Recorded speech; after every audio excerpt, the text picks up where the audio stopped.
go grab my tea real quick. I'll be back. Good call. I got coffee and it's delicious. Inspiration, Leonardo emote. I'll throw it on the sheet if he's already left. Did I finally use mine? I did. I'm so proud. You did it. Oh my god, Nordo actually needed it too. I'm so excited. I'm alive. Good morning. Hello. Howdy. Um, How'd you know I was asleep? because why wouldn't anyone be asleep 5 minutes before a D&D game? I was also asleep. D&D is what I wake up for. Yeah, that's fair. Or go ahead. First things first. Shall we check if they've scraped up all the loot or not? Yeah. There was like a ton of gems in there, and I'm like, oh, You guys had just ended combat. We quit immediately after the dust settled. So let's just jump right back over. And we're out of initiative. Y'all can behave however you like. sure. Nomad asks if he should check.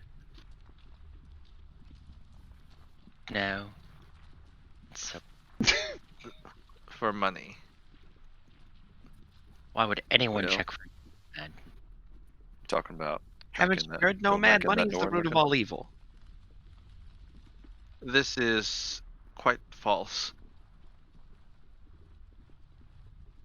If you're talking about going back inside that door and looking for the piles of money that was in there before, I'd be careful. There was a trap when I tried to open that door. I noticed. Was it people at least, right? Not that I saw, but I just came right back out, so still could be. He nods. I shall give it a quick glance. He's gonna go drift over to the window to look in at least. Yeah. So ignoring the trapped door entirely and just kind of using your hovering to float downwards a bit and look through those grated windows, you were able to peer inside and see. Let me reveal. It is actually not quite what you see here. There is one adjustment that I have not changed in the artwork yet, although I've changed some of it. First of all, to your expectation and dismay, the floors have been scraped clean. There is no sign of sulfur or raw material, gemstones, gold, silver, or anything on the floors. It appears to have been totally cleaned up. You can also see, it would actually be two other very significant changes. First of all, this tree has been burned to a stump. It is charred, blackened, and burned to the ground. There is just a tiny little stump that is actually still smoldering with embers a little bit. There is black soot and ash that has crawled over the stonework there. And it's just kind of giving off this horrible hazy smoke as it continues to dwindle. And finally, in the low light of the daylight pouring in through the windows, you can see that there are probably just 20 or 30 makeshift traps that have been set up all over this room that are all pointed towards the entryway, the stairwell that opens up into the room. There's just an array of tripwires that have been tangled like the laser scenes in Mission Impossible. There are bear traps that have been covered in straw and soot. There are crossbows that have been mounted to the wall hastily. It looks like this entire room has just been booby-trapped to hell, with most of those booby traps pointed towards the door here.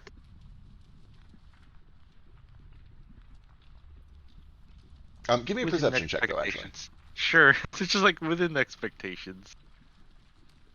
Perception. I am out of arcane points still. Not arcane. What do you call us? Channel Divinity, yeah. Arcana. Yeah, I still don't have those because I just used them, I believe. Perception. Oh, I'm trained in it anyway. Never mind. Delightful. Yep, that's what you see. Yep, he's just like, there's a lot of traps in there. I'm going to like hover back down. I'll tell them what I see. I mentioned the trees burnt down, so that room has become quite useless to us right now. Though it is heavily, heavily trapped. If anyone wants those as resources, I believe maybe Ace might want to check it. If the room was tampered with to that extent. It is possible there are clues there that will greatly. He looks over at Ace. Greatly. Forgive me. This word is something I have not used before. Titillate.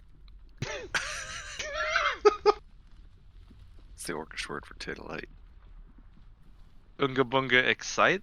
I do not know the Orcish word for excite, but I do try to. I try to telepathy it Uh-huh. to North. I receive the telepathic concept of titillation. Perfect. His investigative tendencies. It's Yeah, that seems right up Ace's alley. I don't think I should go poking around in there anymore. I got caught up in the first trap they left for us. Oh yeah, there are much more than just those.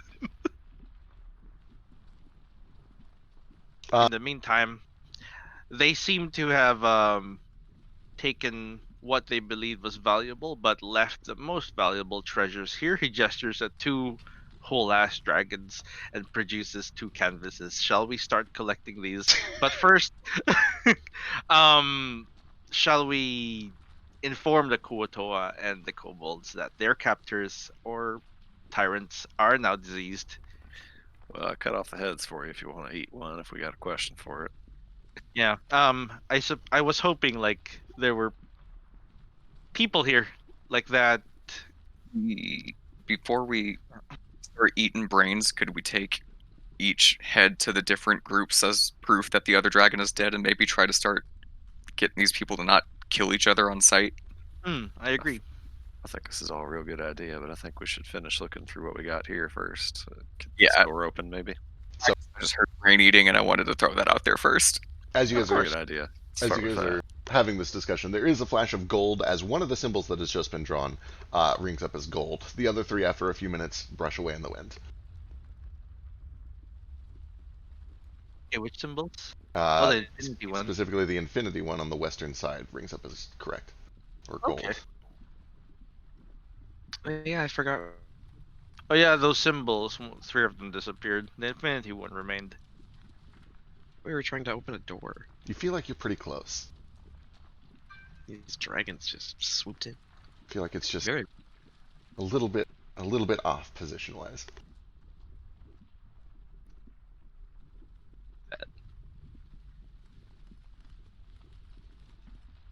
The Dickon Balls gleams a brilliant rainbow color and then is washed away in the wind.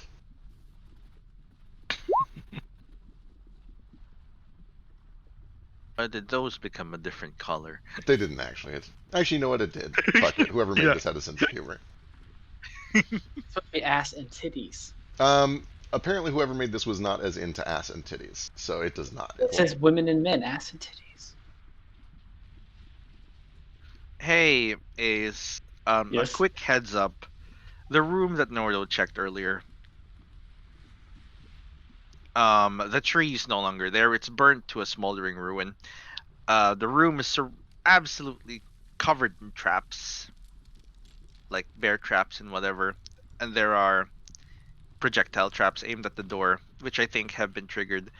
I feel like this is your expertise, especially since it was heavily tampered with. You might find clues as to who did it. Well, it had to be from the inside, right? Because they would have Absolutely. had to. I guess I can take a look in the door.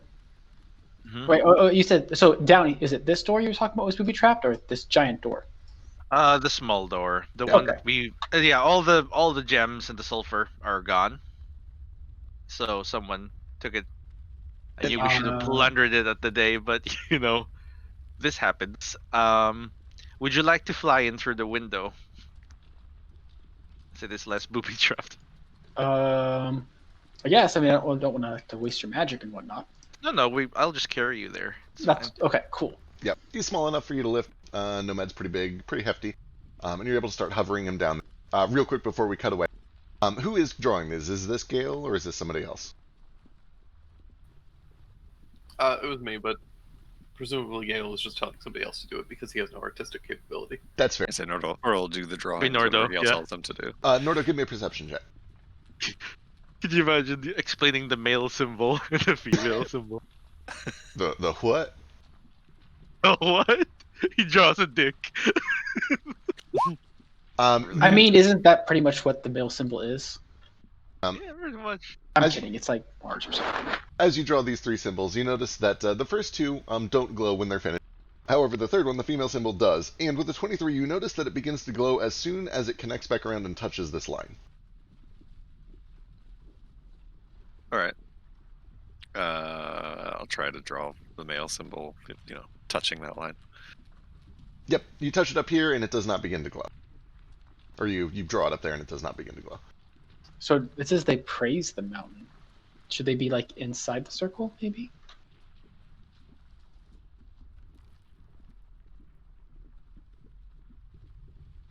Yep, you kind of invert it, no change.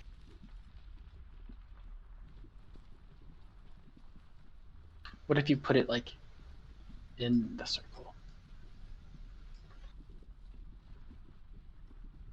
You start to bring it down and still no change, but you feel like you're getting closer.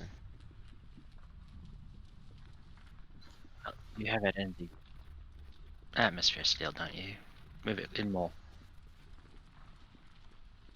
Oh, okay, so the distant darkness would be like outer space for the women, so the men need to be praising the mountain, so they need to be like on the earth. And sure enough, when you draw the symbol on that particular line, it does begin to glow gold as soon as it is drawn. It's only the sun left, right? It has to be touching something.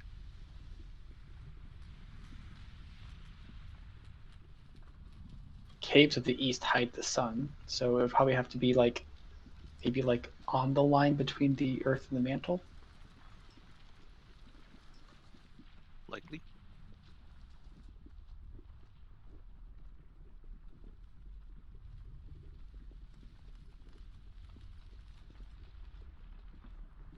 Sure enough, you draw a sun touching that line. It glows gold, and with a massive resounding thunk, there is the sound of stone slapping on stone. Ace, as you're being carried around by Nomad, you can hear from above you, about 20 feet up, the sound of doors rolling open. Massive, massive doors rolling open, seemingly melding into the rest of the stone at the side of this tower, as it opens up into an immense hallway. And that immense hallway opens up into a very large area, about the size of a gymnasium or a small warehouse, that has an enormously tall ceiling, probably 10 to 15 stories tall. And you can see that there are various beams that kind of cut through in weird angles as you look upwards, sturdy and strong and large enough for things to perch on. You can see claw marks all along the inside of this, but especially along those beams. But more apparent and more pertinent, directly in front of you as you guys step into this warehouse are two massive piles of coinage. A pile of silver coins to the left and a pile of copper coins to the right. There is an enormous statue at the back of the room of what appears to be a woman with her eyes closed and her hands held out in front of her. And then there are two chutes against the back walls that appear to be large enough to toss things into, like a garbage disposal or a garbage chute or a dumbwaiter, one of which has traces of sulfur in it. Nord will put away the chalk and sort of clap Gale on the shoulder and say, "Good work, little dragon." And then he'll kind of come in here and start looking around. Down below, that's about the time that Ace and Nomad would reach the window. Ace, give me a perception check. You know I will. Can I help you in that? I don't No, need you don't need help. Oh, you don't need it? Taking the second on this perception check, you see exactly what Nomad has seen. The place has been scraped clean. You do actually spot that there's like, a little nugget of silver that got missed here, and maybe a little bit of sulfur that didn't cleaned up over here. Just bits and pieces. You can see that this tree has been burned to a stump, which is still smoldering, and you can see that this room is riddled with traps, many of which are pointed towards the opening here. But as you are looking through the room, you notice that directly under the window that you're peeking through, there's a massive scythe blade that is set to just sweep upwards when somebody tries to enter through the window. And you spot that before like sticking your hand or your face or your neck or anything important through. Gotcha. From the window, so this tree you said was completely burnt. How long would it take for that tree to be burned that much? So I'm assuming that even magic fire is still limited by the fact that like things still take time to burn unless it was like super hot. They do for sure. How long does it take for a tree to burn? I could see an argument for investigation or nature. Well, you know what I'm gonna do. You get the sense that it would probably take at least a few hours, probably, for it to burn all the way down. Let me go Google that to make sure that's a solid answer, but that sounds right.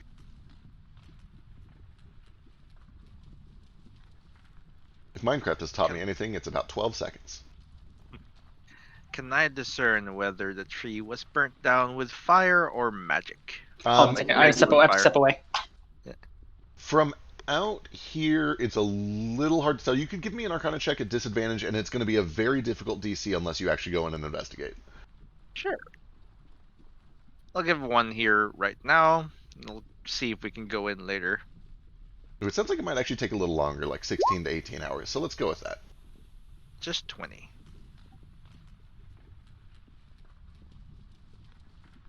With the 20, it's really hard to tell. There's no immediate and obvious signs of magic, but it wouldn't really leave, like if you just shot a firebolt, it wouldn't really leave any telltale signs behind. Yeah, but also, like, if you shot a firebolt at a tree that's still living, it's not very flammable. I don't think. Ooh, I don't know. It depends, Like like, they which... use control flames Yeah. to spread the fire faster than it would have Yeah. on its own.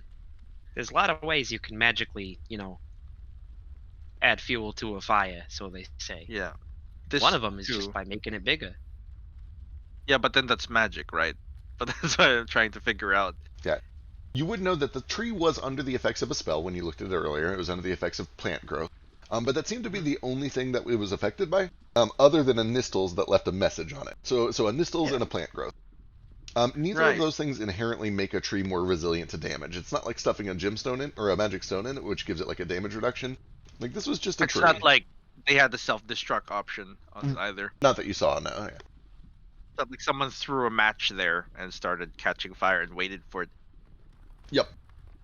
But then otherwise, this entire room would be filled with ash. You do see that there are massive piles of soot and ash, especially around the tree. Oh, there we go. That answers that.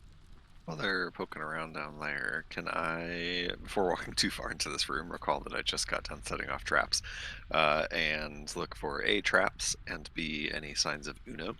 Absolutely. Give me a perception check or an investigation check.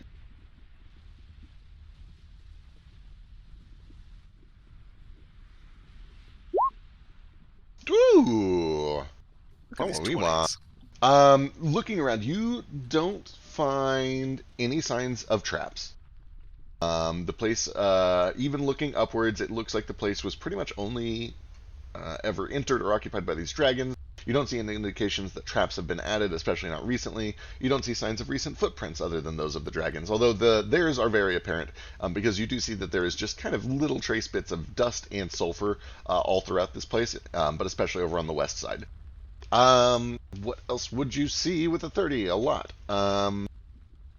You would spot two things kind of sitting on these piles. Actually, three things sitting on these piles that look out of the ordinary, even without Vasu here to spot the magic items yet. You probably see him at the same time that he steps in. The first is a pair of snakes, each of which makes up half of a circle. One is silver, one is gold, and there's one sitting on top of each of these piles, kind of in as esteemed a position as it can be for just sitting on a pile of coins. Excellent. You are able to grab each of those. They do ring up as just faintly magical. The third thing that you find, though, is what appears to be a very large single shackle or a bangle of some sort. It's very decorative. It's got these ornate carvings of several different animals, birds and snakes, all of which appear to be made of fire. And at first it just kind of looks like it could just be jewelry or something. But it's made of this very, very thick metal that kind of resonates like a bell when you move it around too much. and it has a clasp as if it's meant to be used as like a shackle or a handcuff, but there's only one of them. Okay. And I'll be I will, right back just a second. Sure. I'll pass the snick key halves over to Moat and the magic item over to Nomad. I guess he's not here. I'll pass it to Gale for now. He can identify. All right, I'm back. Yeah, I'll just hand the keys over to Moat. Hey, Nora, watch out. I think that's magical. I had a feeling it's kind of buzzing when I touch it, like most magic things do. Found your keys, Moat. Thank you. Yeah, run over and grab them from you. What do you suppose we all do about this big old pile of treasure? I'd say we just leave it here, right? I don't You suppose found we treasure. I know you're being silly, Vasudev, but I don't suppose we can even carry all this treasure. What do we how are we gonna move it? Portraits. That's true, I suppose. Can we paint them into a portrait effect? The portrait limit is a 10-foot cube, so whatever you can fit into a 10-foot cube, you're good. I was gonna say that would be So, a lot of 10-foot cubes. That in here. that is a lot. Like but then again, a pure 10-foot cube of just silver is quite a lot of money. Yeah. So you guys have rolled some pretty good investigation checks, and you're not in a tremendous hurry. After a little bit of estimation and trying to guess and figure out how much you can, transport, you estimate that there's about 1,400 pounds of silver coins and about 15,000 pounds of copper coins. Like we're touching the copper coins. They're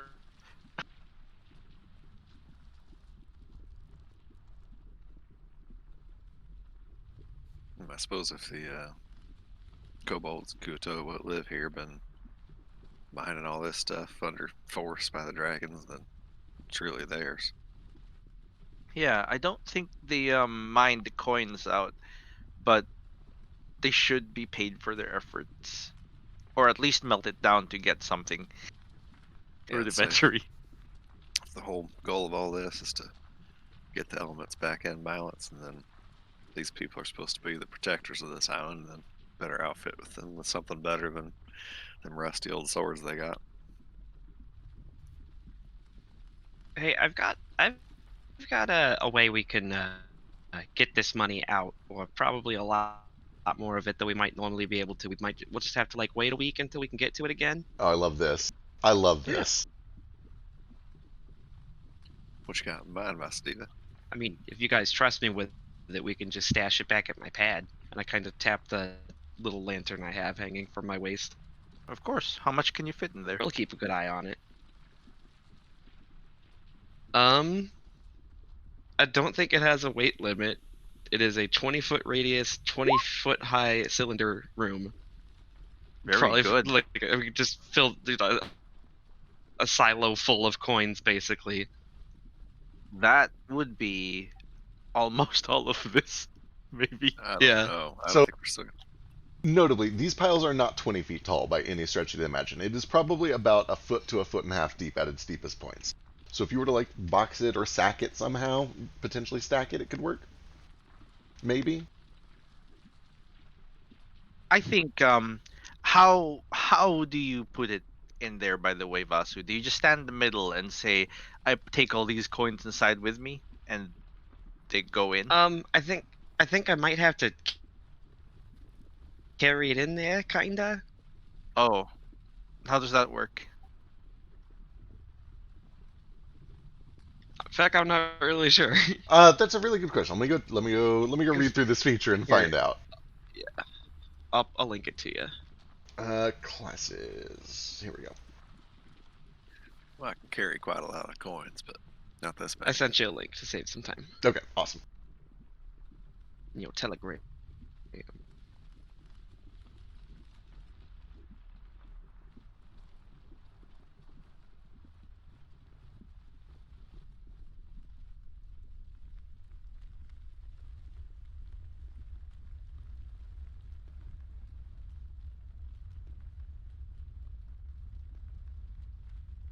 It appears that the method of going in and out is magical, and that you just kind of bamf into it. I'll let you decide. I'll let you decide if there's a doorway or if there's a stairwell that descends down into it. You can basically decide now where the landing pad is and how you enter this thing. And it's totally up to you, but once you commit to it, you're committed to it.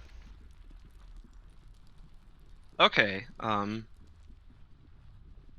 Yeah, why would you need stairs if you just bump him? Yeah, I mean, It can be like an orb that you can touch. It can be purely telepathic. It's kind of up to you.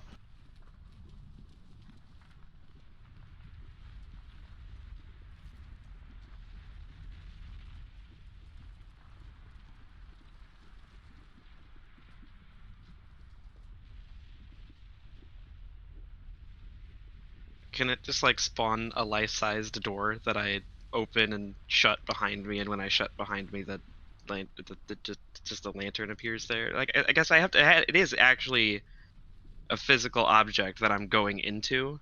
Like, it is the lantern. The lantern is the genie's apartment Yeah, thing, basically. I like it then. So it kind of like makes a doorway that remains open for your action, and then you step through, and then the doorway kind of closes and you're sucked into it. Sure. I dig it. I'm into it.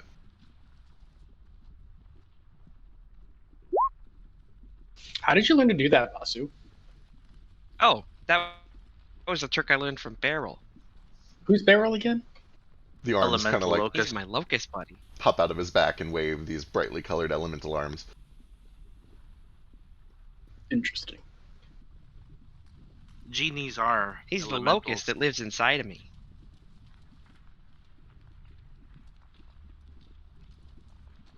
Can we just take the gold?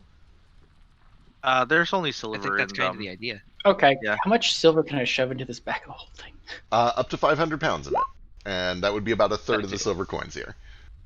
Oh, I've also got a bag of I just start dumping it in there. All right. Yeah. Ace, with his Try tiny it. little Yeah. hand, starts just shoveling pounds of silver coins into his bag. Try to make sure that it doesn't go over the limit, because then it just gets thrown. So Yeah. what we can maybe I'll 1 pound go can do. below the limit. I'll grab. This is 500 pounds. Yep. So I'll do 480. Yeah, Okay, that's so safe. so what we can do, Ace has a bag of holding. I have a bag of holding. I know Gale has a bag of holding. There's probably at least one other bag of holding in this party. I figure we just fill them all up, Flick has give another them to bag. me. That's a I third. can go into my little genie lantern. Yeah, cool. So that covers all of it. but I is- go is in, anyone I take them else all into the genie bag. I can full? be in there for up to 10 hours. Gale doesn't What's that? currently. Still, I You think guys that have some was stuff in your bag of holding though. I think that was 3 of them though, right? Because Ace, Vasu, and Flick. Mhm. Yeah. So you guys Boat can has move. one, but it's got the body of Samson Tomarello in it. No, that's fair, yeah. Wait, I thought I was holding Samson. You can be so like. that's who I was talking about. Oh, I thought you said Nordo has one. I No, was no, very no. confused. Gotcha. Either way, 3 bags of holding is enough to do 1,500 pounds at a time, which would be enough for all of the silver coins. It would only be enough for about a tenth of the copper coins. Yeah, we're not I touching mean, the we're not really copper worried coins. about the Kappa too much. No, that is like a trap. I think we should leave that for the Kobolds and Kuwatoa. They've Yeah, this is cop their. is a This trap. is theirs, isn't it? So I kind of feel like we should leave all of it for them silver too. I mean, I guess we should Yeah. take a little share of it to pay ourselves, but I think most of this should go to the people that have been slaving over it for generations. I Yeah. agree. What are they going to spend it on? I was Yeah, gonna say exactly. they don't There is- exactly have a shop do that not- they can just go and spend it They on. might, and they could just use the copper. Well- It's like Yeah. this is enough for I everyone. guess you're right. I just wanted to see how much money How much money does it look like there is in copper over I here? could fit into that thing, and then kind of dive into it like some sort of cartoon megalomaniac. Give me an investigation check, Ace. Yeah, let's use your big brain, Ace. Doing some quick volumetric guesswork and a little bit of napkin math, you get the sense that each of these piles is worth about the same. In fact, eerily similar to the same amount. And each one of them is worth probably about between 7,000 and 8,000 gold.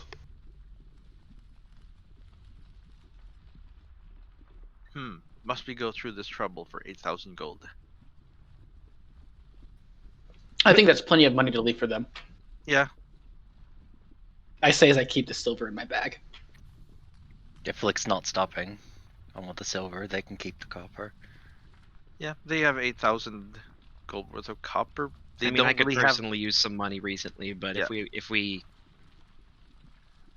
want to leave it here for these guys, I understand that too and Yeah. agree with it. Could I use my fucking what the hell is it? Uh, what is our feature again? Is we have this thing. Anthropology. We never use it. Anthropology, yeah. Yeah, the anthropology to figure out how their economy would work. There isn't even a check involved because you have a background feature for Yeah. it. They did We not. did spend well with them too, so probably know it. Neither one of these cultures had shops. None of them had currency. They lived as a commune. They made what they needed. They shared what they needed. They worked together and produced what was needed by the clan for the clan, and just kind of gave people what they needed at any given time. He gestures vaguely. Then this is all useless to them. Though Is that the the vibe we got copper- about is that the vibe we got for the current, or like how it used to be? Oh boy, you didn't see any signs in the time that you spent there that it had ever been any different. The only thing that really comes to mind is that if outsiders came and they wanted to trade with outsiders, then perhaps the coin could be useful to them. I think what the point is, though, is if we're going to make this into the island that protects the roost and keeps the elements in balance and all that, then sure, maybe they can't use these coins, but they could use the weapons and armor and magic protection or whatever that these coins could buy for them.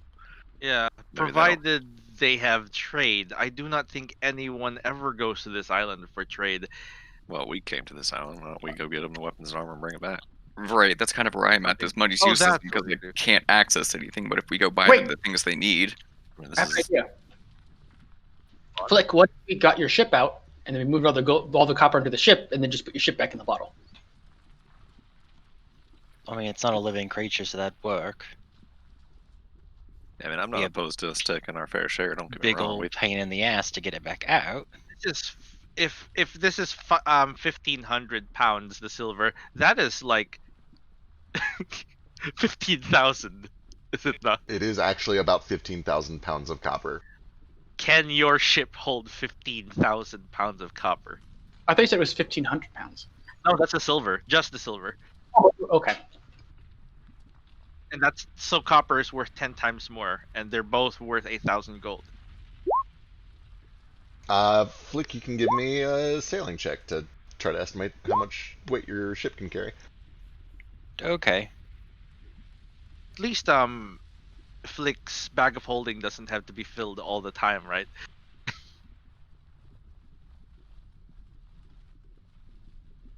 Now you can just keep it on your ship.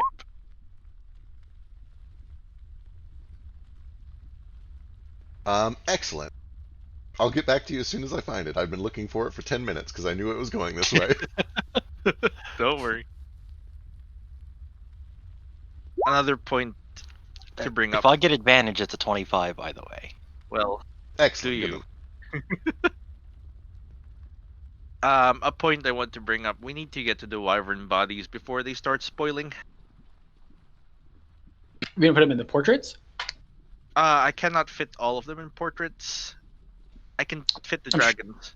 I'm sure that. But- Oh, the wyverns. That's right. Yeah, the wyverns, there are many bodies. It's just that they have venom in them that is kind of valuable. There's also, I still think, all this coin talk and wyvern talk aside, the most pressing thing still is where's Uno? She was supposed to be hiding here watching us. I don't see any sign of her. Do I see any signs of anything? Did I see anything invisible while I was here? You have not seen any signs of Uno, any signs of anything invisible, no signs of anything magical except for the two snakes and the single shackle. And I'm sorry, also this statue's hands have conjuration on them. And that's it. No other signs. The two snakes. Is that the key that we're looking for? Or is it a different two snakes? It appears to be those two snakes. The design is identical and the size is correct. What is this? That is a chute that has little trace bits of sulfur. It looks like sulfur has been poured into that chute. Gotcha. Flick, your ship can safely carry up to a ton. You imagine you could probably maybe squeak, like that's accounting for having a full crew on it. So like if it was just you and the ship, you might be able to fit another few hundred pounds on there. The dangerous part is that if you go over that limit, you know, it's an airship, which means it's potentially going to fall and then crash. Right. Yeah, still, it doesn't. I guess I don't know this math. Never mind. How much Hey, can a bag of holding hold again? 500. 500, And how many So pounds? if it Okay. goes over, depending on if you have anything else already inside of it. So I think even if we wanted to take all these here coins, I don't know if we're gonna even be able to. we can take a significant amount. Yeah. Still stands the same question, which is if we're gonna use this money to equip the Kuto and kobolds to protect this island once we get it all balanced out. Still gotta find And a way to move it. speaking of which, one thing we need to do now that the dragons are dead is we need to bring the two leaders together and have them talk out and not want to wage war the moment they realize the dragons are gone and they hate each other. Yeah, we talked about doing that. We just wanted to find Uno first and see what else was in this here tower. We cut the Can heads I off the look- dragons to bring them proof. Can I We look confirmed that for Uno was here? signs of Uno? We saw her in the tower we were looking up. Yeah. I don't think we did. Go and I give thought me, you said that we did. give me an I don't think investigation we check, have. Ace. I know We saw. Nordo's already taken the first on this, but somebody else can give me perception or investigation to look for signs of Uno. There we go. Taking a close look around, you don't see any signs of her in here. No signs of footprints, no signs of activity, no feathers, nothing that indicates that anything other than dragons have been in this large chamber. Looking kind of around the trapdoor and the room down below with the burnt tree, you definitely see footprints, not only hers, but skeletal figures, and just lots of just hurried movements of both Kenku feet and skeleton feet. Does the time period of her feet and how long would have taken that tree to burn match up? With a 30, yeah, it lines up. It looks like she probably was responsible for burning it. Oh, sorry, it's because we still have all this shit on the initiative. There we go. I don't need mine up. I just couldn't get it earlier. Gotcha.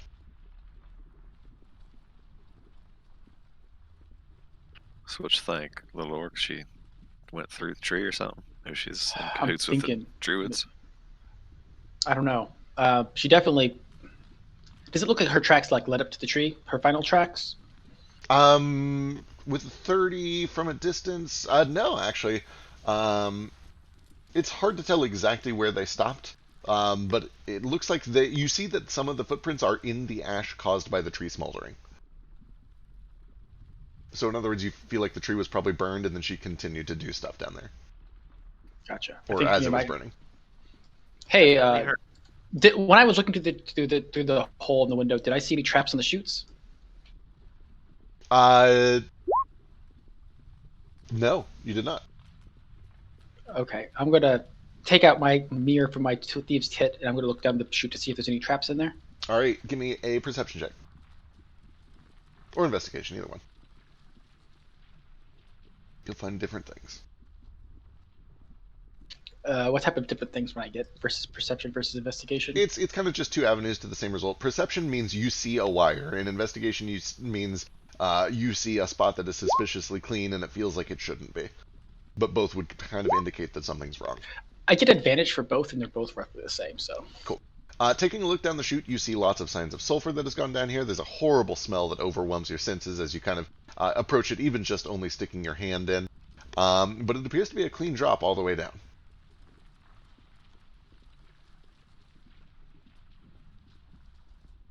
You can see that there are traps like below it on the floor. You would probably want to be careful with your landing.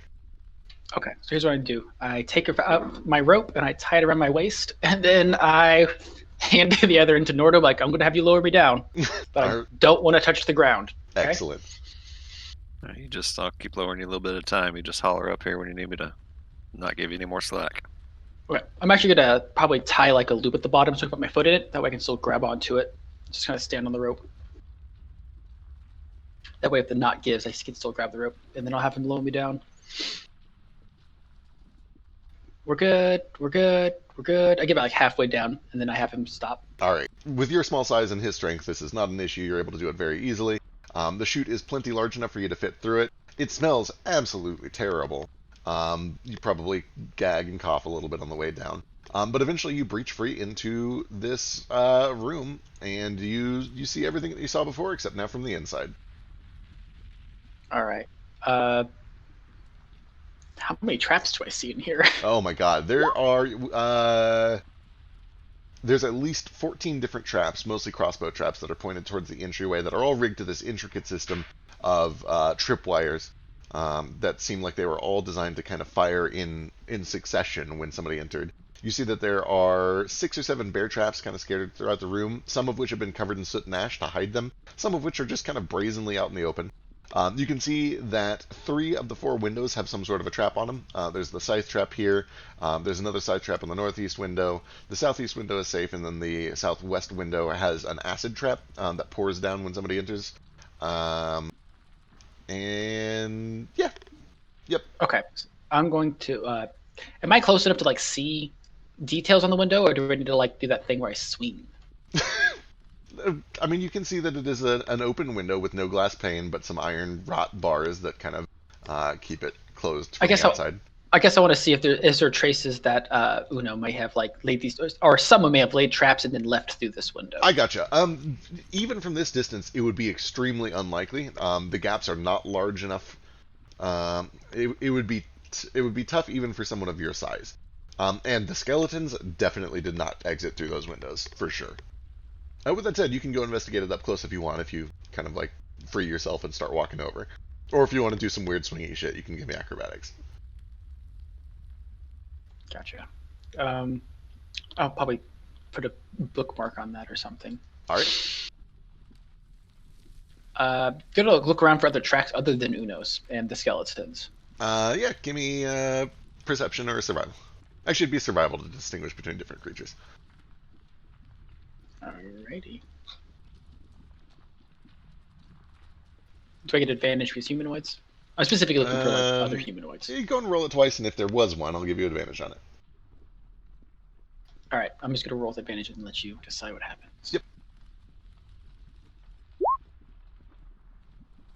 Yep. Taking a look around, you don't see anything other than a kinku and several skeletons.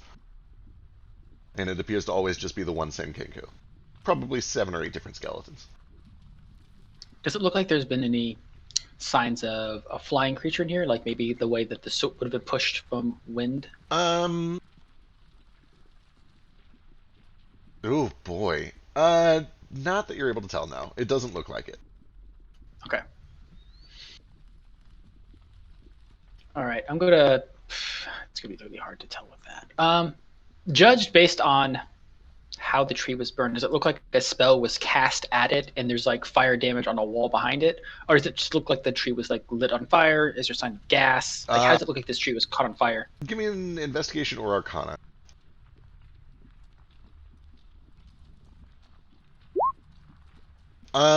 You don't notice any sign of an accelerant.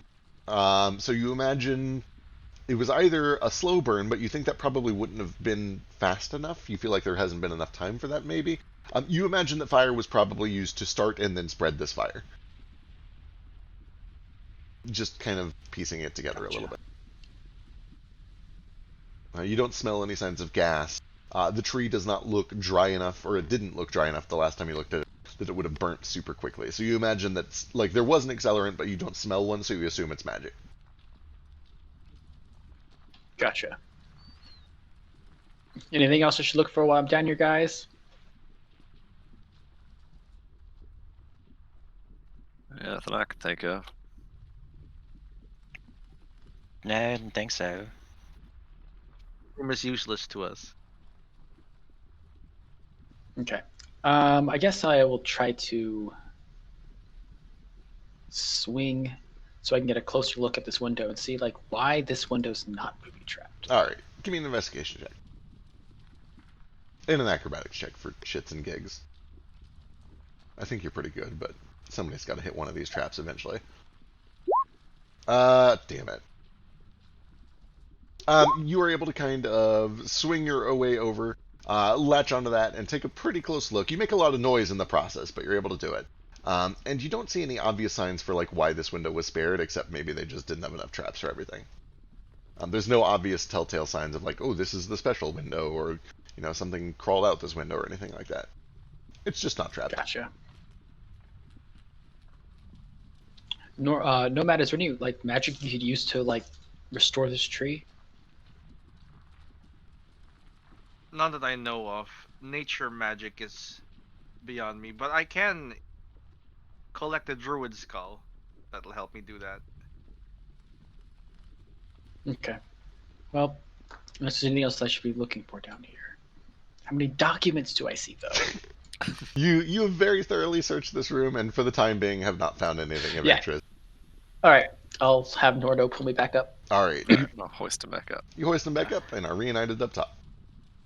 It's also notable that there are lots of other trees we could use here, so that one isn't really even that special. Well, I thought there were like no trees on here, which is why it's so special.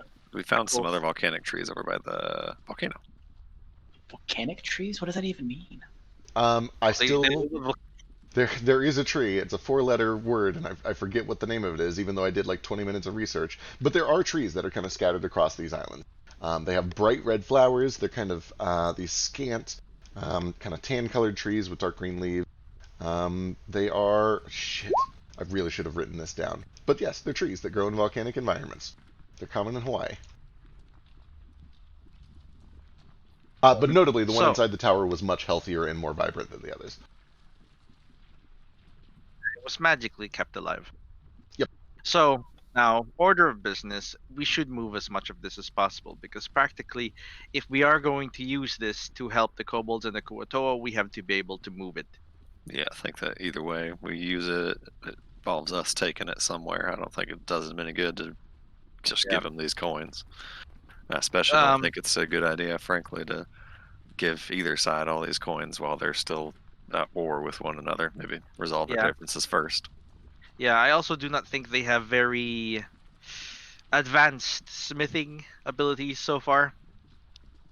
Whatever knowledge they had must have been destroyed by the dragon, or the dragons prevented them from learning it. Yeah, Prevent them from making arms, prevents them from fighting back. but I don't think we should Didn't- leave it here on account of presumably there's still be people coming and going from this tower. Somebody has got an interest in what's going on here. From what it seems, the people coming and going cannot access this area specifically, just the dragons. Yeah, still That- they could come in from yeah. somewhere else. Yeah, based on the foot traffic, right? Well, we have solved the puzzle, therefore other people can, I suppose. I guess we just wipe away the chalk. I know that they told us the dragons took their weapons, right? Where are they? I don't think they took the weapons. It's just they never had it. It's been 10 years? I know, like but the 150 dragons had to years. come at some point, right? Yeah. They destroy it if they're not valuable weapons, they Yeah, just same. destroy it. You do actually see that scattered across these coins, there are occasionally other things. There's a handful of pickaxes, a couple of rusty iron swords. Not a ton. It's probably like 6 or 7 scattered out throughout the entire area. Also, identifying the magic in this room. What is the result? So there's 4 things. There are the hands of the statue, there are the 2 snake halves, and then there We is can assume what the snake has to do. and then there's the jingling, ringing bangle. Which one do you want to do first? So, you mentioned 2 halves of the statue? Was that? The 2 halves of the snake that get formed together to form the Ouroboros. So, not counting the snake, what are the other 3?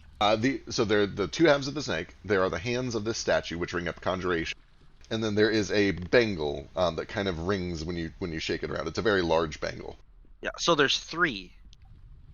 Not, Sure, if you count the 2 snakes as Yeah. one thing, yeah. yeah. Starting with the statue, I guess, because I think Gale has the bangle.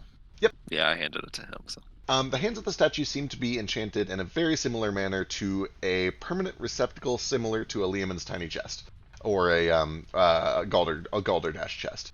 In other Okay. words, you get the sense that this is the outport of a delivery system.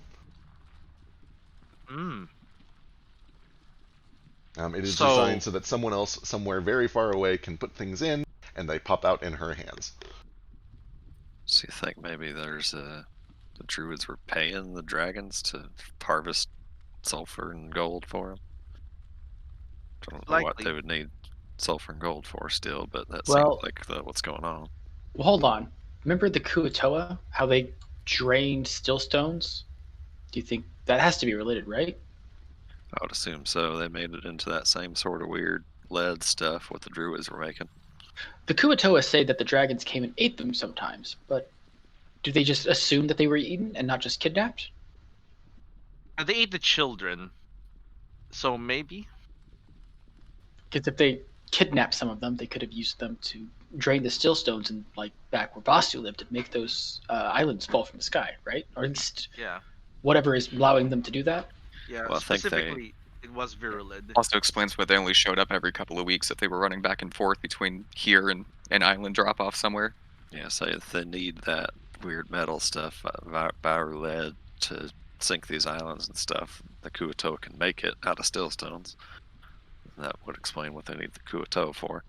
Yeah. Still don't know what they need the gold and sulfur for. I The think they're gold and just silver are dragons. Yeah, the thing is, the gold and silver. I mean, the silver and the copper seems to just be payment for the gems and Right. the Yeah, just sulfur. wondering what the druids need sulfur and gold for. Sulfur can be used to make explosives and other things. I guess gold And- could be used to make anything with buying it. Basically, That seems a little bit try it if that's what they were doing. it's mostly gems as well that they seem to be collecting, and gems are valuable when making spells or casting them. I see. Ace, what's up? Can I look for signs of Kuatoa that have been here, either dead or just ones that were here? I'm going to keep rolling with your existing checks, which were very good. You see no signs of any traffic inside of this large area that is not two dragons. You see scratch marks from two dragons. You see occasional wing beats from two dragons. There are no other footprints in here. Did I didn't happen to see any when I was down there? I mean, I can always be lowered back down if need be. You didn't see any down there either. Nothing except for one kenku and several skeletons. Was there signs of the dragons ever being in that room? Not Did they down, fit? not down below, no. And you didn't really see any way that they could fit. Okay. Well, the way I see it, step one is to gather up as much of those coins as we can before somebody else comes and gets them. And I don't know if y'all agree with me on this, but I would think that our next step would be to go to Firebird's Roost, use this key, and get in there and settle Moat's business. And then after that, come out and help these Kuto and kobolds sort out their differences. And I it's think we likely. should finish Moat's mission first. I think the mission isn't as time sensitive now that the dragons are dead, but also because whatever is in there could kill us very quick if we aren't prepared. Yeah, I think we should probably. My vote is to try and get these guys to get along before we go to Firebird's Roost. Yeah, same. Sure. It is about this time that Nomad finishes your second identify, and here you go. I appreciate the concern, Nordo. But like Nomad said, it's not as time sensitive since there aren't dragons around anymore. And we have the key. No, I'll whatever you want to do, Moat. It's your mission. I'm behind you. So my only counterpoint. I don't know the word counterpoint. My only other thought would be that now that these dragons are dead and this here, tree is burnt down, and they're obviously wise to wise to the fact that we're here. They obviously had some sort of interest in this whole place. More time we give them to make a plan or to come here to respond to us being here, ain't gonna be too good for us if they have more time to come up with their plan too. Oh my gosh, That's Moat. fair. Sorry, I haven't read it yet. Fourth shackle of the locust barrel. Where's the other three? There Is are that other how barrel is spelled? Oh, that BRL. does actually sound a little closer than what I was Ooh. saying. This looks like a very Is that, Vastu thing. Is that you, buddy? Anyway, Yeah, that sounds like one of the names I've been given. Bjarl. Okay. Bjarl. Bjarl? Do you Bjarl? think? Yeah, something like that. Do you remember any of these Bye, other Earl. shackles around somewhere? No, I don't remember this at all, although it does have a familiar energy to it.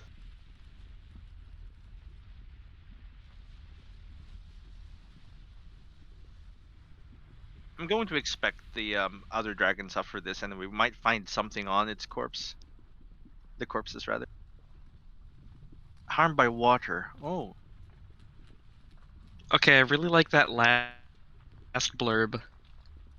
What a 4-element monk. Yeah. Oh, this could work very well for a monk then. He could just turn us all into fire elementals.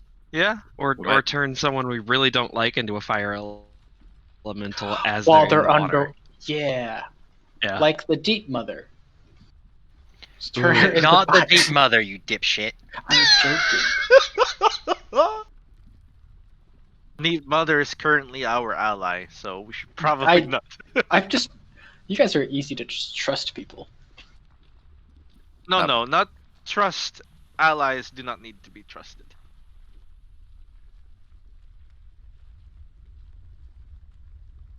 But this item's pretty badass.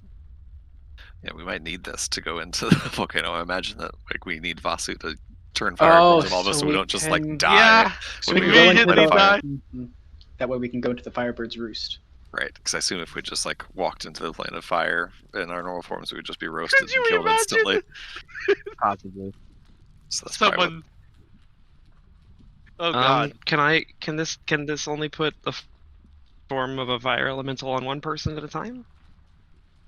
The fire form lasts for 1 year or until the creature dies and persists even if the creature is no longer attuned. So in theory, throw it on as many people as you want. So we could all just attune to Yeah, it. but like turn into especially fire. with that last bit about a 4 elements monk spending key Oh. points to put other people in the fiery form. Like, could I do that to the whole party? One key point each, presumably, unless they're unwilling for some reason. Uh-huh. Cool. And then you could just do it short rest, and we'd also have it for a year. It's crazy shit. Just, don't touch any water. Don't touch Just any water. water. And we can't really lift anything that isn't fireproof up. Make sure How that do you you don't have turn any it off? non-magical stuff on you that you want to use Don't- before you stop being on fire. Can you turn it off with key 2? Or how does that work? I think we can just It use an action lasts to turn for it one. off. Yeah. Can we turn it off? Yeah, you can just use an action to go back to normal form, I think. Where did this item go? I missed it. I accidentally closed it. Oh, there, I found it. Never mind. If you're attuned to it, you Is it- can use an action to return to normal, but if Vasu turns me into fire, then am I just stuck fire until Vasu decides to turn it off? No, or- if he uses a key to turn you You're into stuck it, it there for a behaves year as if... or until you die. No, it says it behaves as if the creature had attuned to the bands and activated the fire form normally, meaning you could just use your action to turn okay. it off. So Vasu spins a key, you get a fiery form, and it behaves exactly as if you just had this item and attuned to it. Okay. So we could all just get it and then always be able to turn into fire until we Well, die. if I'm reading it right, I think once you Uh, use your action to turn back to normal, then you'd have to get another key point spent. Gotcha. And also to clarify, because I just want to make sure that it's very clear. You are given the fiery form as if you were attuned to it, but you don't count as like continuing to be attuned to it, which means you cannot turn it off unless you get these bands and attune to them and then spin an action. Oh, okay. And not even Vasu can turn it off as an action with key. So like he can turn you into it, but in order for you to get out of it, you have to attune to these things, spend an hour doing it, and then spend an action to turn it off. Gotcha. So Okay. there's it's a bit of a process to get out of the fiery form. Good lord. So for 5 key and a charisma save, you could put this on somebody and they're stuck like this for a year For a minute. if they fail a charisma save? For a minute. Oh, okay. I see that now. That makes more sense. I was like, damn, that's the most powerful magic item that has ever existed. It's still And there are no charges. just pretty the key. significant even with the minute limit, but yeah. Right. If they succeed, are they like immune to it? Nope. So if they Keep succeed, you trying. just keep trying. Well, I guess you run out of key real fast. Yeah. You got like what? If Oh, you're full key. I didn't list what action it takes. It is a full action to do the to like try to turn Standard, another yeah. creature. Like a standard action, basically. You're right. Yep. So, might we make a list of our things to do? Shall we collect a number of these coins for the aid of the Kuoto and the kobolds? Once we have that set, we should handle the perishables. The wyverns, I think, are the main one.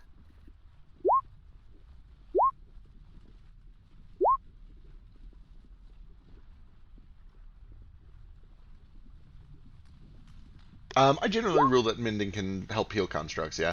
They've been pretty consistent with that with their later content. So I'm into it. I think 2d8 is the standard, but I'll go check. 2d6 for Toto, but like for Toto, it specifically says that the mending spell can affect him, but also mending says that it can physically repair magic items or constructs, but it doesn't say how that repair affects it. I'm into it. I'll say, I mean, it's a minute cast time. I'll just go with 2d6. 2d6 feels like a good standard. Well, these guys are kind of taking care of all that stuff. I'm gonna heal up Tin Man real quick. Excellent. Yep, spending a few minutes. I mean, you've spent at least 20 minutes identifying, so that's 40d6. So, yeah, he's good.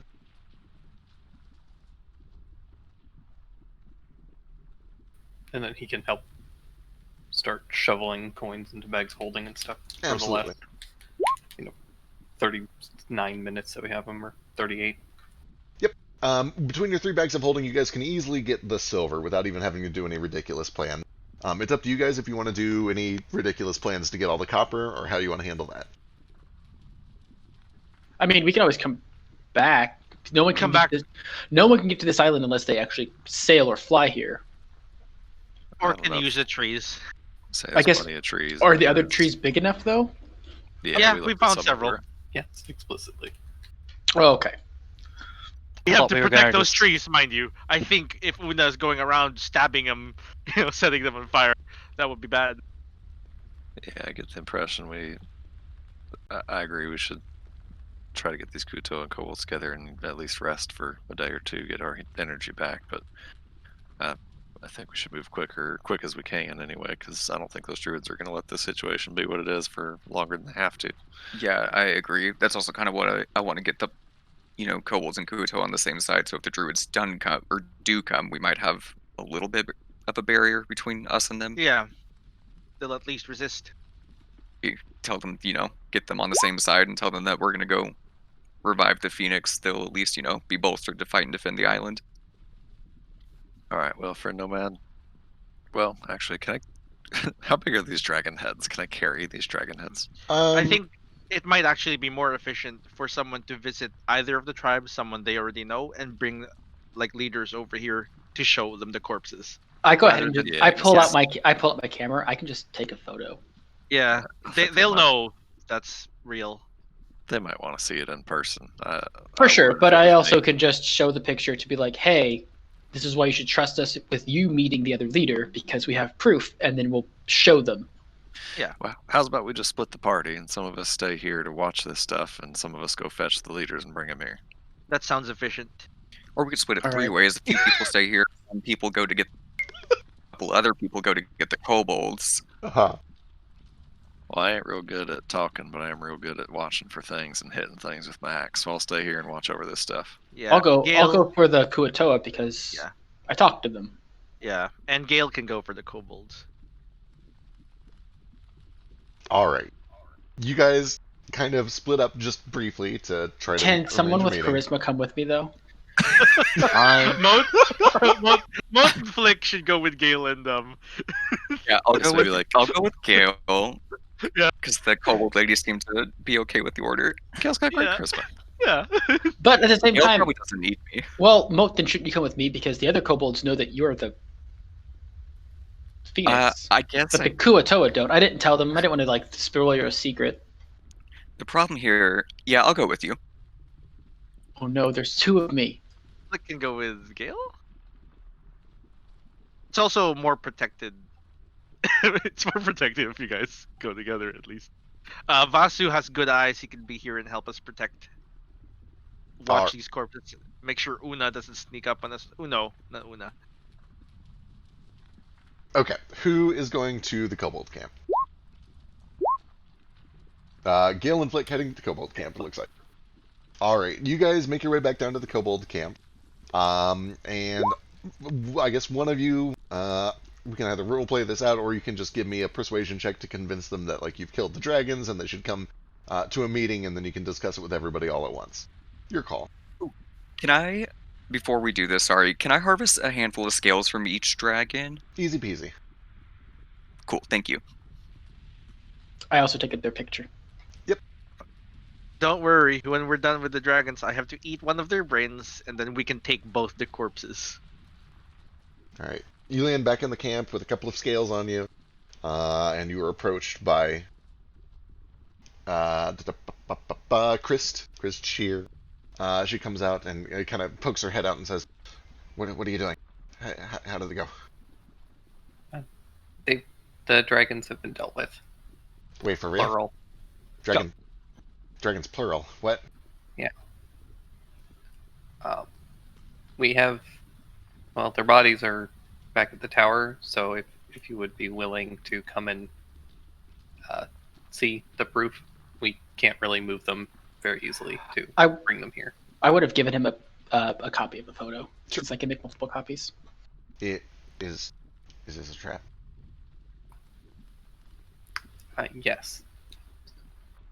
That's why I've come here and risked my life just to trap a bunch of people that I don't know.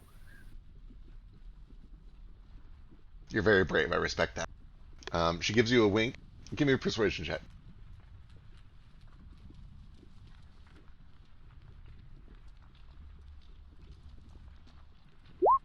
God. A mating wink. Gale is never going to roll well on persuasion. You have before. No, I haven't. I can see. I remember you doing. You did it in the Feywilds. You rolled really well with the queen that one time. That was pretty much it. Like he has a +2 to charisma and proficiency in persuasion, and I never roll above a 10. Dude, you literally convinced the queen to remove your curse that cost you 5 billion gold normally. No I complaint. gave her 5 billion gold. Cursed gold, mind you, and got something really good out of it. Thankfully, you guys have already developed a very good rapport. You have helped establish your camp. You've armed them. You've gotten on their good side. A 15 is enough to seal the deal. They agree. Christ and 2 of her best bodyguards will accompany you back to the tower. And with that, let's cut over to the Kuatoa team, which looks like Moat and Ace. You guys land and you find that several of them are kind of seated in one of these bubbling sulfur pools. Not sulfur pools, just sulfur-smelling water pools. Vaguely acidic. And they all seem to be kind of doing a campfire song sort of deal. Except it's all these weird bubbling, gurgling noises, and it's kind of not a great sound. But when you land, they actually don't even pay you any mind. They kind of finish up their song for a couple of minutes. And then everything just goes eerily silent for about 25 seconds. And then simultaneously, all at once, after 25 seconds of silence, all of their eyes open at the same time, and they're staring directly at the 2 of you. And none of them say anything. What are you doing in that pool? So it seems kind of acidic. What do you want? Look, I pull up the photo. We killed the dragons. One of them just kind of starts running out of the pool, splashing the entire time. Waddles all the way right up to you, flap, flap, flap, flap, flap, of their weird Kermit feet again. And starts to look over these photos. He pulls it right up to his big eye, and he starts to scrutinize it right next to the side of his head, breathing heavily the entire time through his mouth. Actually, there were 2. Is this real? Yeah, Boat has some scales too. Look at them. Oh, that's some scales. The rest of the dragons are at the tower. We were hoping we could talk to your leader for a second. Okay. I'll go get him. And he starts running off, leaving wet footprints over to the tent until eventually he returns with Fulfillable of the Crag, who comes out, and he starts running over with the exact same desperate and terrible gait, gets right up in your face and says, "You killed the dragons?" Yep, plural, dragons, like I said. I heard. That's pretty interesting. Here's the photo. Did you kill the kobolds? No. Why not? Because like I said earlier, there were multiple dragons, and both of you guys were being attacked by dragons. So it's true then. What I said earlier was true. Give me a persuasion check. Can Moat help me with that? Sure. Just trying to gargle onto the campfire songs in the background. I probably should have had you do the talking. You're just there to Wait give now. information. It's pretty good. I did better than Gale. Rub it in. That is enough to seal the deal. Hofuebelub of the Crag agrees to come along with 3 of his best bodyguards, and they will accompany you back to the tower. Before, well, I guess I don't know when they're coming back, but while they're gone, Nordo is going to be like, hey, you think we should try closing up this door just so they don't see big piles of shining treasure up here when they get over here, just for the sake of, not starting a riot? I do not think they will climb up here. They have no way to climb. Still, maybe just not having it all out in view. It is not in view. The thing is, this tower's 120 foot tall. The dragon corpses are underground, I suppose that's true. and this is Also, like within the back door of a thing. Figured I would have if the plan was to just put all that stuff in my lamp for now, I probably could have done that while everybody else was talking to that. Oh yeah, and such. okay, cool, yeah. So Nordo will help you with that to the extent that you need like someone to just lift shit and put it into the right position for you to move it all.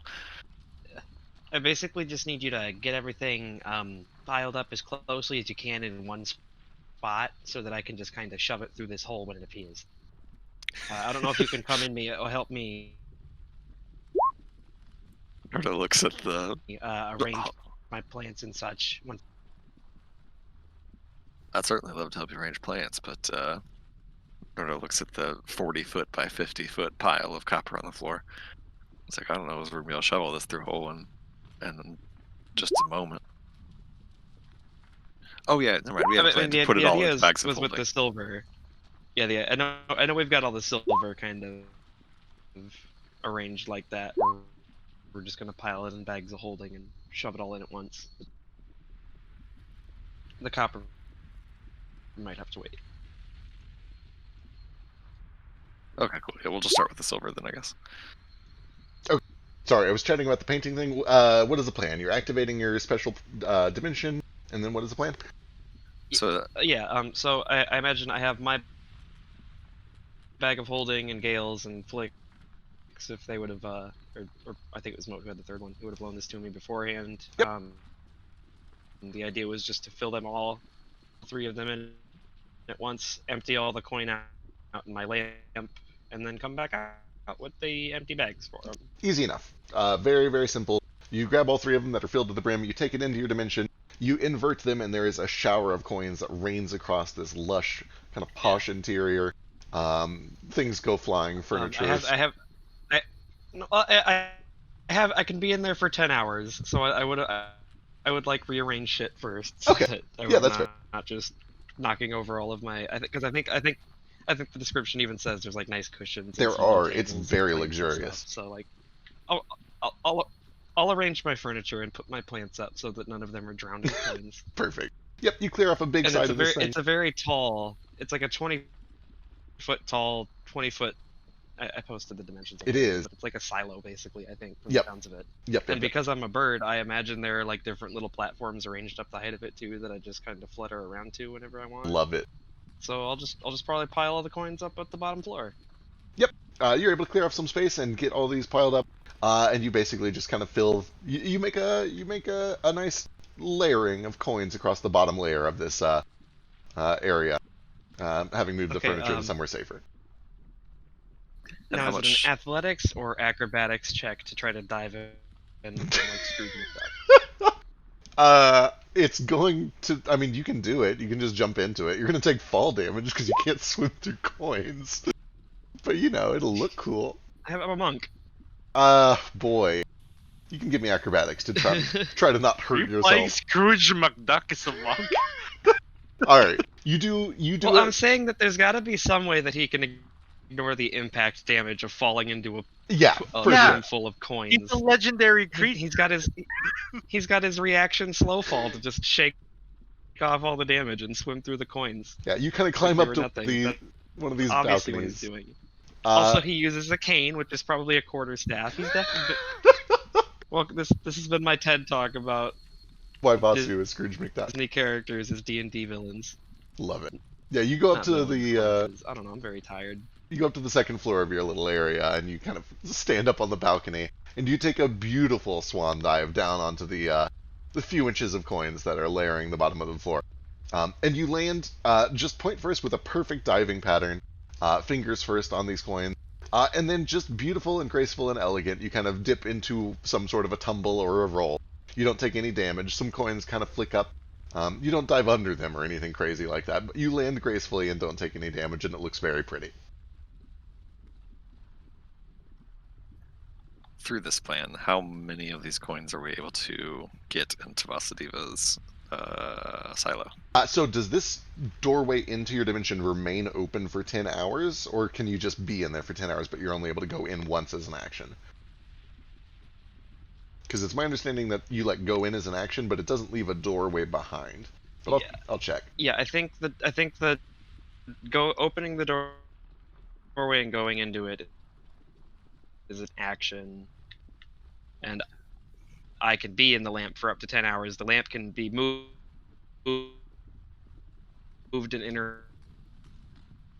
interacted with and such, and picked up and carried by other people. Yeah. But the idea was that we were pack up as many coins as we could for him to take with him into there before he went. So he's got 3 bags of holding slung over his shoulders and however many coins he can carry. Yeah. Yep. So I've got 3 bags of holding.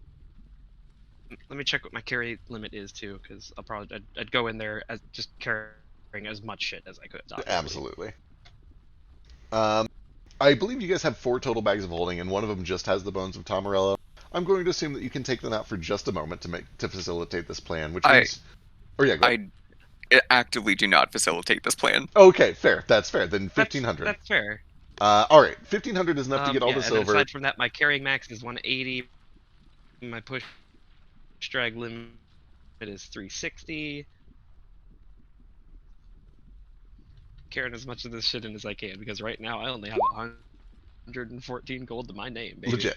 All right, I have marked down that you have carried. It's fine mode. I get it. You have carried 1,453 pounds of silver coins and 397 pounds of copper coins, and I will mark that down for reference. You said 397 pounds of copper? Yes, 1453.97. Hang on, is that math right? Hang on, I'm bad at math. I have been actively stopping people from getting copper, so if that's a thing, I'm just don't touch it. It's a trap. Why would the copper be trapped? It's a complete waste of space, virtually useless. I mean, we've got all the silver. Might as well grab some copper too. Yeah, the idea is we got all the silver. I still have plenty of space that I'm not gonna have any, and then we spend it on armaments and stuff for these little guys when we go back. A lot of counting copper. Yeah, but we can't just leave as, it here. As someone once told me, wealth is useless if you just leave it to sit around. I think Gail told me a story about that once too. But yeah, I mean, we got to get it all out here eventually if we're gonna make the weapons and armor and such for the Kuto and Kobold. So every little bit we can take at a time. Speaking of, what day of the week is I wanted to pretend to be a dragon and just lay on it, but I guess we can't all have our dreams because nomads You mean. can lay in the copper if you wish. I just don't wish to take much of it because it is a waste of efficiency and time. The time you could be using to do other stuff is time wasted shoveling copper. I not mean, doing much I else. go to the we're bank, I just here plop waiting. my bag down and say, hey, make this into gold pieces, and then they do it. All right, Vasu, after your trip, you have successfully moved that much wealth into your domain. And what's up? I just wanted to ask what day of the week it was, so I can kind of. Tuesday. And then too, I'm probably not gonna. I'm not gonna spend a full 10 hours in there, obviously, because we have shit to do. But after diving into it like Scrooge McDuck, I am also just gonna kind of lay around on top of it for a bit, Perfect. see what it's like. Yep. Yeah, you kind of just take I'll some time. let and... Shu get in on that too, because he's a pseudo. Yeah. He's gonna love that shit. There is kind of this just real indulgent, I don't know, it feels good. It feels good in a weird way to kind of sprawl across a pile of money like it's carpet. It's very indulgent. It's relaxing might not be the right word for it, but it's invigorating. It's cold and it smells like money and silver. It's probably a little bit gross, and you realize that there's probably some sanitary issues going on here. But yeah, you kind of just take some time to reflect and enjoy the spoil. Peering at some of these coins, you do notice. Actually, what is your passive investigation?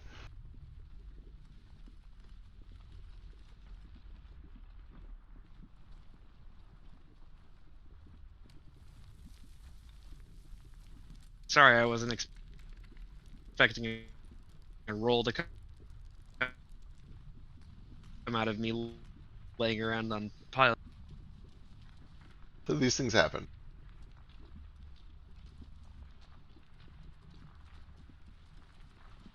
Did you get that? I did not. Sorry, what was it? Passive investigation is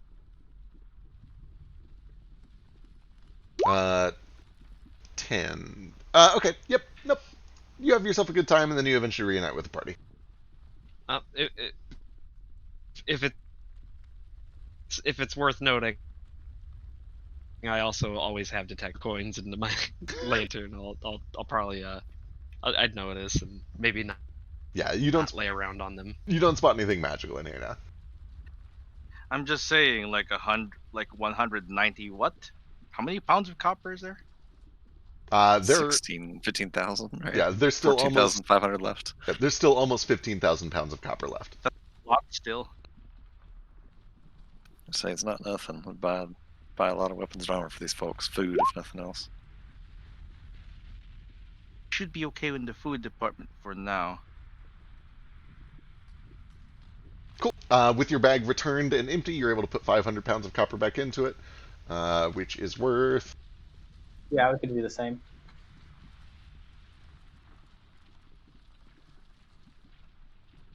Cool. Then you guys each have a bag of holding with 500 pounds of copper in it. That is worth 250 gold once you can get it to a bank. Cool. 500 pounds of copper, you say? Yep. You said 250 gold? Yep, it's worth 250 gold. You'll probably want to get it to a bank to convert it at some point, but yeah.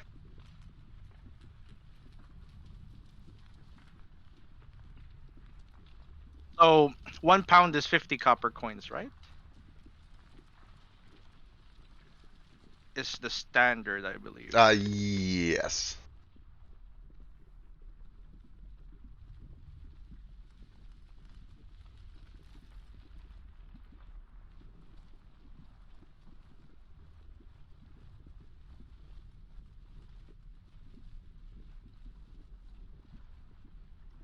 All right.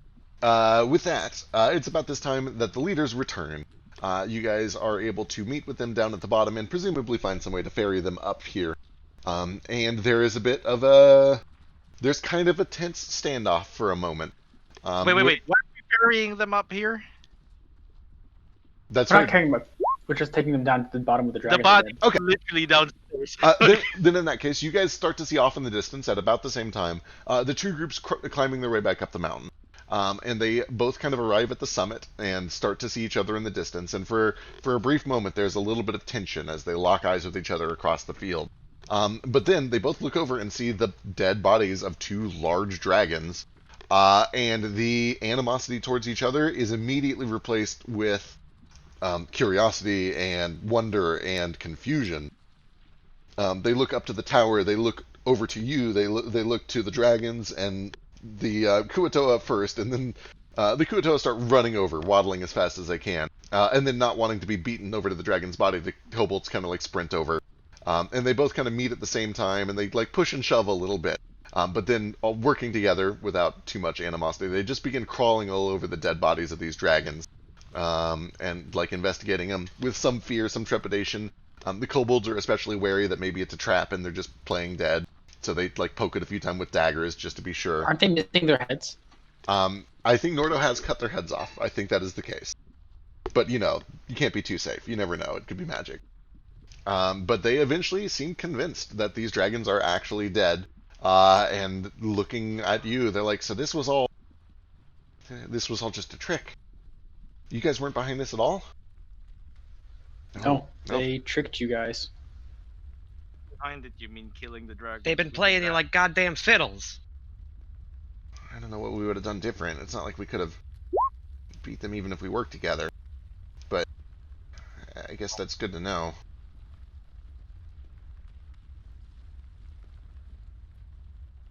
It is all right. Balance has returned to this island.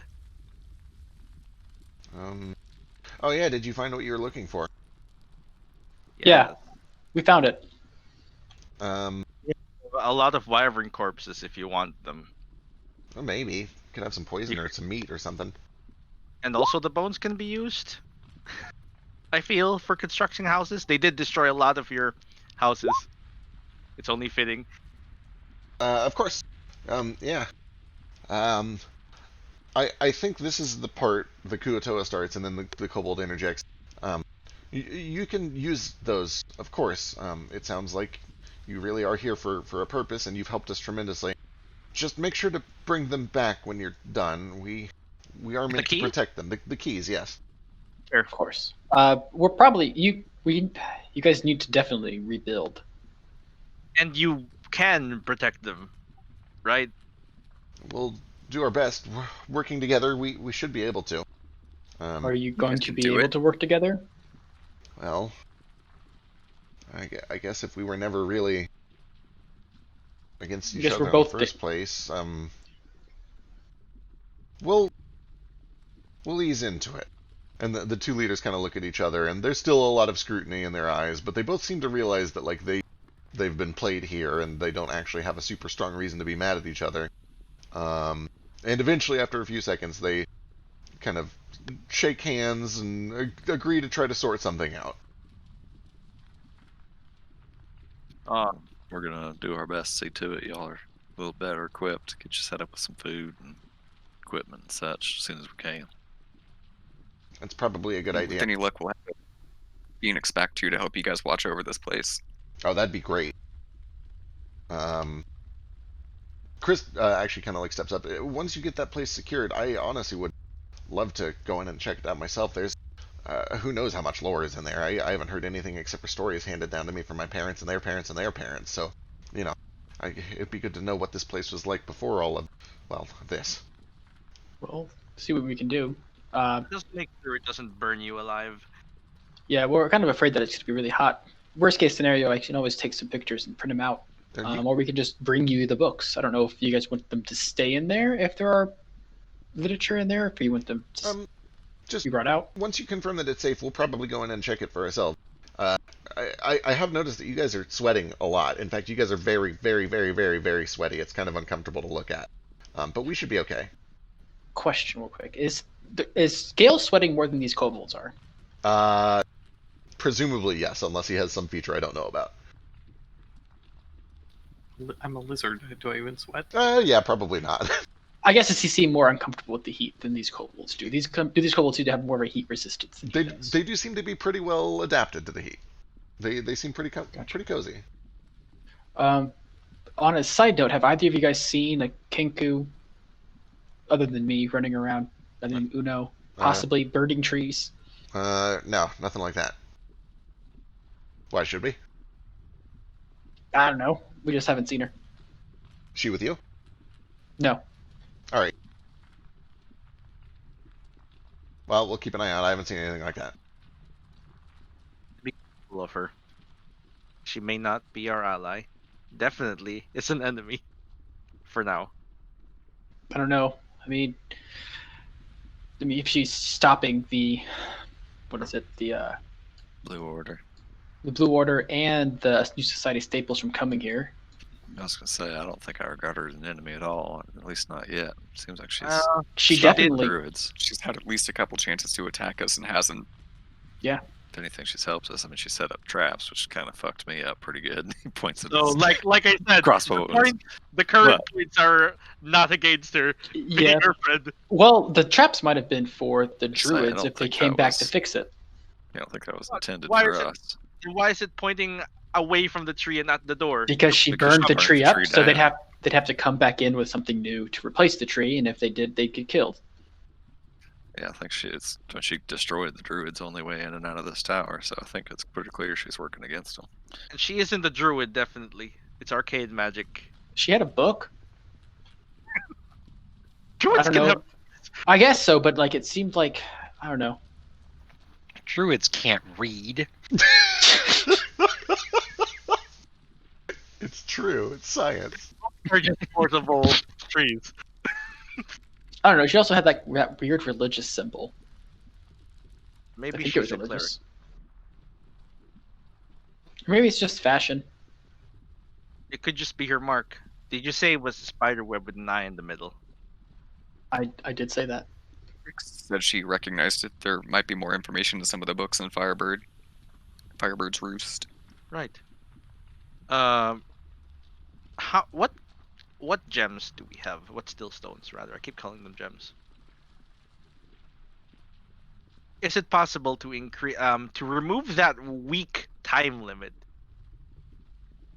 on the paintbrush? Yeah, potentially. You could either do it by making one of the other effects of it stronger, like perhaps reducing the size that you can store in it by a significant amount, or by using a stronger stone.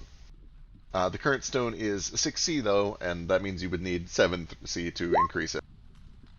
What if we just put a 3C stone to add haste to it, so that makes it faster? Because that makes sense to me. Or we could just keep cheating with it. Or we could just keep We moding. could just, Yeah. Sorry, I told you guys we were cheating. we We could kept just doing it forever. ignore that 1 week thing because it's useless to us. You're the worst mode ever, Nordo. I'm sorry, I should have just kept moding. I would say that to circumvent it. We have so many stones that aren't being used currently, so you know. So the effectively is reproducing the effects of that spell, which is eighth. That's pretty fucking high. No, a third level stone is not going to give you that strong of a modifier. I would say a third level stone would let you. A third level stone would let you reduce it to a 24-hour waiting period instead of a week-long period. What about a 4th level stone then? 4th level. That would bring it down to 8 hours. Cool. And a 5th, because I recall we got a 5th level stone. That's pretty damn Yeah, 5th would bring it down to 1 hour, I'd say. There we go. We'll just fucking sitting around here for 1 hour. It feels like an immense waste of a mythical quality 5C stone to me. We're not expending it, right? We're literally, it's still with us. And we That's can, true. Just pull it out if we need it later. Yeah, that's the cool thing about this system is we That's can. true. These stones are us forever, unless we use it stupidly. With that, Unless with we that use it said, stupidly. 18 plus 8 is 26, which is 1 over your limit. Oh yeah. But there is also like a 7C, 15V mythical stone.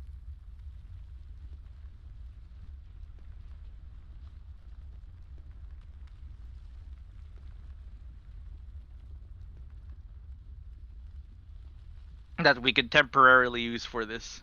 What do you think? Would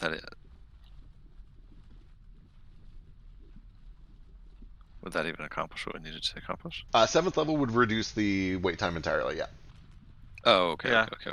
It's like we could just replace the 6th level stone entirely with this 7th level one.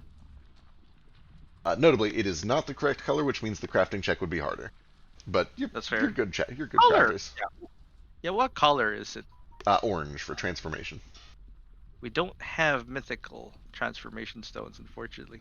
So we get a yellow one that's 6 but smaller, so then we could use the 5 and the 6 combo, but neither of them are orange. Oh yeah, we could use the 5 and the 6. I'd be more inclined to just use the 7, I think, if we're going to go down that route. Yeah, it'll still be with us anyway. Right. We're not using it currently. Alright, do you want to try it? Yeah, shall we give it a try?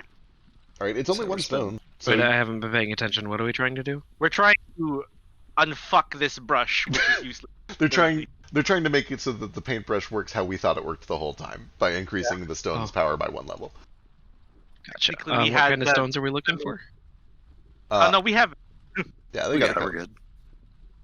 Okay, because I was gonna say I have some in my stash, and I have some stones like that are still technically in like my bracers that I don't have. Like I took all those stones out, right? All the ones that were in my previous 2 items. I still have those. They would be looking for an orange 7C stone, which is pretty powerful. Yeah, I don't have one of those. I was gonna say. I do not have one of those. All right. Of I might minimal have some volume orange also. stones that we could maybe combine. Maybe is what I was getting at, though. I don't even know where we got this. So Yeah, no, I think this is kind of one of a kind. It says mythical right next Yeah, to it. it's a pretty rare stone. All right. It's only 1 stone, so you're able to do it over the course of the hour if you'd like to do it. And Sure. while the rest of you guys have been working on scooping coins into bags of holding or fetching people, once you get everybody back, if you want, you can go and spend an hour and give me a crafting check. I'm going to like sit with the dragons while everyone's collecting things, so they'll have been in our inventory for Sure, for an hour just in case. sure. And then when Gale arrives, I'm gonna work with them. All right, go and give me a check.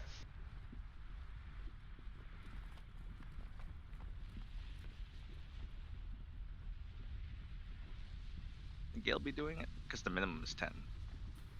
Nah, I'm not gonna help. All right, fire away then. Okay, cool.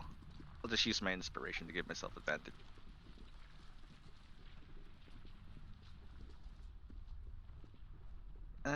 Tinker's tools. Did not need it. Oh my but goodness. Holy shit. Well, yep. The item behaves much better than expected. Which is actually exactly you needed it without the color bonus. But yeah, that means that it works as written, except it no longer has the requirement that you have owned the item for at least a week. I will reduce it. Let's see if it has been in possession for at It least. is also a higher level stone than the last one. Should it be a bigger amount? It is. It's probably going to be a bigger amount too. Let's see. Over the course of magical painting, a dead body or non-magical item that has been in your possession. It is going to have been in your possession for at least 1 minute, so that you can't use it to like steal something off of another person. Sure. And it'll It's just a looting thing, not a stealing. right, exactly. And it'll bump it up to a 20-foot cube. Can we then take out that stone, I guess, and just put it in our inventory Yep. for now? I will slap it over there. I'm getting it updated right now. Well, now that we got Yells. You business. yell. You hear a very like distinct "I am God" from someone. Sorry, I do not know what is wrong with me. I haven't eaten in such a long time. that brings up a question. I know you were hoping to find some yummy druid brains here. That doesn't look like it's going to happen. So, if you want to eat one of these dragon brains now that we got the Sure. matter settled with the Kuto and kobolds? Yes, I think I am literally starving to death slowly. So, what question do you wish answered? Well, we have our suspicion of what's going on here is that the druids were paying them in copper and silver to send back a bunch of gold and sulfur, but guess we could confirm that's actually what was happening. Or if we feel pretty sure of that, then ask them something different. Something about the volcano or Yeah. why the Blue Order wants this stuff. And just what were they trying to accomplish? Seems That's like a a good enough idea to me. Which one do I eat though? Which one seemed smarter of the two? Seemed like they'd be in the boss here. They're just animals either way. They're not actually animals in their way. Factually incorrect. They are dragons. Animals are usually just beasts.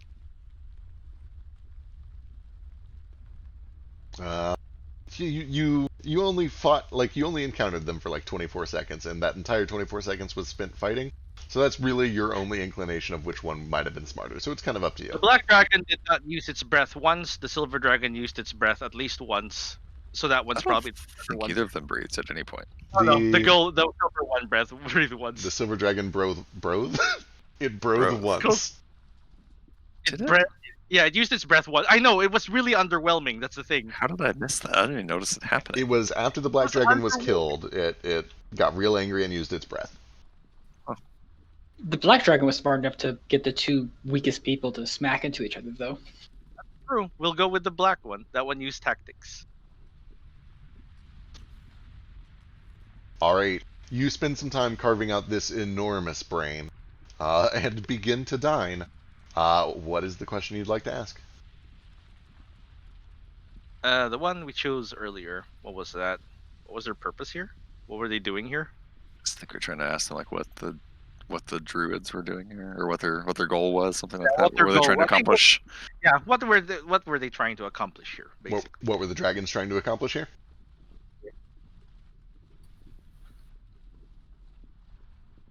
Okay. Da-da-ba-ba-ba-ba. Intelligence. Okay. No man, taking off his helmet, fucking attaches like a leech. The fuck.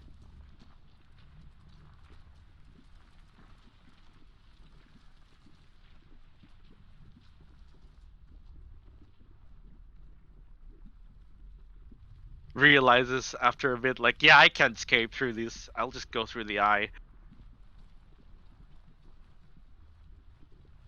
All right. Damn it, I have to go through the nose. As you begin to consume this brain, you start to have flashes and visions and memories that come to you rapidly and briefly, like flipping through TV channels.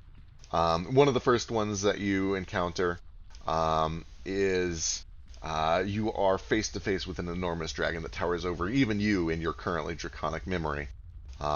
This massive, powerful dragon that is kind of just lording over a cavern full of other dragons that each on their own would be considered ancient and enormous. It is lit only as shadow. It is just a hulking silhouette. And you can see that there is just one single glaring red eye open currently, as if it is peeking out from a slumber, barely paying you any mind. And it seems to be kind of just this hazy, disconnected dream where you get bits and pieces of a conversation that was once had. The impression that you get is that you and the dragon standing beside you, a silver dragon, one that you recognize because you just fought it, were being sent to this island where your job was to suppress the local population, ensure that outsiders were unwelcome and were destroyed, to harvest these resources through terror and fear, and in exchange you would be given a hoard of your own, a hoard of silver and a hoard of copper. And importantly, that you were sent there to devour these creatures.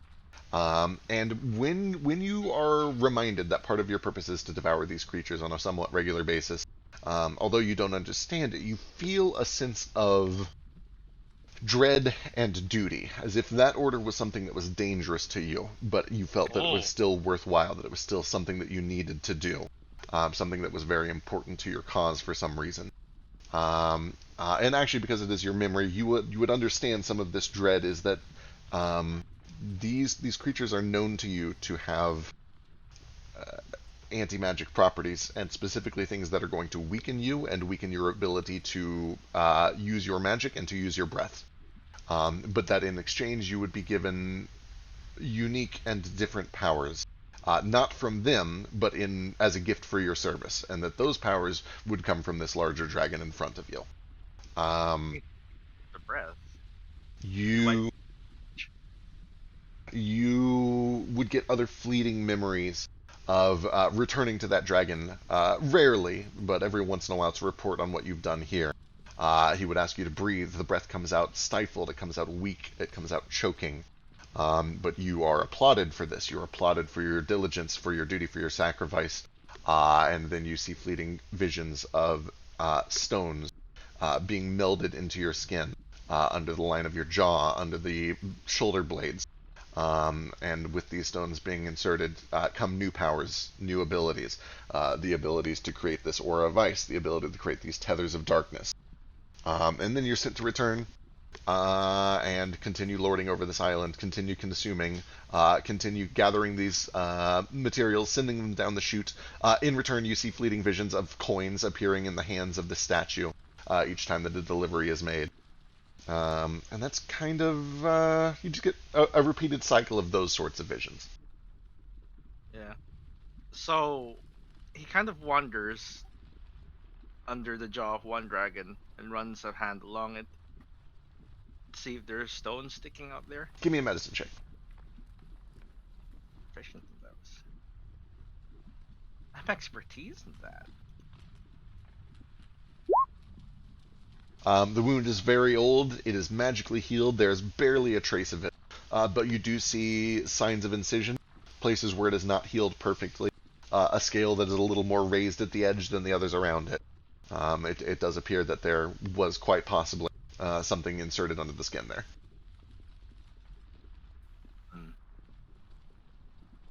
And then he raises up, replaces his helmet, and feeling a lot better now, is back to the more monotone, calm version of himself than the hungry, very emotional one.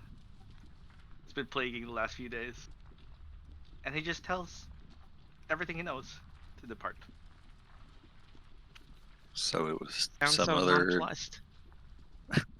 dragon what was telling him to do this, not the druids. Another dragon, yes. Do we know what color, or is it just literally a silhouette? Double checking my notes real quick. You would know from these. You would know from these memories that it is a very, very, very dark crimson red. And you would also know that it is named Ozymandias, and that it is one of this, or that this dragon is one of his many children. These are children of Ozymandias, related probably to Ozdir. Ozymandias is Ozymandias' father. He implanted still stones here. I do not know if they are retrievable. He taps under the jaw, and he taps other places, wherever they may be. I do not know if it's safe to remove him now. I take an axe to it immediately. All right, Gale begins hacking in immediately. There's the crunch of bones. Scales begin flying. Blood, although it has had time to coagulate, continues to kind of just drip and gloop free. And it takes very, very little time before eventually you find, pale and drained, somewhat weakened of its original strength, but still magical, still resonating, a still stone, and that has been nestled into the jaw of this creature. Can I tell what color it used to be? It used to be purple and pretty powerful. Let me go check. I assume this was the one. Ooh, you're breaking up a little bit. That was doing the like shit. I don't want that still. Yeah, this is the one that was doing the tether thing. Gotcha. Black one.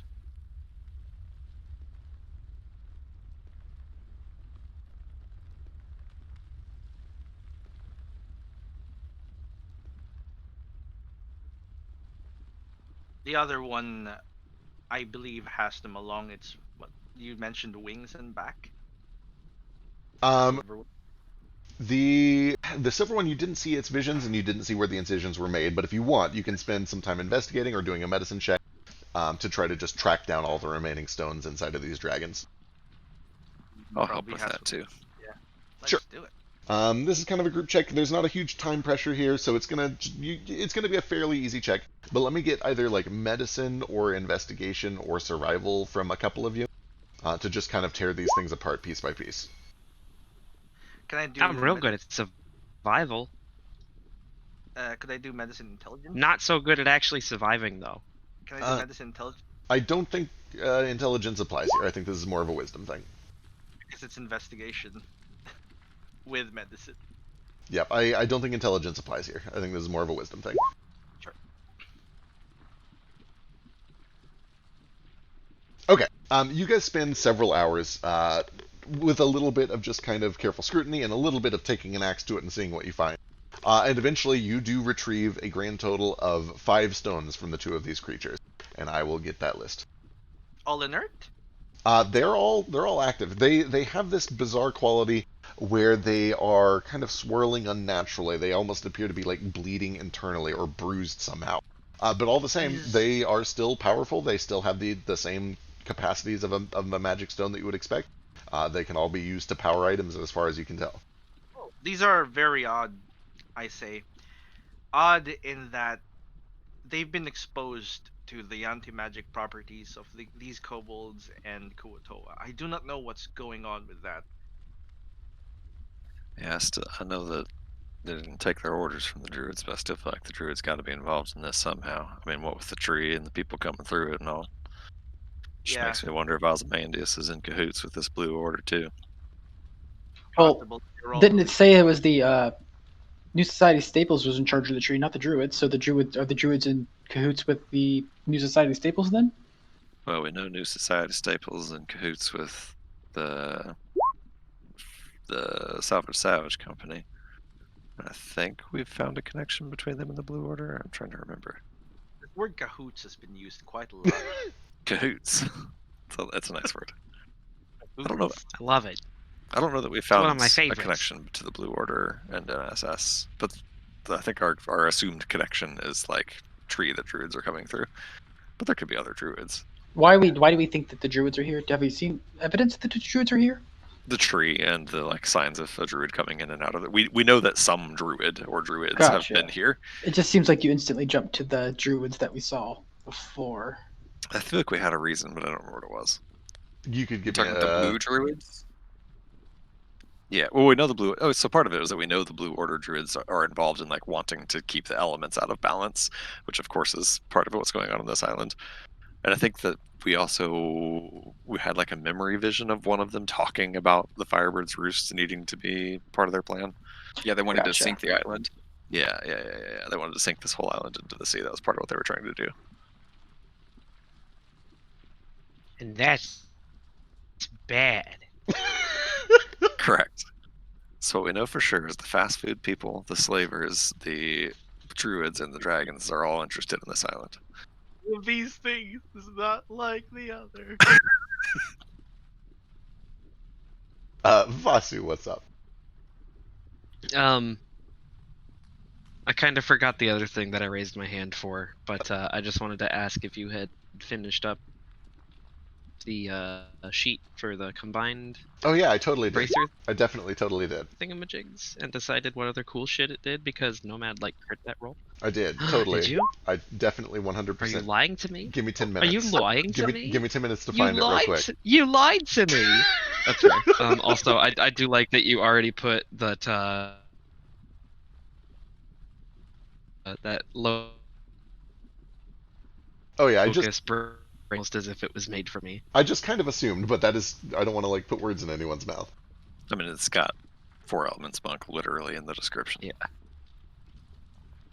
I'm not gonna attune to it right now, but when the time comes, I'm probably gonna have to use that to send at least a few of us into the fiery realms safely. I think we're all gonna. Oh yeah, I did remember the other thing. This also kind of pertains to Gale. Hey Gale. Yeah. I know you're like busy hacking at dragons right now, and you're real covered in blood. So you can get it some other time. But do you still have that bracelet I loaned you? Yeah. Here you go. Okay, cool. If you're not using it, I'd kind of like it back. Sure. But also, if you want to use it, because you're like afraid of dying or something, because that's something I totally understand, and that's the reason I want it back myself. You sure? Yeah. I actually have a thing for you later. I can't prepare it right now, but A thing? well, it's just a thing I can do. It should help in the future if we go into anything big like this again. That's interesting and curious. Well, cool. But yeah, in the meantime, while we're hacking away at dragons and doing like negotiations, I will probably reattune to. I can't even remember what it's called. I gotta scroll up. Oh no, the death thingy. Yeah, the bracers of Deathbane that I loaned to Gale a while ago, and that I don't think he ever used, because Gale doesn't die as often as I do. Right. He's much less reckless. We also went into dragon fighting like immediately after you gave it to me, so I've been using the dragon daggers instead. That's also very understandable. We'll be fighting a lot of dragons. On the subject of getting us into more danger, how long do we want to wait before we go to the roost? We want to just rest tonight, go tomorrow, rest a couple days? What y'all think? A rest sounds nice. If we're all done with these corpses, I'm just waiting for Gil to finish hacking at them. Shall I put them away? Will they fit inside of one of these paints? You have to split them in 2, I believe, each, and I have 4 uses of the paints. Good enough idea to me. We can just leave the copper up there. Come back for it another time, I reckon. Yeah. I think we should probably close the door at least. Nobody wanders in there. As long as we already know what to put in, should be fine. Yeah. I'll go up there and like draw. Here, Ace, take a symbols. picture. Yeah, that works too, I guess. What? Like, I think his camera has a limited roll, so I'll just. No, I can keep. that's It can just store up to 5, but I can just keep printing photos. Either way, I'll So- do a drawing of it. Just 'cause What am I taking a to picture? do drawings, and then I'll erase the chalk after you take your picture. Just the symbols to open that door that goes Gotcha. into the tower. Click flash. Click flash. He makes the actual noises, but I'm not a kinku, so the camera's silent. I just make the noises for it. It doesn't flash either, I guess. It does flash, but like I make that like the or whatever the camera makes, like the old school cameras. That like you guys Powder know what I'm going, talking boom boom. exactly. Okay, I'm back. If no one has anything else to do with the bodies, we're gonna put them away in 4 separate canvases, split in half. Yeah, it does. Oh yeah, he needs these first. Let's see. Breath glands. Okay, easy enough. Go and give me a survival check for all this, or medicine, either one. I'll assist. Let's help. I will help with medicine. The others, this is just to keep them like from spoiling. Okay, excellent. The breath glands, when you pull them out, you find are severely atrophied, significantly atrophied. But they are still there, and you're able to harvest them just fine. But they don't look healthy at all. The stomach contents, it's kind of what you would expect. There's some bile, there's some acid. You do find bones of small creatures, about the same size as Kuatoa and kobolds. Not a ton, probably maybe 2 creatures in each of their stomachs. Let's see. Claws, teeth, easy enough. You're able to pull them all out. You get a good old set, a big old bag of claws and teeth.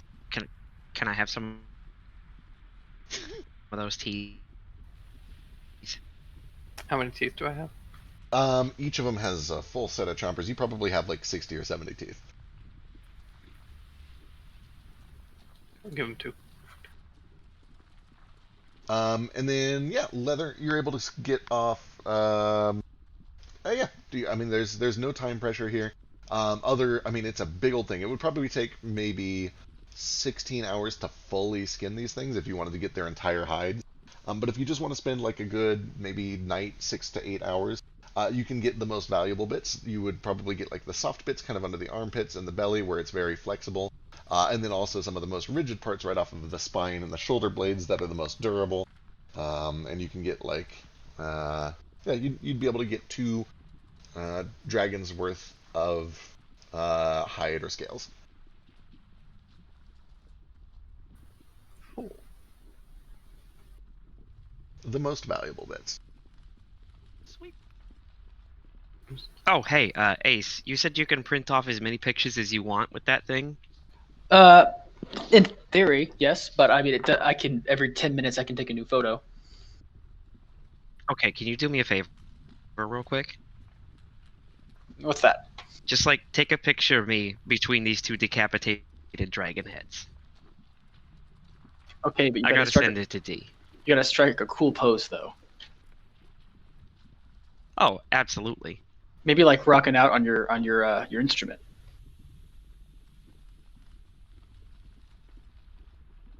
All right, whatever pose he does, I go ahead and take a picture.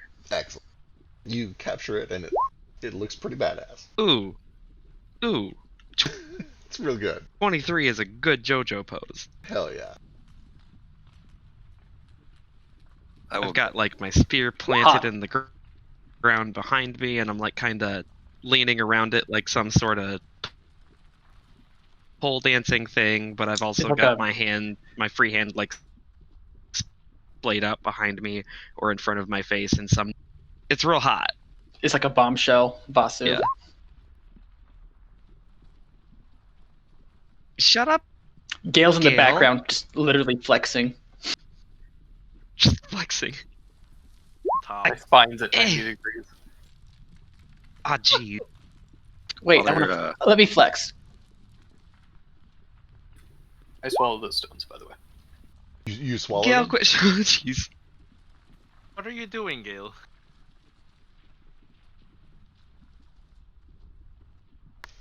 Seems like a great idea. Let's swallow the first one and see what happens. Okay. I don't destroy it. I just try and swallow it whole. Okay, you're just swallowing a whole. Okay. It's. Give me a Constitution saving throw. Now we find out how much Gale can deep throat. It is an unpleasant experience the entire time. It vibrates on the way down. The edges are hard. It's difficult to palate. It's even more difficult to swallow. But if you go through it, you are eventually able to swallow it. It doesn't damage you. Water. You are poisoned effectively for the time being. And yeah, the immediate sensation that you can tell is that you just have this horrible stomach cramp. You can feel that there is something like just this horrible knot in your stomach, especially as you try to move around. When you hold still, it's not so bad, but every time you try to move or walk, you feel this resistance on the inside of your stomach. This just kind of pressure, like you've eaten something that doesn't agree with you. There are no immediate noticeable magical effects or anything like that. But you can definitely feel that it's in there, and it's not agreeing with you right away, at least. What'd you do that for, Gale? Experiment. Oh, Proved. What was the gag myself hypothesis? and try and pop it back up. Sure. What was the hypothesis here? Give me a Constitution check now. God, Check. everyone had I'll give him the Heimlich, Operate. just give him advantage. I'd allow save. Like, if you've got save proficiency, that's fine. Okay, there's an extra 5 on that then. Okay, 17. It takes a little bit of time, but you're eventually able to kind of just gag and cough it back up, and it comes out. And you immediately feel a lot better. The poison effect has ended. the cat vomiting thing. But yeah, you have no other immediate effects that you can tell. Why did you eat Did that? it work? No. What was the hypothesis? I was just curious. Hardly an experiment, but okay. As long as What you do, write it down. It was Daru licking the bone. We have no room to judge. Yeah, I mean, like I Charged them pretty much for that, actually. I That's got what we results did. from it though. That's the only basis by which Daru continues to lick every dragon bone we come across, is because I was wrong. Well, let us at least write down the results. You seemed ill from ingesting a still stone. You did not explode. That's good. I don't know if it's just kobolds or just you. You know, I'm kind of curious though. As you much as want I've been to follow around them, one? I've never tried eating one. What do those taste like, Gale? Like a salt lake rock. Try a small one, Vasu. I'll put one of these Oh, I know you. You want a cantrip big. level wild stones in my mouth. Are we eating stones? Oh no.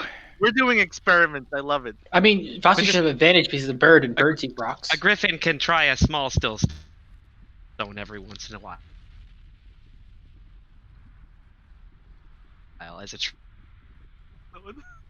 treat for effect to come back and tell me that my stomach explodes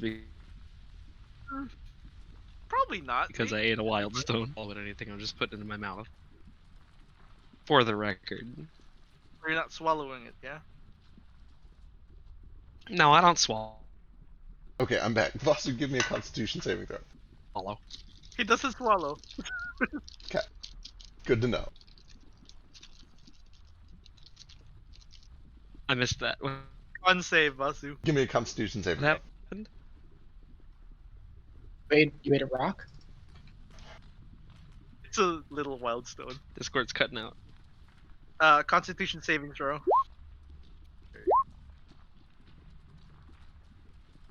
Oh boy.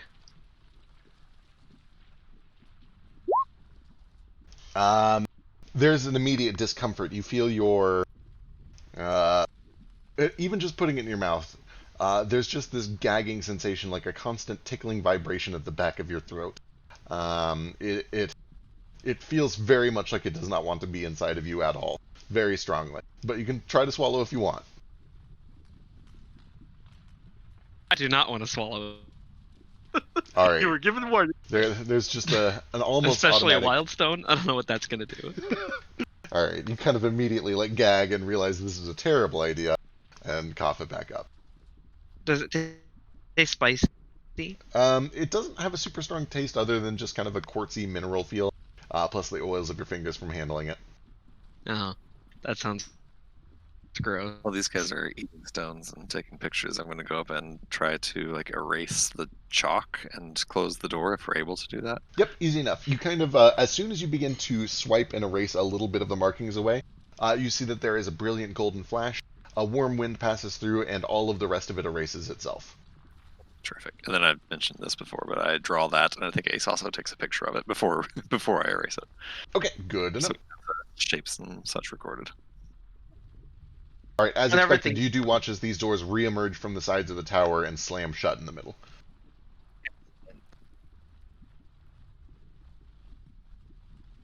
With Yep.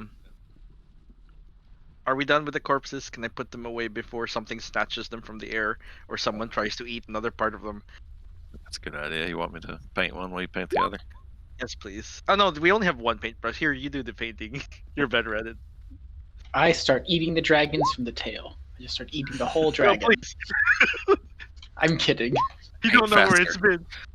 Paint I fast. do on the So ground. fast. You can have a bit of dragon as a treat. I had one. Yeah. By the way, what is the experience of a dragon's brain like? I've never eaten like. Is it I is think- it gamey? What did it feel last Oh, when it died? Feck. Yeah. Feck, sorry.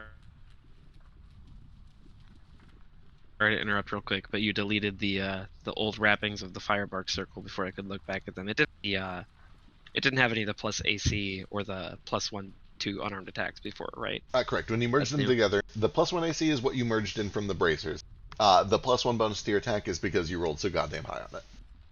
Okay, so it's not an additional +1. It's just the +2 that I had from the bracers of defense. Right. Oh, Because I'm the ones sorry, that I hang on. merged were the ones that have plus. Yeah, like it's the +2 if I'm not wearing any other armor. That's why I was so excited about it. Is I thought I was getting another +1. Gotcha. No, okay, I'm sorry. Yeah, I merged in the bracers of protection instead of the bracers of defense. So that +1 to the unarmed attack. Yeah. Yeah. Yep. So +2.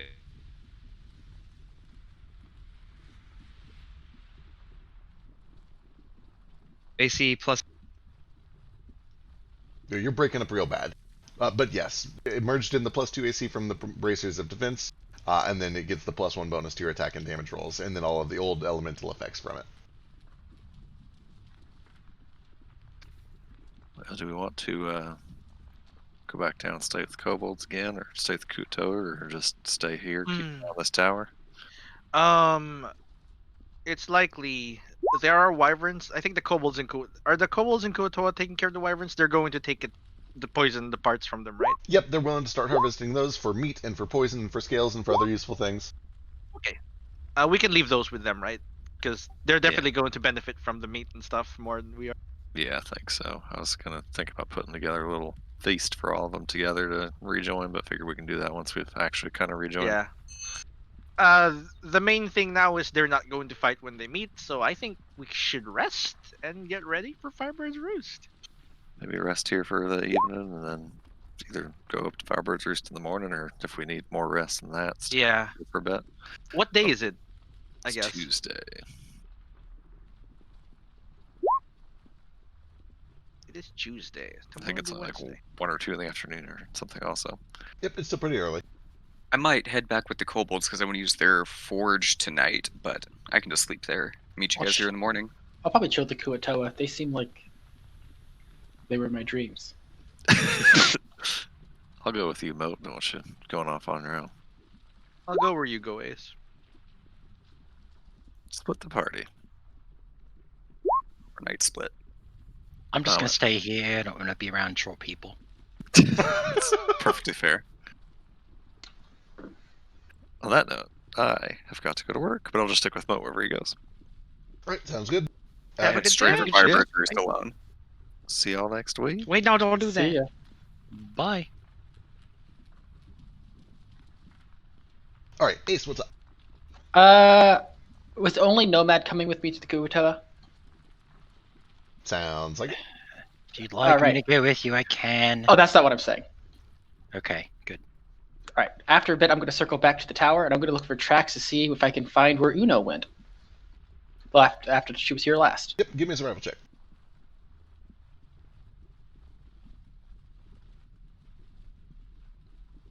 I'll help you with that. She's a humanoid. Oh, it doesn't matter.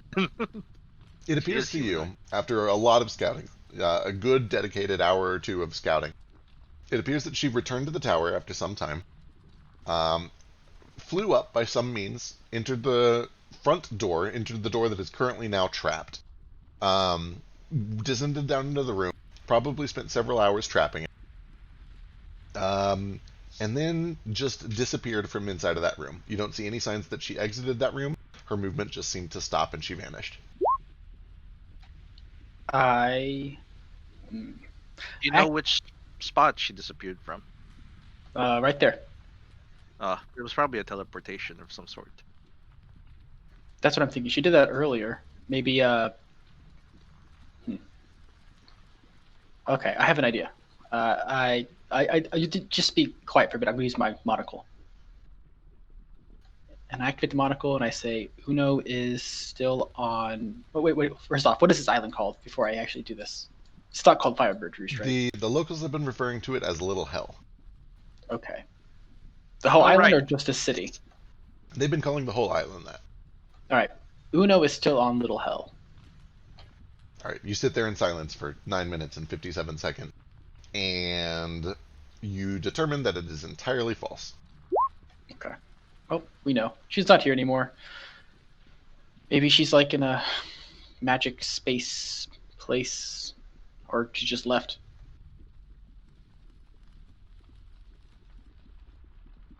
Oh well. Well, thanks, Nomad. Let's just head over to the Kuatoa.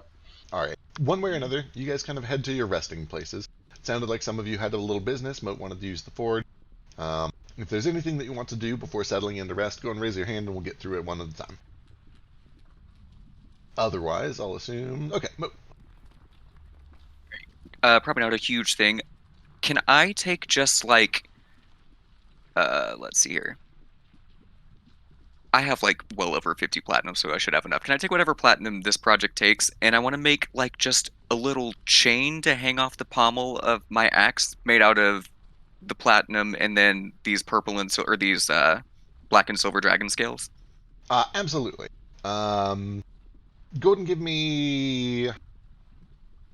So this dedefinitely is more of a jeweler's thing, but smithing is applicable. Go ahead and give me a smithing check. It's just going to be a little bit of Jeweler's a Kit harder... is involved, I can help. I was gonna say, if you were there, I was gonna ask for your help, but I wasn't sure where you were staying. Oh, happy to. Sure. The two of you can definitely Yeah. work together. You both have applicable skill sets here.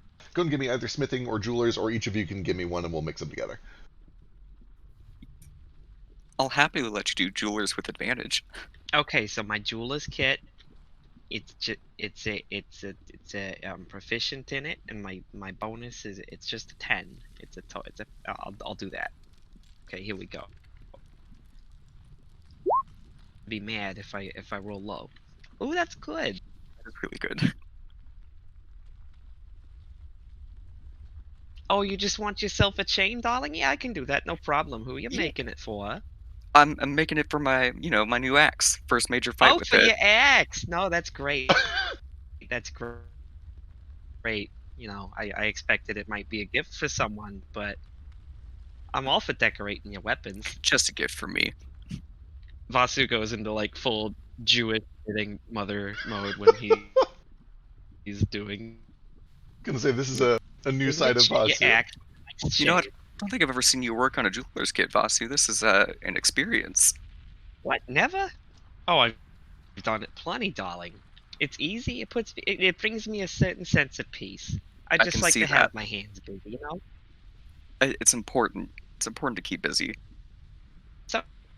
So tell me, what are you doing with this chain on your axe? I mean, I don't think I'm enough of a jeweler or an artificer to make these jewels and scales actually do anything, but what's the sentimental value here? Tell me all about it. Well, Dish. my dad made the axe for me to go on this big adventure, and I got it upgraded from Nomad, and it's the end of my first journey here, first major kill with the new axe. Ah, a little bit of commemoration. I totally get that. Let me make it extra special for you then, because I totally get decorating a weapon that was given to you by your father to go on a big journey. I kind of nod over at my spear. Yeah, you get it. You understand. Oh yeah, totally.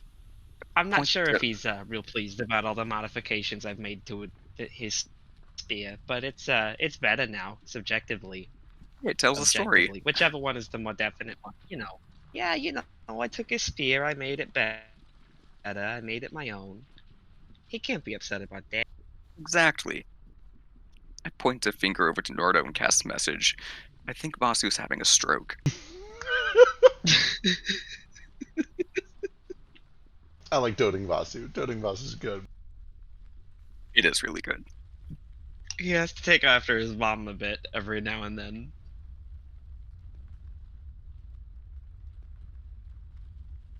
All right. Oh, here, it's all done. Why don't you give it a swing and test it? I'll give it a few swings. This is beyond perfect, Vasu. Thank you so much.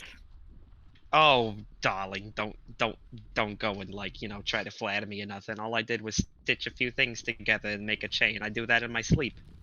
Burned all the flattery in the world, But you look Vasu. real Whenever you good need it, swinging that axe, and I'm happy to help you out with it. come to you for all my jewelry needs from here on out. Okay, sorry, I was silly. That, But it turns out absolutely gorgeous. It has this very pleasant jingle to it. It's got good weight. It doesn't interrupt the flow of the weapon at all. It's designed in such a way that it just kind of acts as a nice decoration and a good trophy for what's been done here.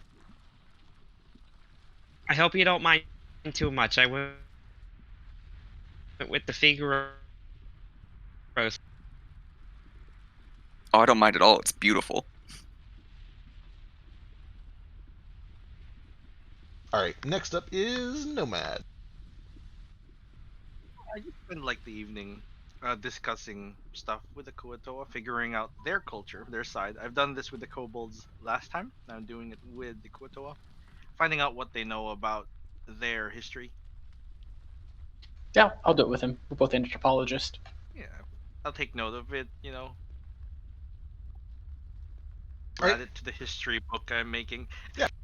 Because of your background, you're able to get a lot of in-depth information just by studying and conversing with them. The general vibe that you get is these Kuatoa clearly used to be a very magically adept and advanced and interesting and spiritual group of people. But for as long as they know, for at least as long as the dragon has been here, if not even a little bit longer than that, they have been disconnected from that somehow. There has been a change. The magic has been stripped from them. Their culture has been lost. That part is largely thanks to the dragon. They don't have access to their records. They don't know what their old practices were like. A lot of that happened at Firebird's Roost, and they no longer have access to it. And what they've done in the time since then is what Kuatoa are kind of want to do, where they just start inventing practices, and they start to come up with weird rituals, and they've started developing prayers and chants that they sing, and dances and festivals that they hold, secretly and quietly, so as not to attract the wrath of the dragon. And as a result, they've developed this kind of very superstitious, very kind of pseudo-religious culture. It feels very much almost like a cult of some sort. But unlike a lot of Kuatoa cultures, there's no magic involved, no gods have been created. It just kind of seems like they're wandering aimlessly. They're seeking that connection to what they know they used to have but have lost. Well, you guys could be loud now. You can praise and have your rituals as openly as you wish. You must celebrate your culture, whatever it is left. If we find out more, we will bring it to you. For now, here's a pamphlet. They start taking the pamphlets and looking through them.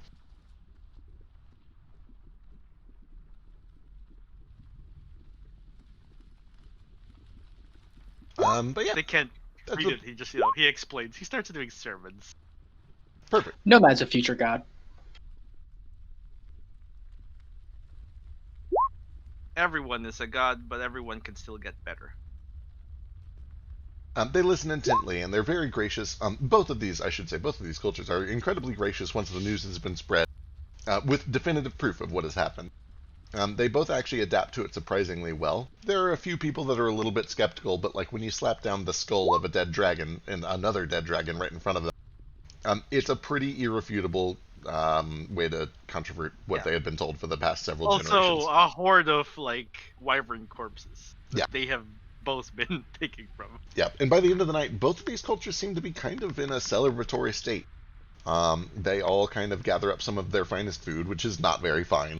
It's more just that they get a larger ration size than normal of their existing dinners. Plus, also probably some help from Nordo. And there is actually a little bit of a celebration in each one of these places.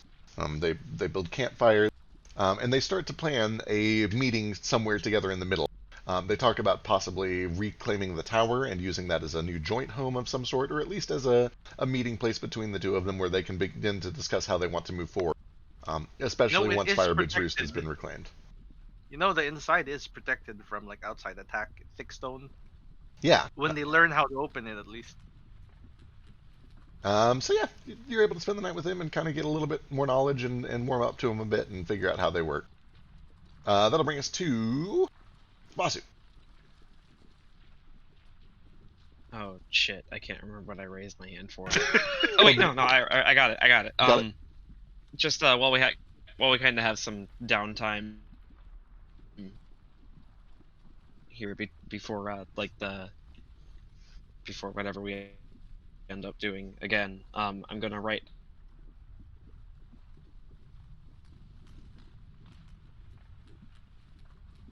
a letter, which I will actually write out for you. Did he venturing hasn't ended and you dying yet or anything? Totally, definitely. He's definitely alive We just and well. killed some dragon teeth just to kind of include that. Yeah, cool. But yeah, I will also include with the letter some of those dragon teeth and that picture that Ace just took of me posing between the two decapitated dragons. Perfect. And that's it. All right. You'll have to find a mailbox I to just send it gotta back anyway. I just but gotta you can- keep showing him up. It's a very important thing. It is tremendously important. You can definitely take some time, get that letter written, get the package ready to go, and then the next time you are anywhere that has a mailbox, you can send it off to him. Cool. All right. Anyone else have anything before we settle in for the night?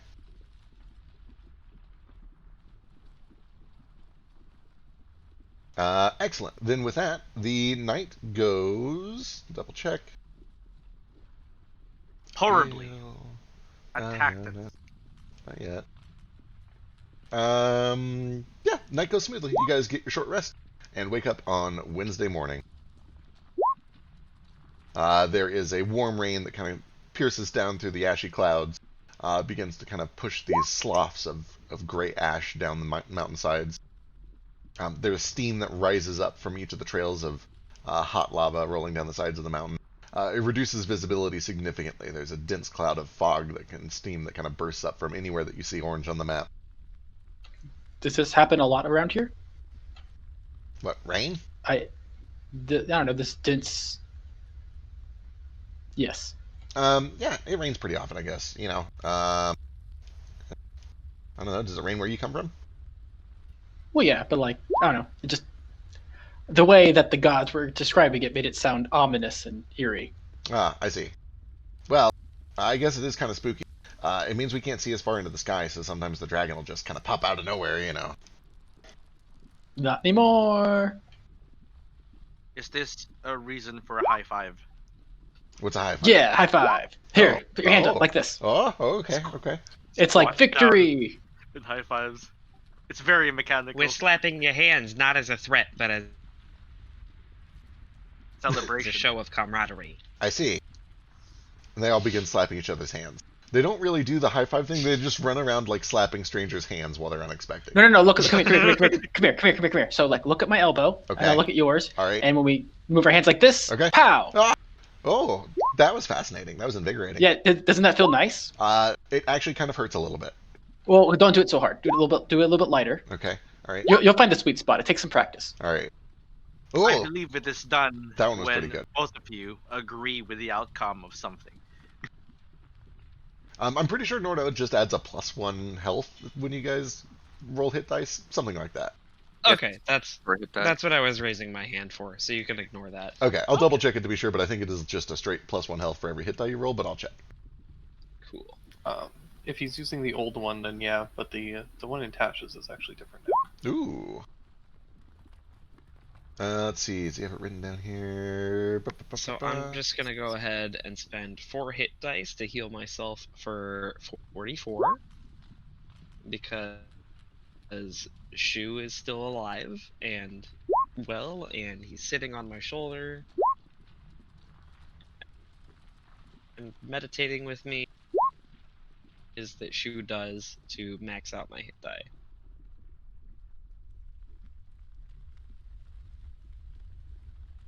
Excellent. All right, you guys are able to get all rested up in the morning. The day is yours.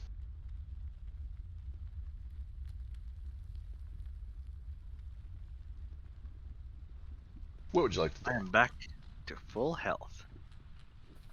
Should we head to Firebird's Roost? Yeah, I think it's probably time. Yeah, I know this was probably asked already, but the statue that was inside the tower, the one that like brought stuff in there, did that seem like it was naturally there, or had been brought there? It was carved. It seemed to be. Give me an investigation check before I give you free info. Roll some dice about it.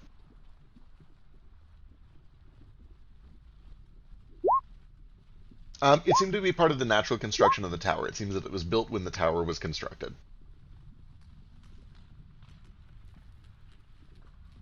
Did it seem like the key Okay, that was so, there was important note.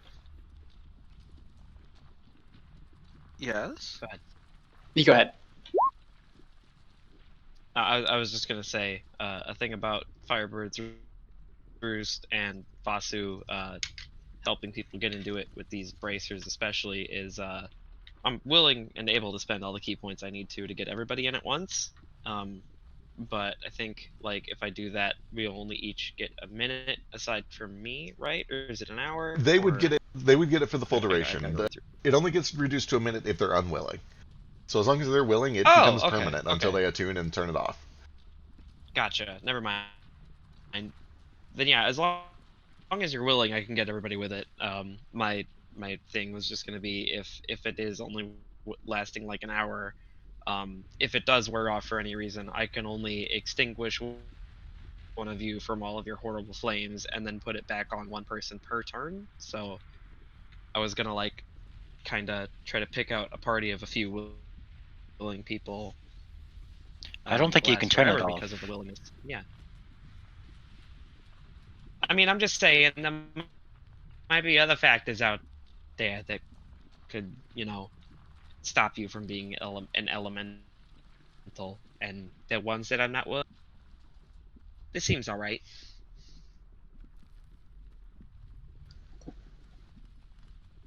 But also that is still an important note that I will put out just in case it does come up. If we do all get extinguished or cast out of our elemental form for any reason, I'm really only going to be able to save one of you and stop you from burning into a quick, very painful death per turn. So, Don't there's die. that to consider. Yeah, don't die. And also resist any magical effects that might make you want to feel like being a fire elemental if they happen to come up. I guess we don't really know if there's like magic in place to make it livable once you're inside anyway. I mean, I know things around here seem to be more heat resistant, but presumably if they were spending any kind of meaningful amount of time inside of it, it would eventually succumb. Maybe we just need to get some very red clothes and we'll be fine. Perhaps Vasu, you can activate the effect on yourself and scout ahead. Yeah, that's probably a good idea. Then Unless you I can figure happen out. to die in there on my own, and then we're all kind of fucked, huh? Unlikely. If you die, then we'll just know not to go in, I suppose. Yeah, very unlikely. And I'm glad that my sacrifice will be a willing deterrent for all of the rest of you. We probably come and get your body, however. I'd appreciate that, at least. I'd We'll like be to on be buried fire, back in so. Eisenlaw. All right. Before you guys head up, Ace, what's up? I had just two more things. Sure. First off, the Kumatoa spent a lot of time at those like water pools. Yep. I'm gonna investigate one. Are they like really hot? They seem like they're like literally just like Scalding? sitting in boiling water. They are definitely very hot. It would be uncomfortable for any of you to get in it. It is hotter than a hot tub. It is probably in the 140 to 150 range. Gotcha. Okay. And This then is for cooking. If I make Yeah. myself resist fire damage, is it comfortable? It's still pretty warm, but you could definitely, it would be like a hot tub for you then. Gotcha. Second thing, this room that the statue was in, did it seem like it was the housing for the keys, or did it seem like, having been in both of these little towns, that there was a shrine or a place that these keys, both halves of the keys were be stored at? It definitely doesn't seem to be. The statue does not seem linked to the keys in any way. You don't see any like indentations or indications that like it should be set there. Any places where it goes. Any like indentations where they fit. It seems to be unrelated to the keys, and the keys themselves were just kind of sitting on the piles of coins. Likewise, you haven't seen anything in either of the cities where they seem to belong. Gotcha. Okay, that's it. All right. Then, it sounds like you guys are heading back up to the peak, yeah? I think that's like, Yeah. A question about the Mantle of the North Sea's Wrath. Yes. When does it regain charges? Mantle of the North Sea's Wrath. Mantle of the North Sea's Oh wait, Wrath. 4 charges per week. Gotcha. Never There you go. mind. Yep, so on Sunday. I was looking for like a separate clause. Yep. Yeah, anytime I write it as like charges per week, they all come back on Sunday morning. Okay, cool. All right, you guys make your way back up. Are you going on foot or are you taking a ship? How are you getting up there? Might as well take a ship, right? I think to not take all the fire damage while we get the keys in place, we need flick ship anyway. Right. Yeah. All While right. we're doing that, can I identify the keys together now? I guess. You can, and you learn that each of them has a very, very simple enchantment on them to make them magically resistant to damage. And that is the only enchantment that they have on them. It is they are magically hardened against damage. With that said, Wow. you imagine that they're clearly designed to serve as a conduit or some sort of a like they have a specific build, right? Like they're specifically made to serve as a magical focus. Kind of like how like an arcane rod. There's nothing magical about an arcane rod, but it is made in a specific way to channel magic.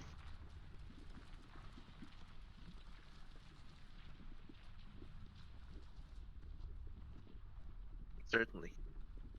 But yeah, you guys pull on up to the caldera. Right? Is it still glowing like hell? You do see that there's still a faint orange glow coming from the indentation in the center of this onyx platform.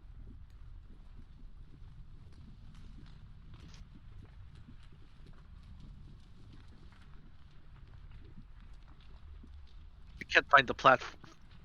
I can't either. I can't find the platform.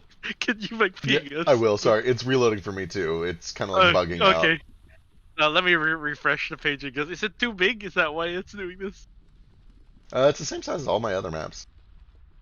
Weird. I'm refreshing the thing. It's like scrolling around. Wait, where's the platform? Where's the platform? It's gone. We fucked up.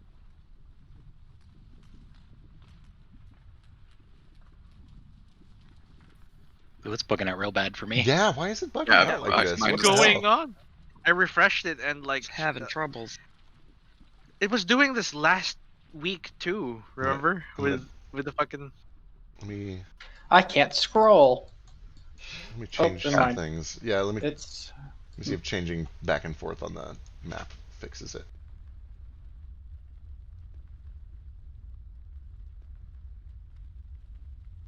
What I in mean, I the guess in world? theory we're just popping the keys in, and then we'll probably be on a new map anyway. Probably.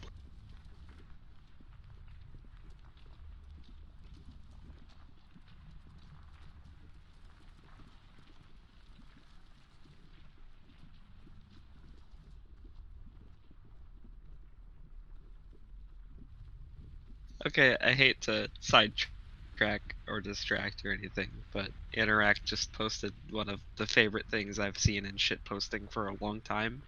I've looked at it. This amuses me greatly. This is just fucking ingredients. I didn't read the caption first, and I thought like these were out of context phrases taken from a novel or book, and I was really confused. And now it's even worse because apparently it's from Yeah, mine.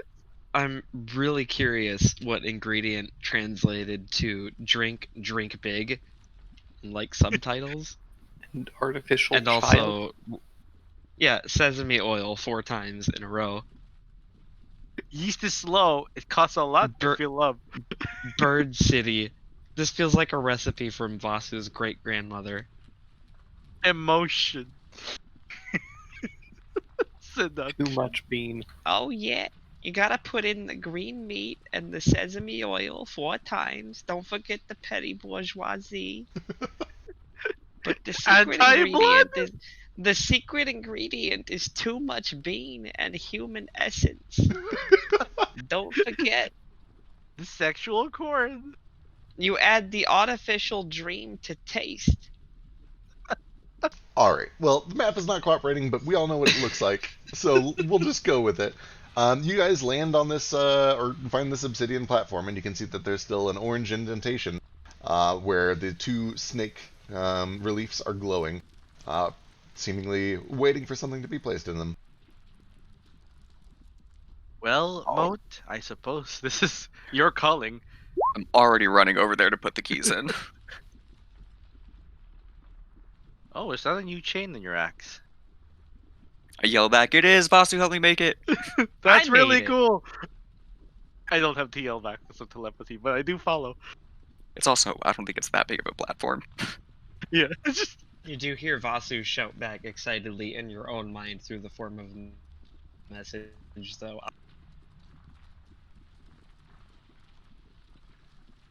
Vasu, wonderful craftsmanship. you cut out. Shut up and quit trying to Whatever. flatter me, but also I'll make something for you if you want. I would like this. What did you shout? Nothing out loud. I know, but like it like literally cut out. Oh. First I shouted, I made this, and then I shouted back. I can't remember what I shouted back, but something like, I'll make you one too if you want. Don't Yeah. flatter me, but then also I'll make. He's a very Yeah, tsundere that one. kinda. Shut up. Vasu's not tsundere. Shut up. Tsundere as fuck. Where would you get that idea? All right, Mo. As everyone else is hopping onto the platform with you, you are able to walk up and find this indentation with both of the keys in hand. What would you like to do?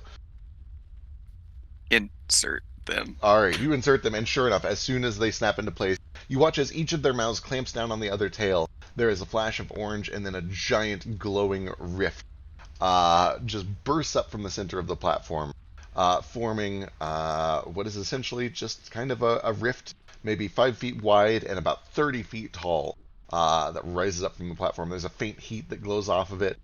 fire around the edges, gleaming stark and brilliant against even the shine of the lava around you. I run in. All right. Oh no. As you do, I need perception checks from everybody. It's a good thing we were out here to see if some weird thing happened. We get to see him turn to ash. Trying to see if I would, remember the whole being cautious plan. Oh, that was Oh. a shit roll for me. With Mo, just kind of assume that goes out the window sometimes. Did you say perception? Yep. Perception. Terrible roll.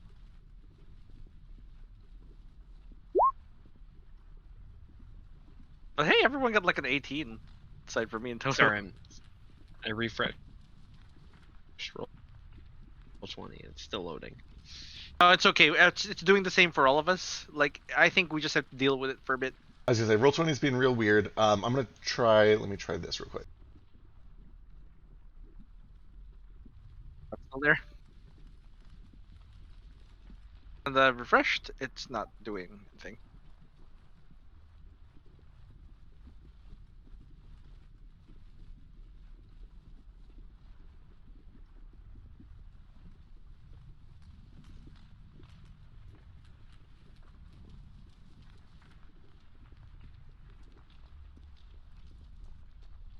You said perception, right? Yep, perception.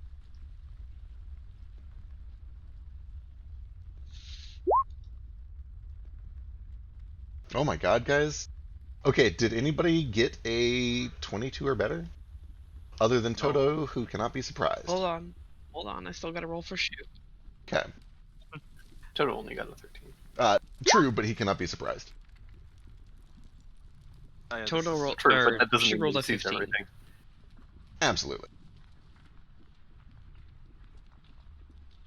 Oh my god, guys. He can't warn anybody. Why do my plans... Yeah. Why does this...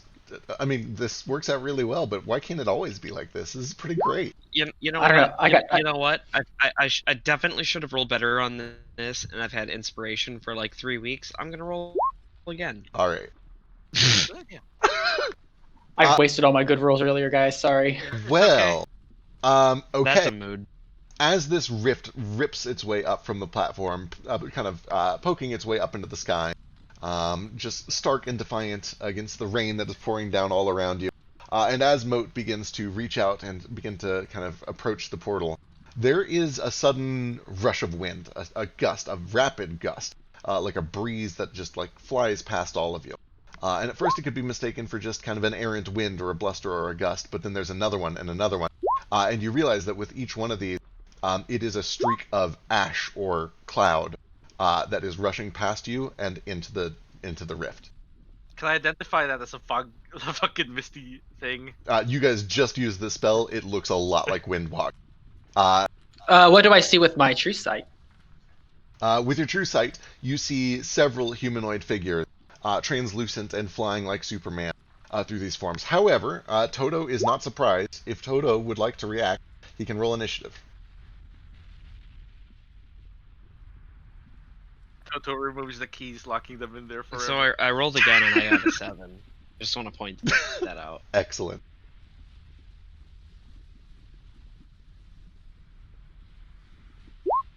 Oh, Toto! Holy heck, Toto! Please just shout danger.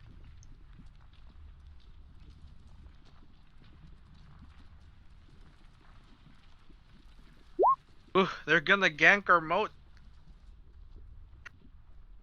Anyway, what are they gonna do? They have a minute of nothing to do.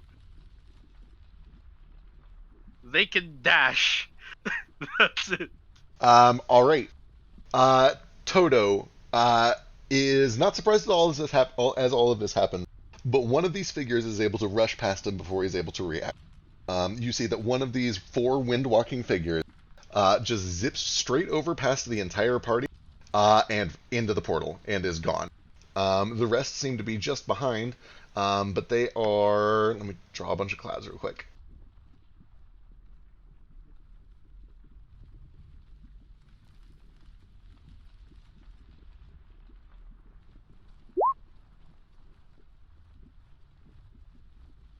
This happens before you lay your hand on it. It is as you are approaching it to put your hand on it. Gotcha. So one of the clouds zips past, touches the portal. Clouds zips past, touches the portal, and disappears with a flash into the portal. Toto is up.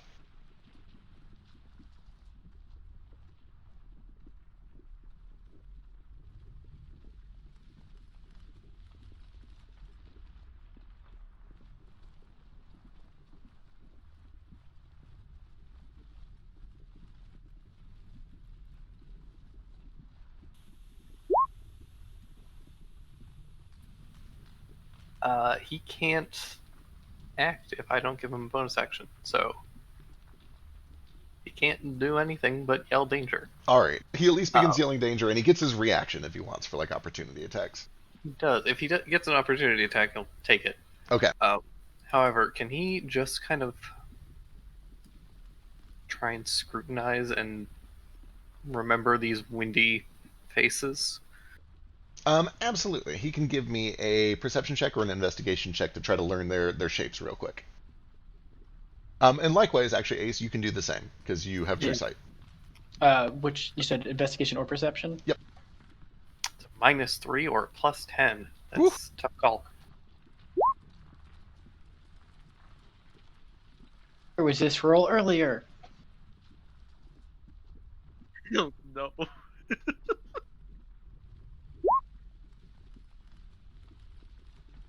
Force damage, hot. Damn. Good lord, yeah. Okay, so the next figure begins to fly past, and not really even expecting a response. Toto's able to reach out with a 28 and chomp in, dealing 7 points of force damage. There is a big chunk of this cloud, this ash, that is ripped out into his mouth, and you do see that like some blood comes with it. There's a spray of crimson that kind of follows, but the rest of it limps on towards the portal, touches it, and disappears. The next two, or sorry, the next one follows suit. Did Toto get turned into a fire elemental? I don't think anybody has turned into a fire elemental yet. Oh, okay, gotcha. And if that's wrong, let me know because it might matter. Yeah, I haven't taken any time to do that yet, so. Okay. All right. With a 32 and a 25, both of you, Toto is able to kind of make out rough shapes. But because they're in cloudy form, there really isn't a lot of like facial detail to make out. Other than that, they look vaguely humanoid, but even then, they're streaking so fast it's kind of hard to tell. But you can make out at least that there appears to be two of the clouds look vaguely humanoid, about the size of a normal adult human male. One of them appears to be a little bit taller and has kind of a tail behind it. It could be Tabaxi or Dragonborn or Lizard Folk, something like that. And then the one that is straggling behind the most appears to be a little bit more slender, about the size of a humanoid, but it has these strange sparkles inside of it, like glimmering points of light. And also, the ashy form seems to waver, like there's something wrong with it. It looks like there's something different or bizarre or chaotic about that particular cloud. And then let's jump to Ace and get his view of it. Ace, you see what appears to be a black-haired human male, a kind of ruddy, clay-skin-colored orc male, a black-scaled lizard folk with a headband around his eyes, covering his eyes entirely. And with a 32, actually, the color of those scales looks kind of familiar to you. Okay. And then finally, you see this final cloud, the slowest cloud, the straggling one, the one that has points of light. And what you see for its true form is an elf woman, maybe in her low 20s, 21, 22 or so, who seems to be struggling. She's really having a lot of difficult time, like she's trying to hold something together, or she's concentrating really hard on a spell that's giving her a lot of trouble. And as she starts to make this dash over with the lowest initiative, you see that there is a... God, it's hard to really even tell what happens, but something goes wrong, and her cloudy form just drops. She continues to careen over to the platform and begins to tumble and roll as her cloudy form is kind of dropped against her will. She slides a bit on the obsidian, and reverts back to a normal humanoid form. Where you see her normal, actually human form, that is still in this bizarre state of translucence and filled with this constellation of stars. Moat, you immediately recognize this figure. But she doesn't seem to immediately recognize all of you, or at least is so concerned about what has just happened to her that she panics, turns around, and begins to cast a spell.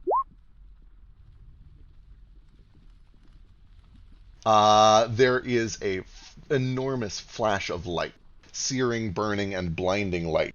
And I need everyone to give me... How far away is she from me?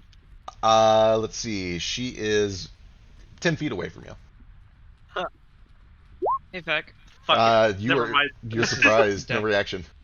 Oh yeah, no reaction. Fuck, we're surprised. Yeah, Vasu, what's up? A sort of retro.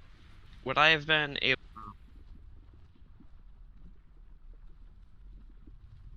You're cutting out a little bit. Would you have been able to do what? I was just asking if I would have been able to use my hero points.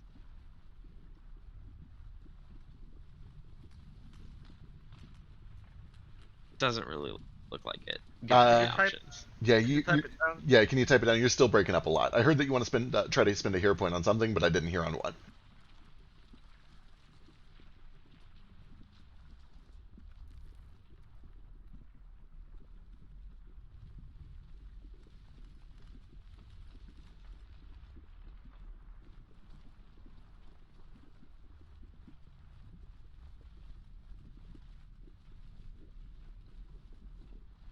In the meantime, the spell goes off, I believe, and there is a brilliant blast of light, and I need a Constitution saving throw from everyone on the platform, including her.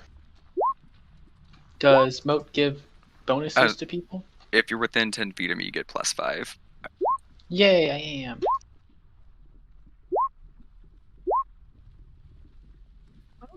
Well, it's not going to help. So I did terrible too. Actually, I'm going to go ahead and burn my inspiration on that. good idea. Goodbye, everybody. Ace, no. I'm probably going to go blind. Oh, I'm one For off. good.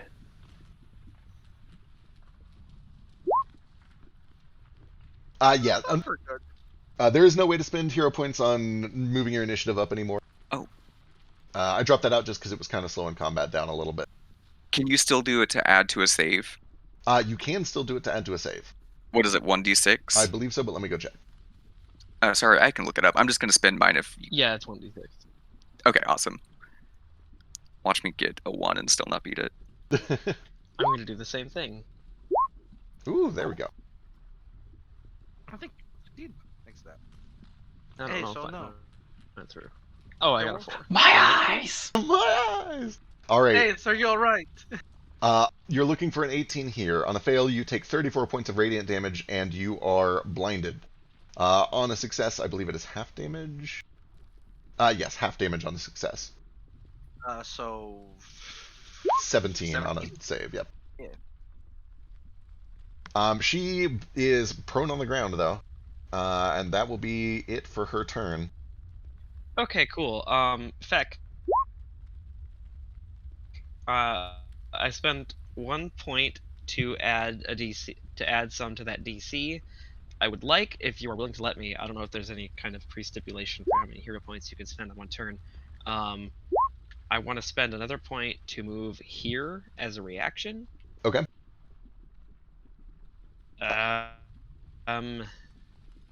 Maybe right here. I probably can't actually do it with that same reaction / action / hero point thing though. But as soon as I can, I'm gonna go into tunnel fighter stance. All right. Eventually, your turn does come around, even during the surprise round, and that gives you your reaction back, and then that means you can spend your hero point to do that. And with that, we will go into an actual round of initiative. So let me clear this off, and we'll roll it. Reloading my thing. No wonder that guy had a bandage on his eyes. She's unstable. How did she unwindwalk? That's a wonderful question. Sounds like she was forced out of it while she was trying to do something. Yeah. You could give me an Arcana check. In a bit. My fucking thing is loading. Sure. Oh my god, Elise, where is your health? Why do you not have health? We had time to heal, and she had like. Oh, she was at full health. She just doesn't have very much max health. Oh. Oh, is she under leveled? Have you been rolling instead of taking average? Nope, she's been taking average, I think. She just doesn't have good con. She just doesn't have +4 con to all of her characters. Right. +5 for Nomad, but okay. Jesus Christ, it's ridiculous. 140 max HP, friends. Alright. What am I max out at 82? Real quick, before anything else happens.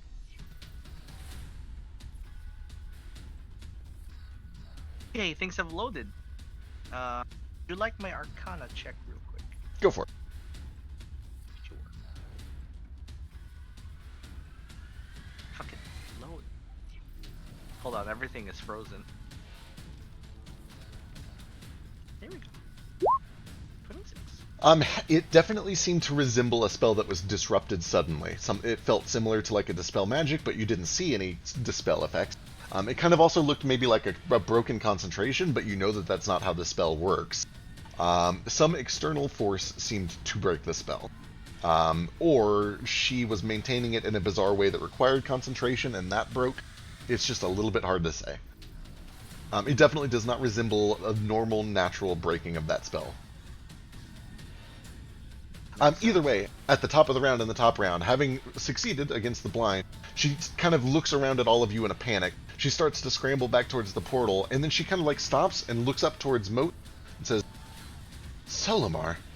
But then she looks around to the rest of you and sees that weapons are being drawn, and she reaches for a scimitar at her side and draws it and begins to charge magic. Olimar. That's his last name. Ace, first react. Wait, do we know that Moat's last name is Salamar? I mean, I don't know this, but like, You does do. Ace? Everyone Okay. parts of He this. introduced Okay, himself I as thought it. you had a fake name this whole time, and I felt lied to. But okay, that's just your last name.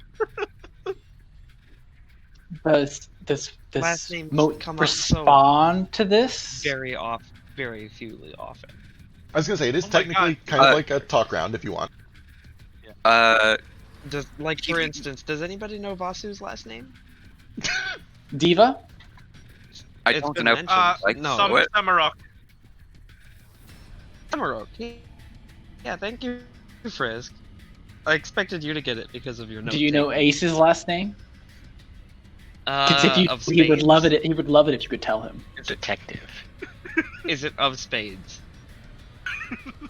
But what does Moat say in response to this?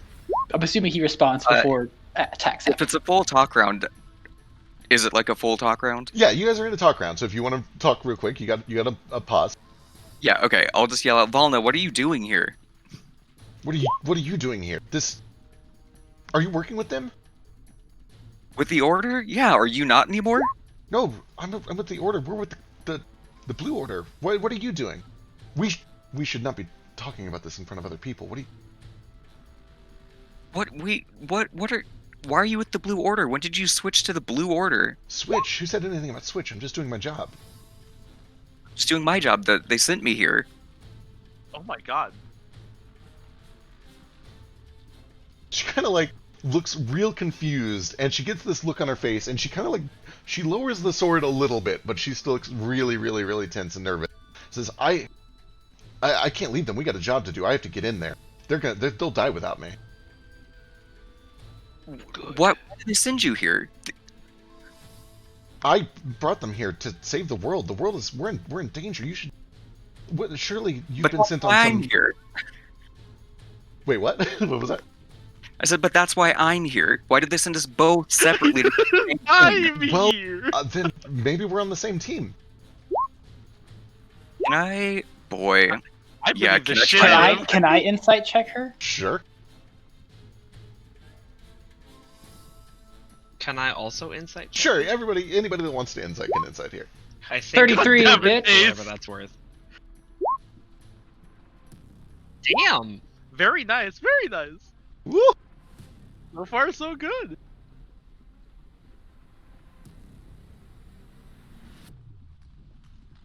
I rolled an 18. Can she I don't think so. insight her as well? Maybe if she was on, I don't know. Maybe does it understand language? Oh, hold on. Okay. I made a mistake. I don't have advantage on it. Yeah, But yeah. it's It's like 21. okay, because of that pact thing I took with Shu, like Oh, you're right. You're right. Sure, why not? she explicitly speaks in a. All right. Either way, with all of those 20 plus rolls, you get the sense that She's she gonna be is, she's confused. She is under the impression that all of you are supposed to be hostile. She thinks you're all enemies right now, and she's surprised to see Moat among you. Probably kind of similar to how you guys feel about her, honestly. And she also looks like she needs to go. She does not want to sit here and talk, and she is backing towards that portal to put her hand on it. Can someone grab the key before she goes in so her friends all die? Boy, It's all the good. Okay. I'm gonna do a thing real quick. All right. I'm so excited. I want to see what you do. Oh no. Oh no. I will walk with her to get my hand on the portal. I'm just gonna follow her in. All right. We'll go in initiative order here. So Ace, you see that Moat intends to go in quickly with her. How do you react? I can't see. Oh, you're blind. Okay, what do you do? But I can hear really well. You can, yeah. You can make a con save at the end of your turn. Yeah, please. I guess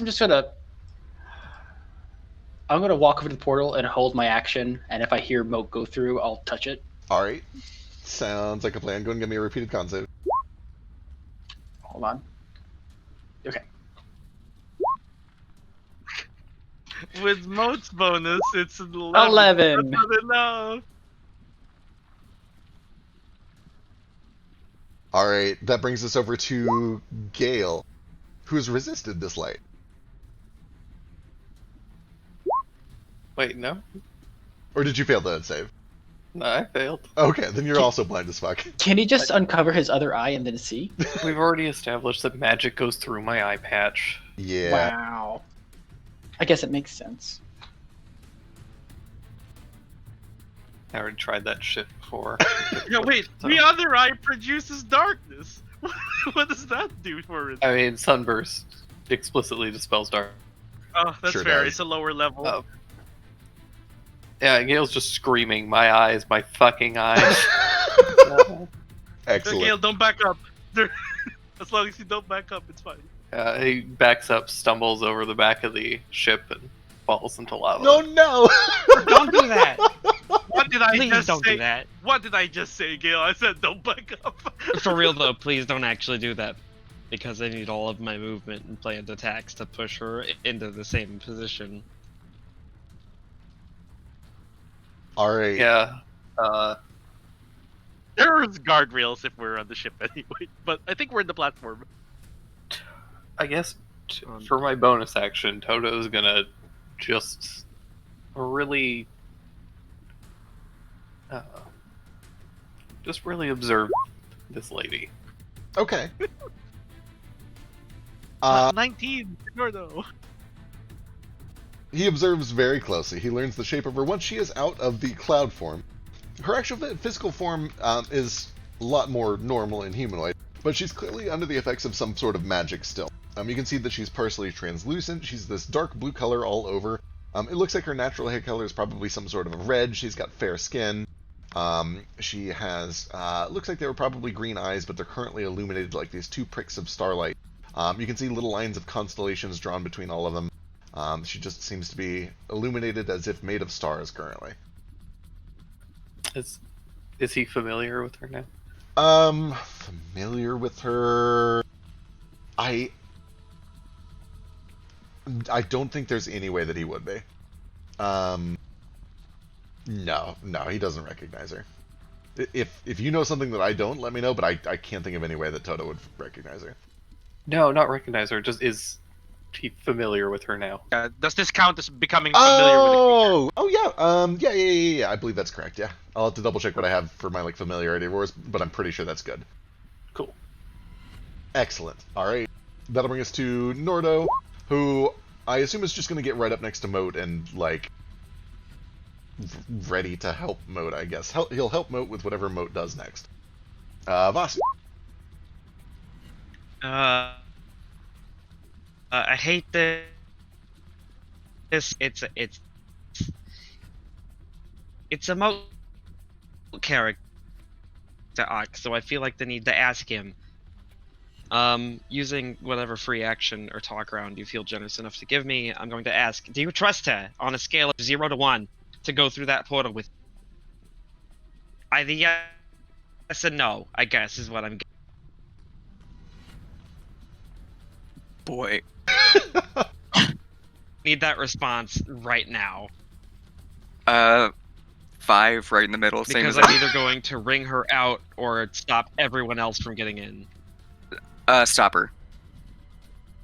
Ooh, spicy. All Stop right. it? Stop her. Okay. Vasu turns to Vana, or whatever her name is. It says, I'm sorry about this. She is already... Oh no, that might not hit. 13 misses. Yeah, she lifts up a shield. Alright, I'm gonna try again. 26 gets through. Actually, I'm sorry. Hang on, just a moment. 26 better fucking game. Can she?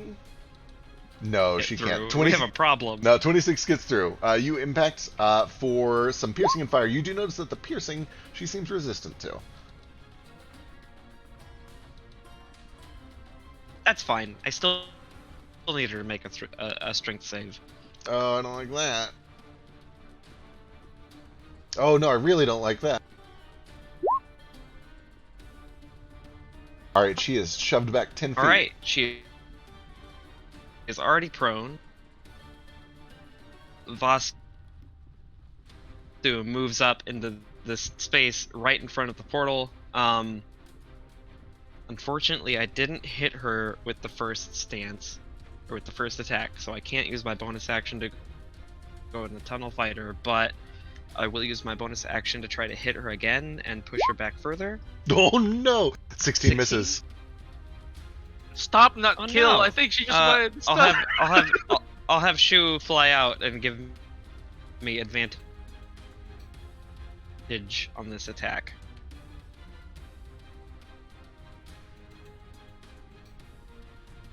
Do you want me to roll Yeah, go and roll one more.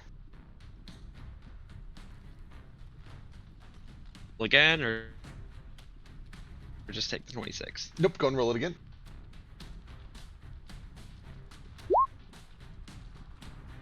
Uh, 22 does hit for another 12 slashing, which he resists. Give me another strength save. She flies back another 10 feet, and then She's begins... pushed back into the lava. She rolls over the side of the edge and begins to hover. Oh, you bitch. Give me a con save too. Fuck it. I just got all my key points back. I don't need them for anything. Alright, she's paralyzed. She doesn't know your For DC. whatever that might do. She doesn't know your DC, so she's going to try this. 15 still fails, right? Yep, still fails. Alright, she is stunned. I've got a 17. I don't know if that makes her drop into the lava, but she's paralyzed and hovering above it, at least. She's stunned and Paralyzed or hovering up. stunned? Just stunned. What constellation Okay. is showing on her? If she's got one. That's all of my actions. I can't go into Tunnel Fighter, but I will kind of position myself.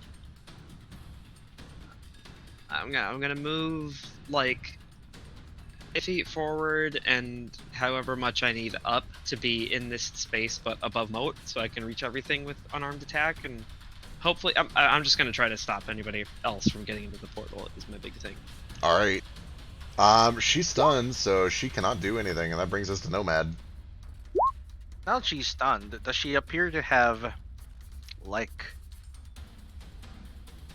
constellations on her? Yeah, definitely. She appears to have this bizarre starry form. You can see that there are faint lines of light connecting some of the stars. Is it a familiar constellation, like, say, Arcturus or Betelgeuse? Give me a... Oh my goodness. History, nature, or I could see an argument for Arcana. I'll do history. That makes sense. 18.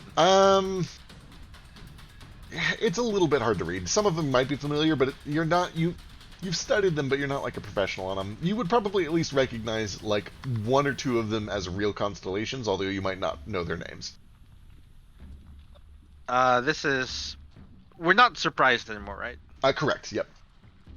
Okay, so... I'm gonna go over here. I'm gonna... Is Ace below half health? I'm not sure. His heart thing isn't popping up. It is, yeah.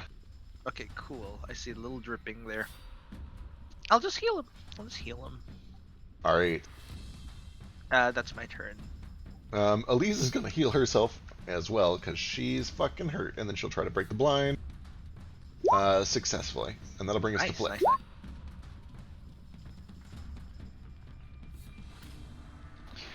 Okay, so she's stunned, and floating. What do we do here? We don't want to kill her, right? This is for you, Ace.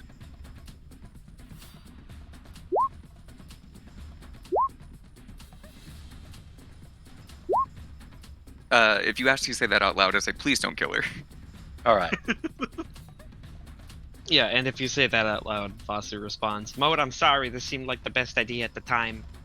No, you're fine. She can't go in there. I need answers. Okay. You want me to keep a stunned then? She talk while she's stunned? It's like not really, no. She can kind of like just slur words here and there.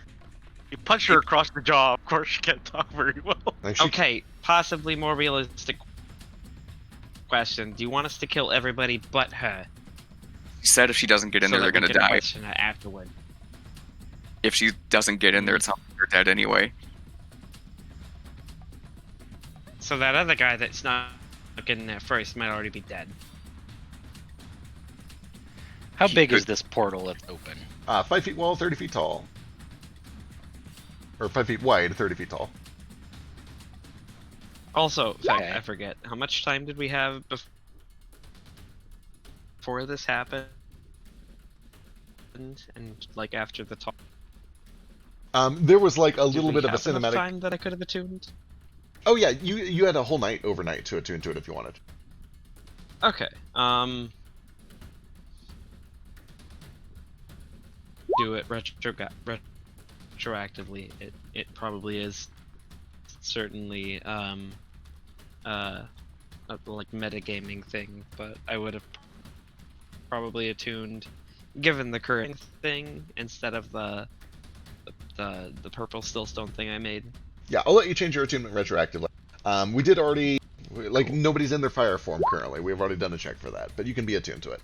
Yeah, nobody's in their fire All right, let's jump over to Flick. form, but just like so long as I have the ability to possibly do it if shit hits the fan. Oh shit, polymorph. Who's that on? It's just gonna be on me. I'm gonna turn into something tall. T-Rex has a grapple. Do that. Hell yes. T-Rex Flick. Block her from the portal as best I can with my large body. All right, excellent. I like to think there's still badass horns on the top of this T-Rex. Yes. Hell yeah. Yes. All right, It's that'll a tauntaun. bring us over to Moat. Okay, this might be like a whole action thing, so just tell me what I can get away with. Do the keys that are keeping the portal open feel like they could just be like popped out? They certainly look like it. Yeah, they're just kind of sitting there, right in front of this portal. Okay, I want to bend over and get my hands on like one of the keys, and I turn over to Valna and say, I need answers, and if you start heading for this portal before I get to them, I'm going to close it. And I'll hold my action to, like, pull the key out if she starts making a run for it. All right. Yep. She can't really respond right away, but she does at least seem to be like aware enough to hear what you're saying. Little dazed. All right. That'll bring Because us she's stunned or something like that. something like that. That'll bring us to the top of the new round. Everybody takes 1 point of fire damage. Ace, first to react. Oh, I do. I because resist I it. don't have it. Shit. If you have resistance, Do I take a half a point? Sorry, for my- damage, or does it How go down did to 0? how did we get here? the ship. So isn't the ship giving us protection from fire? Presumably, if it's still floating up above. I don't know if you guys closed it or not. Well, didn't we like literally had not even have enough time to do anything before? I mean, I guess would Flicka put the ship away? I'll leave this up to Flick. Is the ship still floating, or did you pack it away and hop on the platform with everyone? I didn't know it was gonna happen, so I probably wouldn't have put it away yet. Okay, then no fire damage. I guess I'll just stand here, blind. I guess if I see any of my allies willingly enter the portal or hear them, I will I would touch the portal. All right, sounds good. Otherwise, I'm just gonna, I don't know. I guess I can just take I'll just take the dodge action instead. All right, that'll bring us to Vasu. Okay. Jesus, that's worse. She's still stunned and hovering over magma.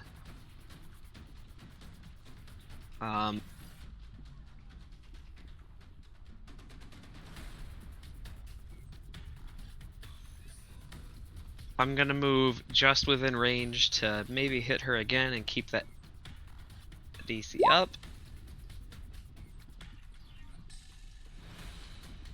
So here's this.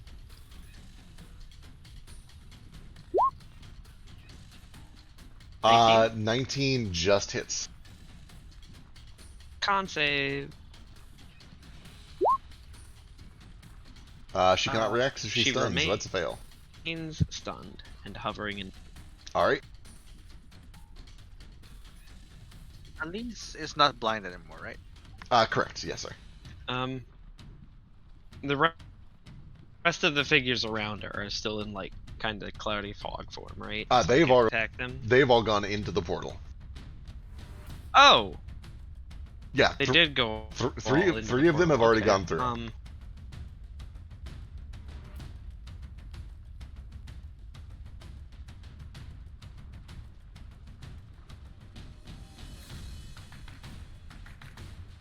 Well.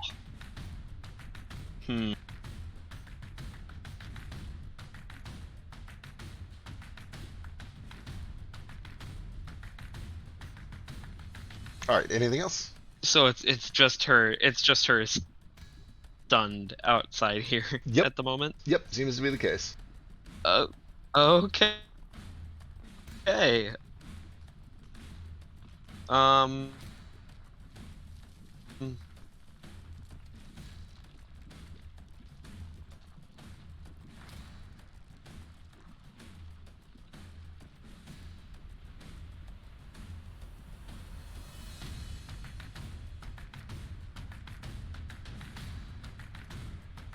That'll be it. All right. Jump into Flick. The rest of them went in there, I think.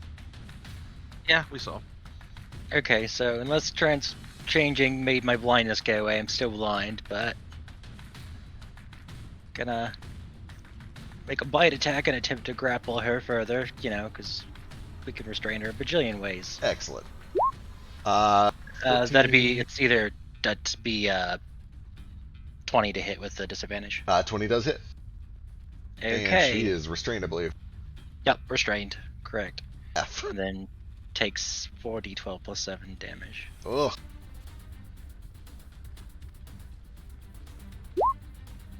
37 damage. Ow. Oh, we are trying not to kill her. I use my tail attack on Nomad. All right. I push Flick off the platform. Anything else? No, that's good. I'm All gonna right. roll for my con though. Um, Blindness. Good call. Elise is actually going to start moving up, and she'll take the dodge action, wait and see what's going on here. Gale. I am not blind anymore, and she's pretty thoroughly restrained, so...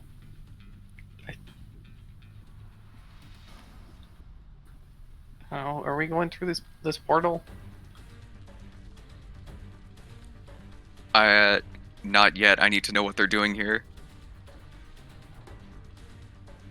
Perhaps we shouldn't stun her so much. Okay, well... I'm just gonna hang out then. Alright. Mo. Okay, if I can, I kind of like look to Nordo and look down where my hand is on the key and kind of, like, hey, get ready to pull this if she pulls any. Yep, he'll go and ready his action to help with that. Cool, and then I'll approach her even though she's stunned and in a T-Rex mouth and, look, I know the Blue Order came here to sink Firebird's Roost. I need to know exactly what you're doing here. And, boy, she's stunned.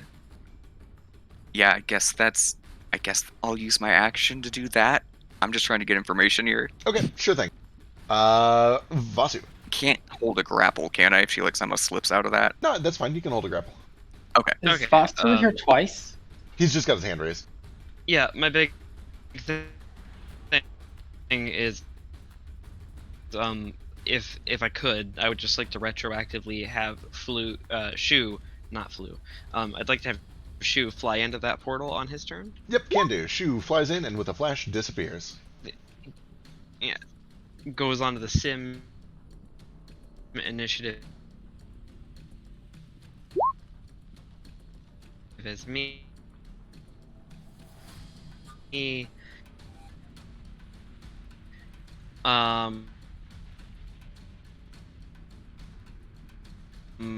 I probably can. Tell me his secret, Spec. Shu does some things inside of there. He's not able to communicate back out to you as far as I know. So we will find out when we get there.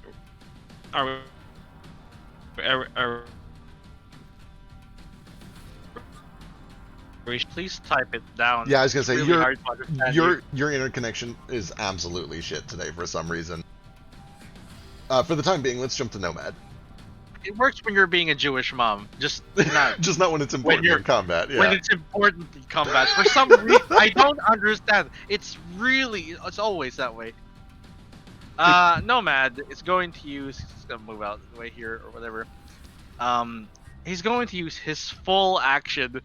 Just puts both his fingers on either side of the temples, and just connects with her mind, and speaks with her. And he tries to be her like mouthpiece for response to like Moat, so she can have a talk round more. Okay. While on her turn. I'm into it. And because you used your full action to do it, I'll even allow her to respond a little bit right now. Hey. Uh, I have a hero point.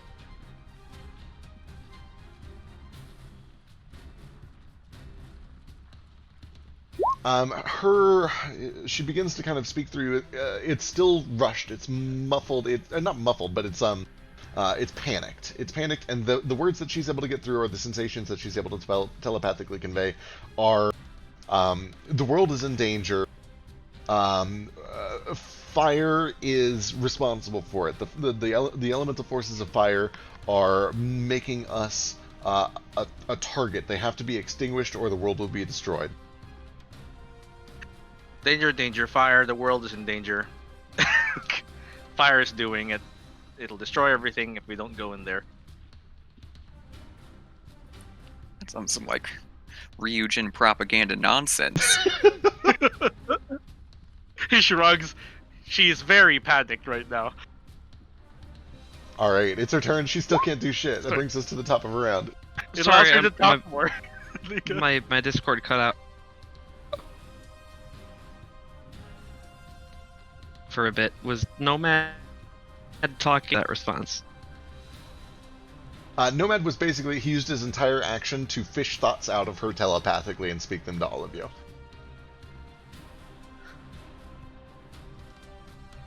I get a hero point for that. Yeah, I'm into it.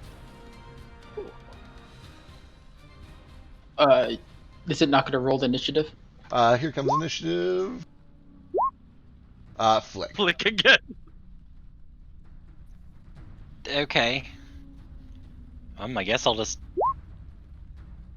I'm not gonna do anything. Already another bite if she escapes, but Good idea. All right. I hope I'm not blind. Should have a +4 or a +3. Oh no! You're still just blindly holding on to her. God, this is terrible. She still can't do shit. Ace. If you guys are doing anything, it's okay to kind of just fast forward and dodge through these. Is there a way I can, like, I don't know, pour some, like, water into my eyes to, like, help me get advantage or something on this? If you had, boy, I don't even. Water wouldn't do it. It was like Or an if I exposure. pour 50 pounds of silver onto my head or copper. I don't think that would do it. No, water or silver won't help in this situation. It was a sudden exposure to bright light. If you have anything that might help with that, then I'm all ears. But water or silver wouldn't do it. I have a violet Oh. perfume. No, I don't have anything. Okay. A lesser restoration might fix you. If you go to Elise, I ask Elise, hey. No, it's fine. I guess I'll just. I'll wait. I'll just wait once again to hold my action. If anyone tries to go through the portal, I'll touch it and then I'll roll to see if I get my sight back. All right. Sounds like a plan. Good luck. Oh, Never gonna happen. That'll bring us to Nomad. here we go. The same thing. She doesn't get to say anything, so I'm just gonna connect with her and see if she has anything pertinent to say to us aside from those she's already said.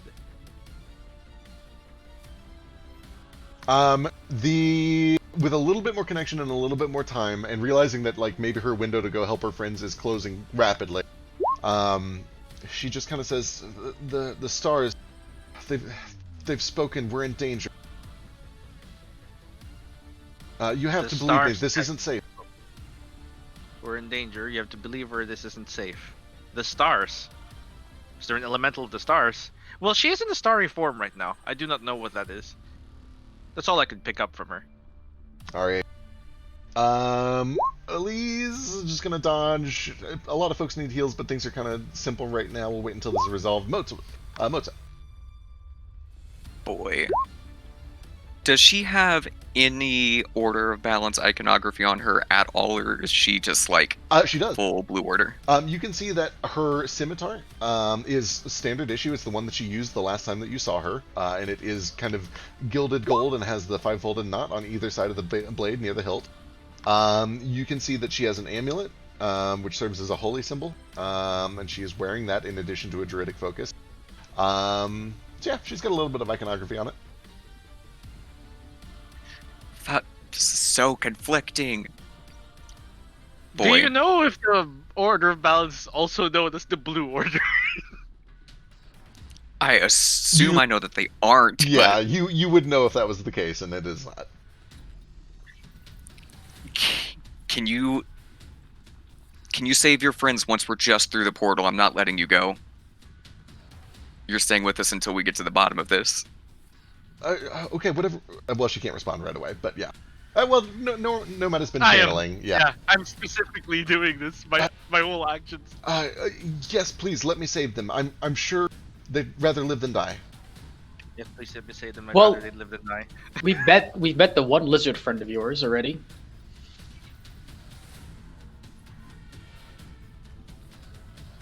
Wait, what? That's the lizard from the Crazy Bird tree. Oh yeah. Crazy bird tree. And when we fought Barrel, or before we fought Barrel. Okay, Specifically. I will. This is not going to do anything, but I'm going to try. I'll just real quick take out some of my rope and just try to bind her in some kind of way, and then I'll start heading for the portal. Sure, you kind of like motion for blind flick T-Rex to lower her down enough that you can at least like get her hands and kind of prevent her from using like spells or whatever. Go ahead and give me sleight of hand. Oh boy, I always do so well with dex checks. Oh my God. Excellent. As you are tying her hands, you find that in her other hand, um, kind of gripped around the handle of the shield, she is wielding what appears to be a small marble that looks kind of like an arcane focus or a gem or a crystal ball that is also filled with stars and constellations.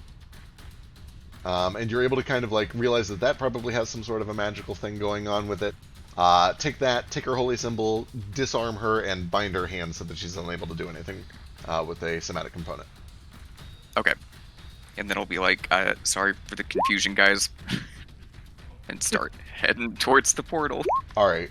With that, I don't believe she has any means of resistance, and she kind of realizes that it's not worth fighting back. I'm going to go ahead and drop us out of initiative. There's still obviously an element of time pressure going on here. So what do you guys do? What's the plan? Speaking on the element of time pressure and kind there you go, Flick. Kind of on initiative, still a little bit freely with Vasu. I don't know.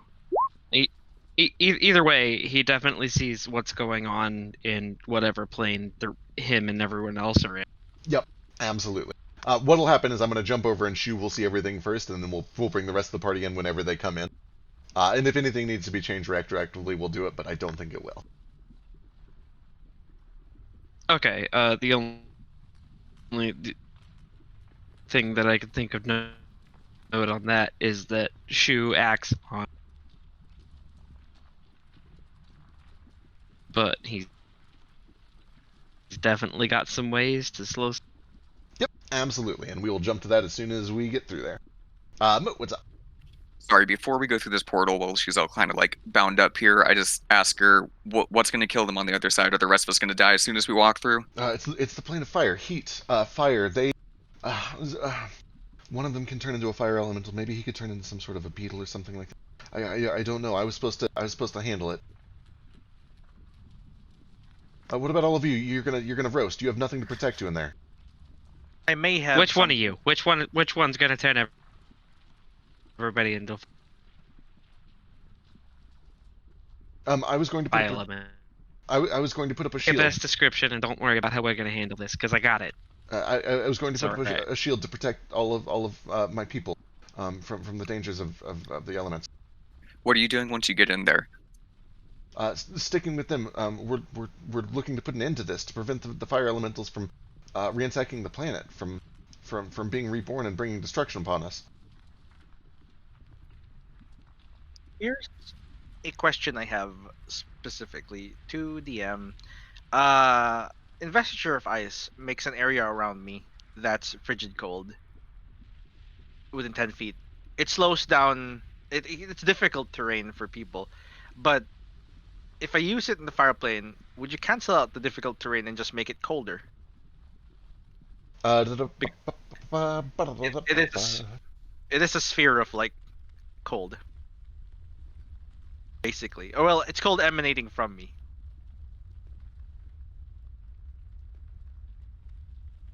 Yeah, so the difficult terrain is only caused because it normally creates ice. In this case, it would just kind of neutralize the effects of extreme heat. So yeah, it would kind of create a little pocket of clean, cool air. Yeah. So if you stay 10 feet within me, I can activate this cloak 3 times. That is how long? 10 minutes each, I think. Yep.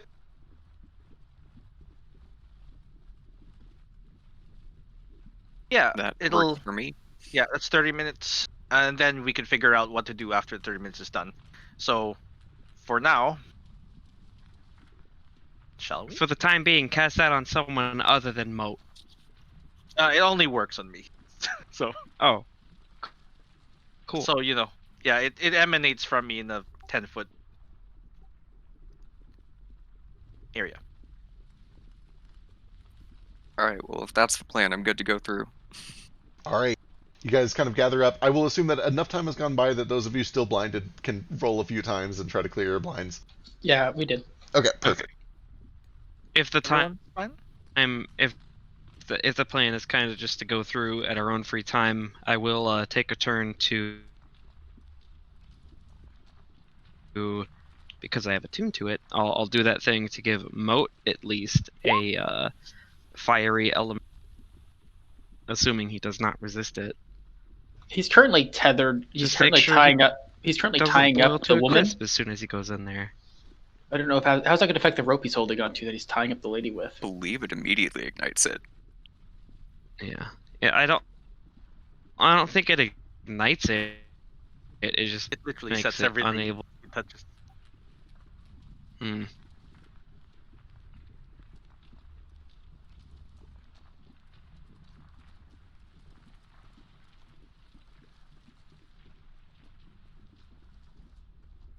Is this a bad idea? I say Should let's I just hold wait off? till we're on the. Let's wait Yeah, till I we're with think- the other. Watch the worst I mean, that could the happen. thing about holding off on until the other side is I can only Make me fire. do this for one. You might Make me fire. burn up a little bit in the go in. Vasu, can you make me fire?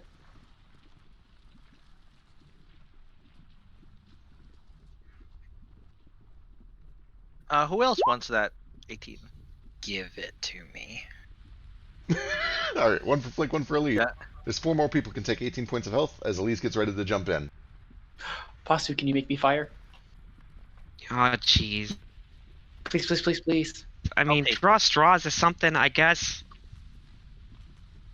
Yeah, first I'll hit Moat and Ace, I guess. I just want to be on fire. I real quick hand my rope off to Nordo so that way he can hold her. Yeah. All right. Goes first or whatever. Yeah, Norda will take care of the rope. It's fine. I don't need these for anything. You guys watch as Moat erupts into basically what looks like a humanoid fire elemental. Several of his mundane positions kind of meld into his form. His magical equipment, his armor, his weapons continue to gleam and turn into this fiery form. Does he look like a phoenix? He still looks like Moat. Big flaming wings. Do I look like a phoenix? You do actually kind of look a little bit like a phoenix with your little feathered arms. I screech into the night. And Moat, you do actually see that there are streaks of white flame that kind of erupt from the very center of yours. Right. I shall cast this, and we have 10 minutes. All Everyone right. else. There is a warding sphere of frigid air that is actually a bit of a relief for all of you right here, but it does actually make the surface of this stone slick. You have to be careful as you approach the portal. Careful now. But being careful to stay close to Nomad, you all approach and one by one begin to place your hands on this portal, going as simultaneously as you can so as to stick together. And we will jump over real quick to Shu, who will be followed just a few seconds later by the rest of the party. Do I have to put my hand on it because I have a little T-Rex arm? You could do your snout or something like that. It has Also, to be in order to heal, you have to un-T-Rex. I mean, it would heal your T-Rex form if you want. If you plan on If staying a his T-Rex T-Rex for a while. Oh, But he wasn't injured as a T-Rex, is the thing. yeah. He wants to heal Okay, his- important Why couldn't you question, heal faster, Nomad. How much do Elise? you trust your own magic over this, over my own control of the elk? You'll be alright. Sorry, what was that? Do you want me to make you into a fire elemental as well, or do you think you have it covered with your cold resistant damage sort of thing? I'm confident in this item that we have because you are also using an item we just found. They're equally trustworthy. I mean, if you want to put it like that and discredit my own control over all of the elements, then fine. But yeah, whatever. I'll just get them with it, not you. Fine. Can I still cast spells in fire form? I shrug very Then- nonchalantly and then make I a will be point fine. to get. Yeah, I get. I can eat fire if I wish. I don't need you. Moat and Flick. I have to wait until I come in there too. So don't burn up too much. All right, who's next? Here we go. So, who all's fire? Right now I've got Moat and Flick, Nomad's got Wait, his you have me? Investiture of Cold thing, You I mean- believe. Moten You mean Ace. Ace? Okay. Yeah, my bad. Moten Touch the lava. You go over the lava, and it just feels kind of like liquid. I mean, it feels like a Ha. heavy liquid. It's rock. I go to play the lava for a bit. And also, it is actually about It's 20 like feet covering down. yourself in maple syrup. It is. Oh, I thought it. Yeah, it is technically like 20 feet down, but for the sake of it, I'll say that a bit of lava splashes up right where you can go play with it for a second. Yay. Thank you. All right. You guys finish making your preparations and head in. Let's cut over to what Shu sees first. Shu, give me a luck check. Oh boy. See if he died immediately, because it's the point of fire. I mean, He- he resists fire damage. I think he's a pseudo dragon. I think he does. He's a pseudo dragon. Pseudo dragon. Go dragon. All right. I'm going to omit a couple of details for the sake of storytelling. However, Shu emerges in a plane where he is not in immediate danger to heat or damage from what's going on around him. And he can see in the distance these ashy clouds, the windwalked druids, continuing to fly away very, very fast. They are moving. How far in the distance, though? They are currently about 600 feet away, and they are moving much faster than he is. 600. Yeah, windwalk is extremely fast. What a bullshit spell. We used You it. guys just early. used it yesterday. We literally just used it. Yeah, it's 300 feet Oh. of fly speed and the ability to dash every time. All right. It is 600 feet per round. A question: when you're in wind form, can you suffer exhaustion effects because you have no organs? Presumably, it doesn't say you're immune to it. It does not say Okay, anything. so- It's just resistant to non-magical.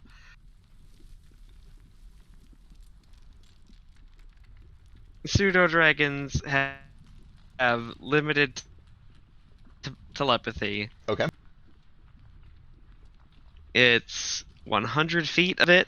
Any creature that can understand the language. So Shu is very, very frustrated off. Whoever comes in first.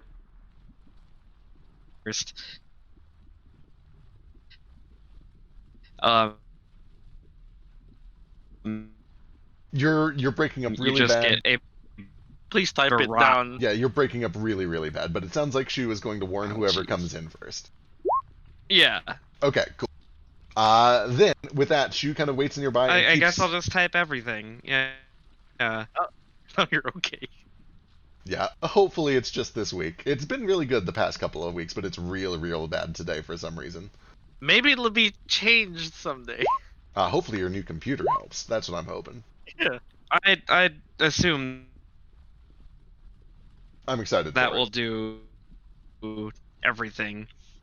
All right. In the meantime, Shu decides that he can't catch up with the 600 feet per round movement and is going to keep a beat on him. He'll continue to watch the direction that they go. But for the time being, he's going to wait for the rest of you guys to pop in. About 25 or 30 seconds later, after making your last-minute preparations and letting your eyes recover, you guys all brace yourself for what you assume to be immense heat. You step through the portal. There's a flash of fire. You can hear the crackling from the flames around the rings of this portal. You can feel like you're stepping up to an oven. You touch it and step through, and in a flash, you're surrounded by gray skies, rolling clouds in all directions. Lightning that cracks in all of these clouds, thundering from above and below and beside you. You can see that there are floating boulders the size of large sailing ships that are just drifting along, sometimes colliding with each other like asteroids, slamming into each other, causing bits of rock and dirt to fly off in both directions where they collide. You can see that plants and moss are growing over the surface of all of these boulders rapidly, sometimes even forming large trees 6 to 10 feet tall and then withering and dying in the matter of just seconds. You can see that pockets of hailstorm briefly generate and then they rain down on an area for just a few seconds. A bolt of lightning will strike, causing one of these giant land masses to shatter down the middle. And then just as quickly as it appeared, the storm disappeared. There are pockets of sunlight and clear skies that appear for just a moment, you see birds just pop up out of nowhere, singing and dancing and brightly colored. And just as quickly as they appear, they seem to disappear. You see these strange, bizarre shapes, like oozy, amorphous creatures that are made of this thick, shiny black liquid form. Sometimes they make animals, sometimes they make dinosaurs, sometimes they make humanoids. Sometimes they're dancing or fighting or hunting, but they only appear for a few seconds and then they disappear. You are currently standing on one of these enormous landmasses, these boulders or asteroids drifting through what appears to be a cloud-filled space. There is not a sign to be seen of fire, except for the occasional clash of lightning. There are places where the trees are struck and then kind of flicker for a moment until a few seconds later rain puts them out. And as soon as you step through, you're all immediately greeted by Shu, who says, "They went that way, they went that way." Kind of motioning off towards one direction, which doesn't really have any sort of direction as far as you can tell. You are in a place. I'm just gonna try to see if I can see them from where we are. All right. With the 23 perception check and with Shu pointing the direction that they went, you do see through a flash of lightning 3 streaks that are kind of flying off almost directly up from where you're currently standing. But as you crane your neck up and begin to look in that direction, you realize that gravity is kind of a meaningless concept in here. You can kind of just float around as you would expect and kick off of things. You're not really sure if it's up or forwards. It's really hard to say. You also notice, as you guys kind of get your bearings, that although your feet are firmly planted on this thing, as if you're drawn just gently towards it, even the rocky surface of this asteroid under your feet seems to be shifting and changing. There's a point where the rock under some of your shoes changes to sand, and it begins to kind of swallow your feet, and you have to pull it out. But just as quickly as it changed to sand, it changes back into dirt, and then grass grows up from it. You do see, after a little bit more looking around, every once in a while there's a burst of flames that just kind of erupt. It burns, sometimes red, sometimes blue, sometimes purple, strange colored fires, but they seem to be exhausted or snuffed out as fast as they form. Must be the imbalance that's going on. Yeah. Well, no, this isn't right. You have to know that this isn't healthy. You have to know that we have to fix this. No, this isn't good at all. Something is wrong. This is not the plane of fire. Where else would this portal have taken us? This is the roost, isn't it? Well, of course it's the roost, but I'm telling you, I don't know what this Blue Order's been lying to you about, but, like, they're not here for a good cause. I don't understand. Can you untie me? I can check the stars in here. Maybe I can still connect. They can help me find out what's going on. Insight check. Yeah, Sure. same. Give me an insight check. Looks like a roll Did of she go through 21. the portal too? Yeah, Nordo has. Yeah, Nordo's got her grappled real hard, tied up at the hands. You guys have taken her spellcasting component. Oh, did we take her out of my mouth? Okay. I believe so, Did unless you Nordo want to be go holding through her. the portal We can too? put her back in. They're all tied up. Forget to subtract your HP. Okay, just yeah, like just for my own note keeping purposes. Norda went through the portal too. Yeah, Nordo's with you How many guys. other people have gone through the portal that I need to cast a key point to make sure they don't like burn to a crisp? Am I getting everybody? Yeah, everyone here, presumably. But with that said, Nomad Because does have last the note I had- Nomad does have the icy thing up around him, which is currently protecting everybody who's not turned to fire. However, with Yeah, I that don't know said, if I want to take chances with that though. Is my thing. that's fair. Like, I- I had no once you're through, you realize that nobody needs it. moat and Yeah, ace it's already. not even hot.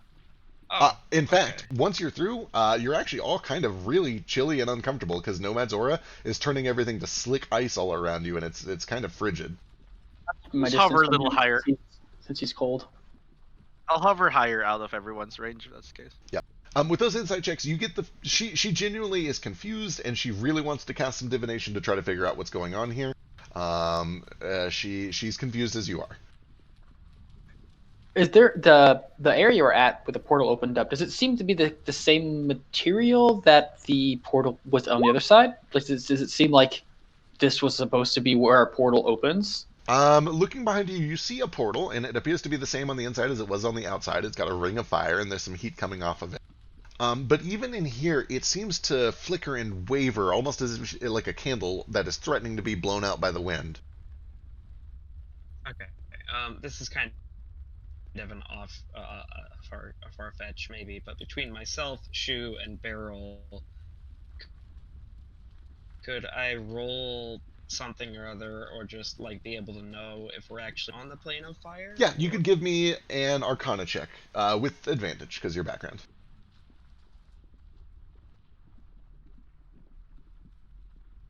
While he's doing that, can I do a ping to see about how many humanoids and aberrations are nearby? Absolutely. With a ping, over the course of a minute, you would learn that there are all of you that you would expect, and then there is also a group of 3 humanoids that are about maybe 3,000 feet to a direction. It's, you know the direction, but it's hard to tell what direction it actually is. And they are not currently moving. It appears that they have huddled up about maybe 3,000 feet away and are not moving. Nothing else within 5 miles? No other humanoids within 5 miles, including no aberrations. Just I passed on that information. Oh. Go ahead. I'll kind of stand on the other side of Norda, so we've got her like circled, and I'll just say, "Look, I'm going to let you do this, but if you try anything, I will kill you. Do you understand me? I'm here for a purpose, and you're not going to stand in my way." She nods up and down quickly. We haven't been introduced. Oh, sorry, everybody. This is unfortunate circumstance. This is Valna. Hi, Volna. She Hi, she Volna. I'll joined. definitely not hesitate to kill you too if you stand in the way of any of this bullshit. Just so you know. She Makes she you feel yeah. better. Cool. So she is a friend of yours. And She she's the Blue joined Order. with me and Eddie. Me, her, and Eddie all joined the order at the same time. Oh boy. Does this mean Eddie can still be trusted? I don't know. I said from the beginning I didn't trust Eddie. That's fair. Why does Mo's token look different? Because he's fire right now. Can you do it to me? Mine got deleted somehow. Oh yeah, the other. Yours is A's over has here. this too. I get it. Where? Here. I was concerned for a moment. Oh, it's gone now. Oh, there. All right. Yeah, thank you. Is this rose gold? Vasu, you've never seen it before, but you have heard stories, you've heard glimpses. You remember some of your mom's teachings about a plane called Limbo. It is a plane of elemental chaos, and just chaotic energy in general. It is a place where the released key of lost creatures is said to sometimes go after the afterlife. It sometimes serves as an afterlife for creatures that have succumb to insanity. It is a place of just this constant swirling, almost competing forms of energy, some of which is elemental, that are constantly trying to overtake each other. The landscape is constantly shifting between all the different elements and all the different states of matter. It is very inhospitable, it is very dangerous. And it is said to be kind of the glue that connects all of the normal planes of the elements, the plane of fire, water, earth, and air. It is known to be difficult to get to and very dangerous, and certainly not the plane of fire. Nodo? Never mind. I fucked the line already. Toto, I don't think we're on the anymore. Oh, well, that image Wow. is tiny. Bad news. I also don't small. know if any of my voice is coming through Discord at all currently, so let me know if it's not. Barely any. We heard the Toto line, Cool.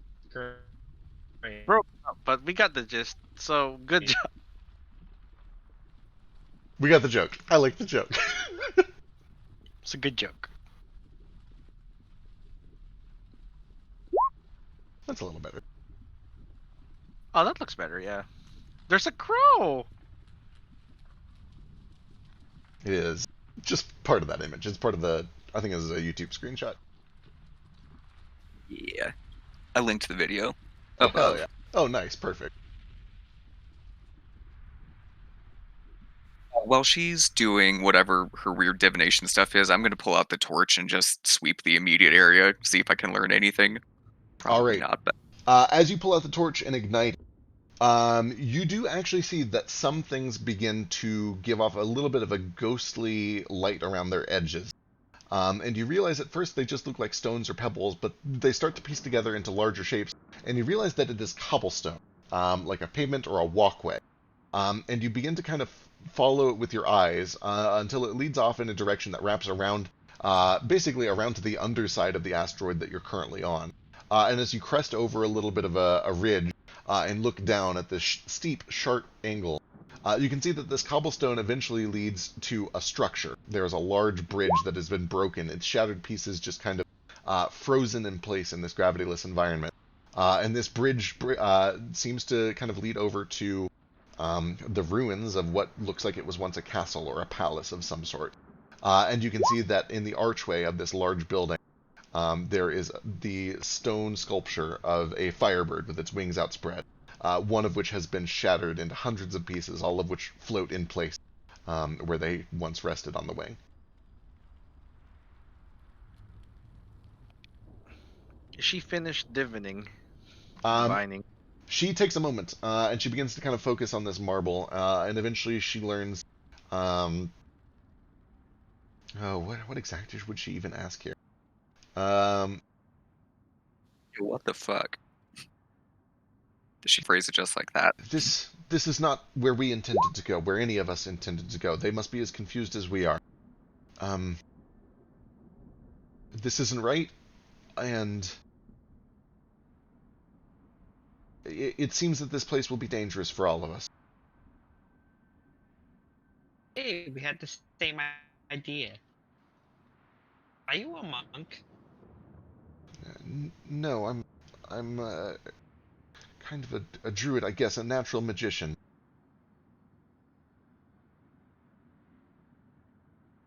Vasu just squints. She kind of like looks over in the direction where she knows that they were said to have been going, and she seems to be like scanning, like where did they go? Why would they leave me? Ace, do you tell us what you sensed? I told you guys instantly. Yeah, so they're not moving at least. They've Look, been they there waiting left for you. me. They lied to you and they left you. That's what happened. That doesn't make any Should sense. we, We've been traveling together for months. I've known these people. They're my friends. Let Should us we not try to jump catch up to him? to conclusions just yet without evidence. It is a good idea to come meet up with them.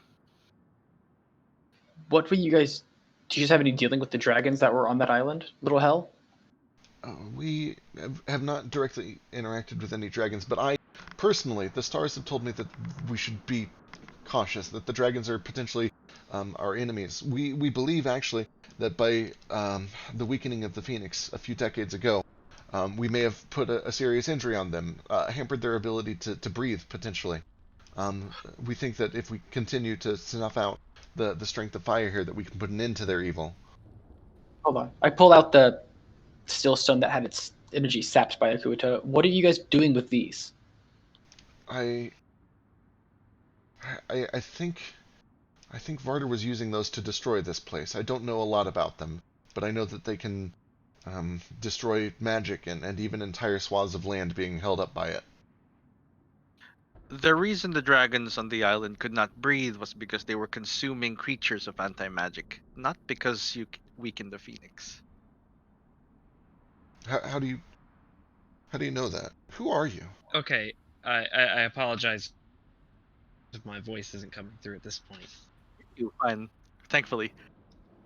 But as soon as she Damn it! says that, I like pick her up, dropping masses of land from troll. We don't need you meddling anymore. Yeah, she kind of just like she knows she's outnumbered. She looks a little bit terrified, and she can tell that really pushed a button with you. And she's like, oh, okay, we're just trying to save the world. Surely you've made difficult decisions. You all look like adventurers. What are you doing here? Why are you trying to help all of this? We've made plenty of difficult decisions, and I don't think any of them have killed any of any members. Yeah, she kind of just looks dead into your eyes and says, "Oh, okay, okay. There's nobody on this island. It's just the people down near the foothills to the southwest, and we're not even hurting them. It's just the volcano." It's obviously not just the volcano. You're trading one evil for a different one. First of all, you're not even crippling the dragons by doing this. You're just throwing the elemental planes completely out of whack. Listen, I know this is all very hard to explain. Okay, you know Quite me. easy to explain. You are confused. Perhaps, but I've divined the truth from the stars. There is a danger coming, and we have to stop it. You can be lied to. What is this danger? I haven't been able to discern all of the details yet, but over the past, well, since we had our missions together, and he looks over to Moat, I've been sent on a handful of these tasks, and as I've learned more about studying the stars and drawing from their magic. And one of my first missions, it led me to a summit, and when I was at that summit studying, a new star was born. And I was able to connect to it, like all of the others, and it sent me a warning of a prophecy of some sort that danger was coming from above. A few weeks later, this one, and she kind of like holds her arm out, and she actually begins to point. And she points to an empty space on her arm, and as she does, there's a brilliant pinprick of light as a new star emerges. And it says, this one right here.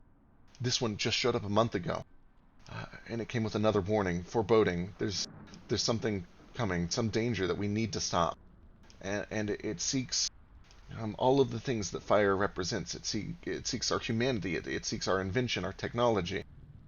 We have to put a stop to all of it, or we're putting a signal out there. We're lighting a match in the darkness. We're calling some great evil to us.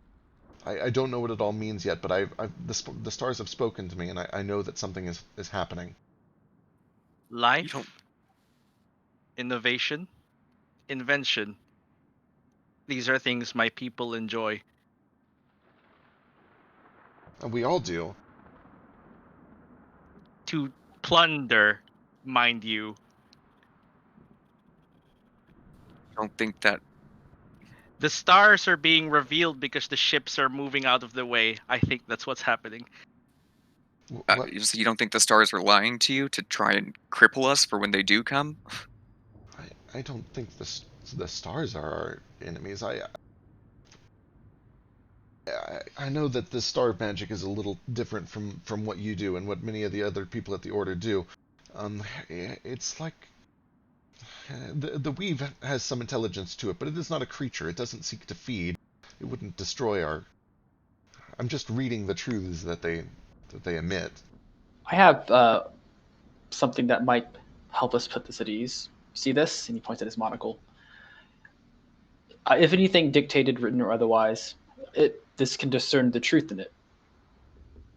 Perhaps if you dictate what you know, I can sense the truth in it of what you've been told by the stars. I could try, especially if it would help get all of you to believe me. Think carefully what you're going to say. Looking for any reason to believe you at the moment.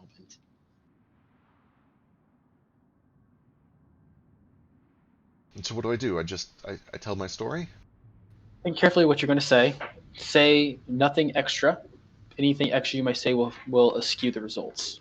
So perhaps tell us what you have discerned, what you have been told you need to do to save us from whatever you've been told will happen. All right. While she begins to think and prepare for that, let me jump through hands real quick. Ace, did you have anything else? I don't. I think it happened a long time ago. All right, Mo. Same. I think mine's done. All right, Flick. Wanted to use my navigator's tools to see if these stars are real or if she's just full of shit. That's a Sure. Go ahead and give me navigator's tools or sailing check, either one. T-Rex. Oh yeah, I'm a T-Rex still. It's like Can I just give her Intelligence like of an that insight check? very low. yeah, you can do an insight check if you want. Or would it be You're breaking up real bad. You'll have to anything type it. different to like check my knowledge against hers about like the elementals and whatnot? You could do an Arcana check if you wanted. Just insight. Yep, insight or Arcana.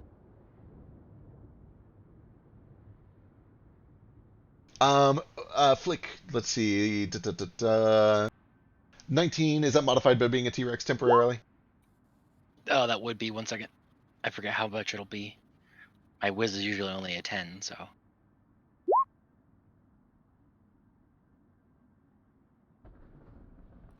Actually, it's better as a T-Rex. It's a plus, Nice. so it's a 20. Polymorph, keep your proficiencies. Not normally, but because this is a knowledge check, I'm going to be a little bit weird with it, because he could just make this exact same check when he unpolymorphs in 30 minutes anyway. So whether you get it now or when you get it coming out of T-Rex form, eventually you'll be able to take a closer look at these stars that she has pointed out.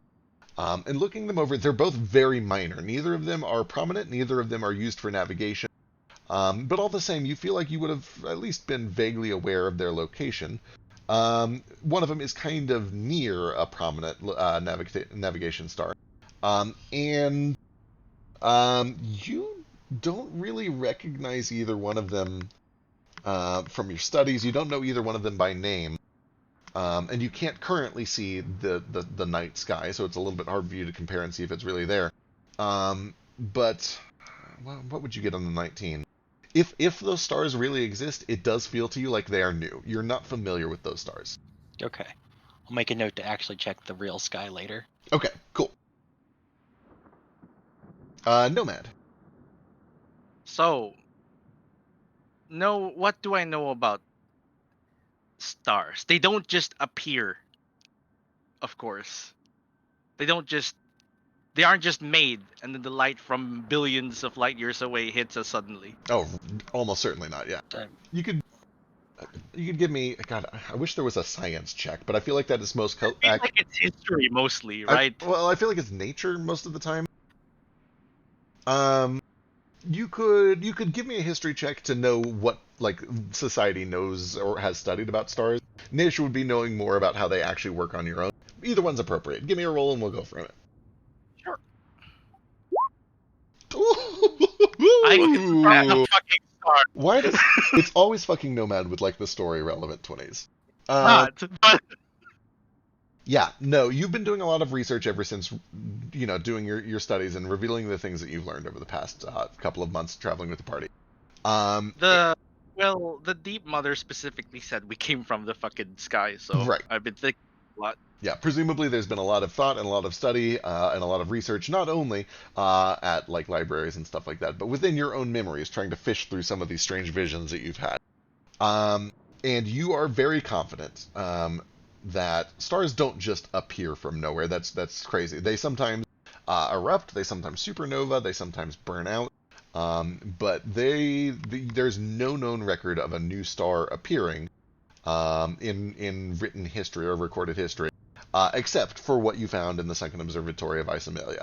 And even that knowledge is not like known to modern society. That was news to modern society as far as you guys know. So my theory for this is something was hiding the star. Or this is a very grandiose illusion that defeats even your divination. They do not just appear, and when they do appear, say some distance, incalculable distance away, the light would not reach us for many, many eons. So you're saying that they've always been there, but they've been able to reconnect, that something blocking has moved out of the way? Something either has obstructed them and has now moved allowing you to see them, allowing their light to touch us, allowing you to divine, and they are warning you now. It's also that you said something was coming. What specifically said it was an elemental or the fire plane? Come on, Valda. This is what we do. You're being tricked. I mean, we walked through a portal to the fire plane and we're in limbo. They're trying to get us off our game. But who? I don't understand. This is as much news to them, and she kind of vaguely motions over, as it is to me. I'm certain I've been with them long enough. I don't think they're trying to deceive me. Then let us meet with them, right? Would that be good? We should keep moving. We should not stand in this area too long. Yeah, you said there was a bridge leading to like a phoenix statue looking thing. Yeah, so right? as you kind of like crest around to the bottom side of this asteroid, there's a bridge that seems to just jut straight upwards as if it's meant to bridge multiple of these asteroids, even though the asteroids are constantly shifting in shape. It is broken and scattered in some places. There's a gap 10 feet wide that is just, all of the stone has been burst into dust and it just floats in place. And that eventually leads to an archway where there's a very large stone statue of a phoenix with its arms outstretched. One of the wings has been shattered and all of the bits are suspended in place. And beyond that archway, there are the ruins of a castle, or a palace, or a museum, or some large stone building. Also, sorry, there's not like a portal here, is there? Like, we're just kind of here? There is still hovering nearby a flaming portal that looks similar to the one that you came into. Okay. Look, I think you should get your friends, and I think you should probably come back here. Should we let her go with them? Or should we go with her? Boy. I kind of look to Nomad, and then I look back to Volna, and I kind of look a little nervous, I guess, but I lean down and I'm like, Volna, I'm trusting you to do the right thing here. You know that something's not right. If you can't get them to come find us, then I need at least you to come back. I don't trust her as far as I can throw her. I'm going with her. That's fair. I can't stop anybody from doing what they're gonna do, but I've got to get I've got to get to that temple. And I'm putting my foot down. This. Yeah. If Vasu's going, someone rational must go as well. I will go. Huh. Wow! I just want to talk to him. I am very well aware. Volna, did you what you were going to say? Fauna kind of looks down and looks confused. Of course, if you'll let me talk to them, I can try to talk some sense into them, try to get to the bottom, see if they know what's going on. We can try to sort this out. Well, may I have permission to probe into your minds while we're going over there? What? Why? May I cast a spell so we can trust you better? I do not trust words alone. I like to make informed decisions. She looks over towards Moat. So, Lamar, who is this, and do you trust them? That's Nomad, and I trust him with my life. Maybe more than that.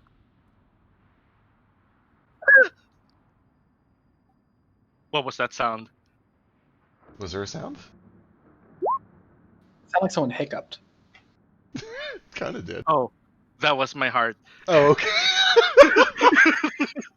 I was gonna say, I thought it was you.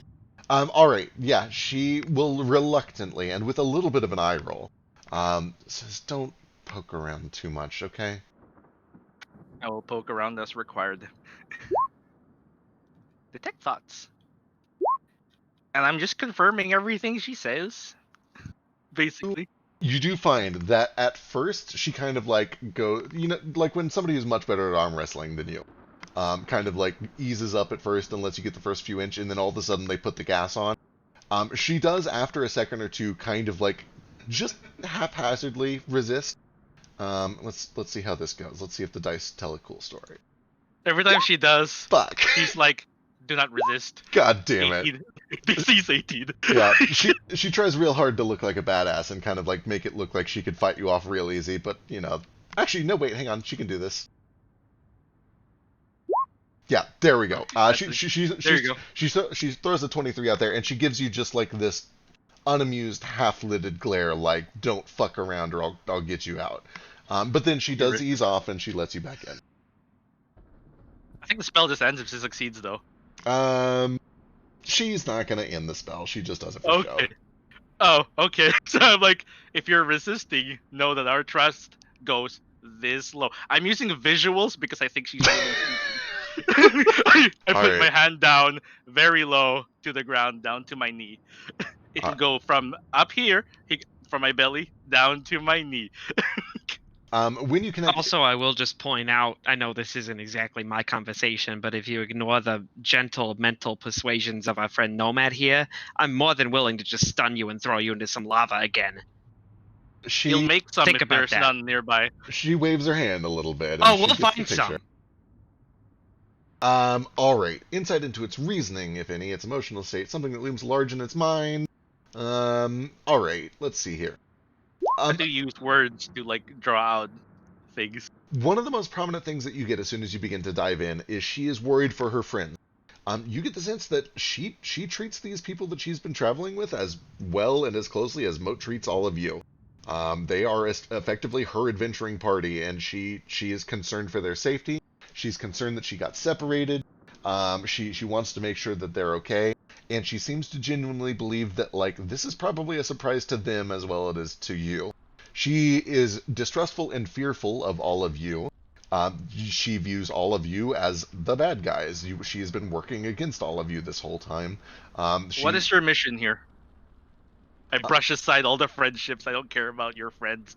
Perfect. As soon as you begin to direct her shapes, she says, we were expecting to... Well, you get thoughts. She has these fleeting thoughts of, like, a palace of fire and lots of fire elementals and lava everywhere. And she kind of envisioned, like, finding a giant egg, maybe, and there's a big old phoenix that is threatening to pop its way free, and they slay it, and it's destroyed forever. And then one by one, like, the stars begin to go back to normal, and the world is saved, or something like that. Who told you this would be? You have visions of her alone, sitting on top of high spires in wilderness, looking up at a clear sky. You can see that she's holding this gently glowing blue orb in her hand, with these constellations glowing inside of it. And she's receiving knowledge. She's receiving cosmic knowledge, divination, directly from nature itself, from the weave, from the force of magic that permeates all of creation, instead of from a creature or a god that has been formed from it. She seems to draw specifically from the strength of magic that is present in stars and heavenly bodies, and the moon, and all of these other things that are, you would be aware, are responsible for the refueling of magical items many times, and are linked to the regeneration of mana on Sunday mornings. She has a very, very close connection to that type of magic. One moment, he takes off his helmet as he turns around so she can't see his face, and he's like, "Ugh! Uh-huh. Ugh!" He puts the helmet back on. Sorry, natural magic. Did you just throw up in that and then put it back on your head? No, he threw up on the ground, or at least dry heaved, No. just in case. And then he put his helmet back on when nothing came out. Okay. So you got this from natural magic. It specifically said the fire elementals are to blame. The phoenix is to blame. Let's see. Let me double check a thing real quick on the notes. Listen, a lot of atrocities are done because people misunderstand or misinterpret things. He looks at the screen. You receive visions of multiple meetings. Meetings with multiple people. One of which is with a blue-robed druid who you have seen before, a black-skinned, snake-like lizard folk. Varder, you're able to recognize. Who seems to be kind of saying, the balance of nature is a very important thing. If this danger that you've been shown is hunting progress, progress is important to society, it's important to life, it's what we strive for, but life is more important than progress. Perhaps we have overstepped our balance. Perhaps it is time to return things to a simpler state. And you do see that there's kind of not a sadness, but a coldness to it, as if it seems regrettable. It doesn't seem like he's excited about that prospect. But then there is another equally present thought of another meeting in her mind with a man, a human man. And because you're in her mind, you would recognize a name, Rinner Giovanni. Vinny Giovanni. And he too is like, Can you type it, please? will do. It's like everything else. There's a balance to these things. If perhaps going out of imbalance is leading us down a path of destruction, then it is important and natural to seek balance. We've made difficult decisions before. You and Solamar and Jamjar have, in particular, pleased me with your willingness to do what is difficult but must be done. There may be something difficult that must be done here. You should count yourself lucky to live in interesting times, and to be a herald for those times. So it did not come from the stars. It came from people, followable people. There is a knowable truth that came from the stars. The interpretation, though, perhaps. Interpretations are the problem. Interpretations can warp the truth. This goes against my tenets. Only the truth can give you the truth. But then perhaps we've all been misled. Or we could set things right. Maybe there is another way. Let's talk to them. We are all after the same thing. I know you are friends with Mode. I see it in your head. And I see the feeling in his face when he speaks to you. I'm not good with emotions, but I am good with practical application of knowledge.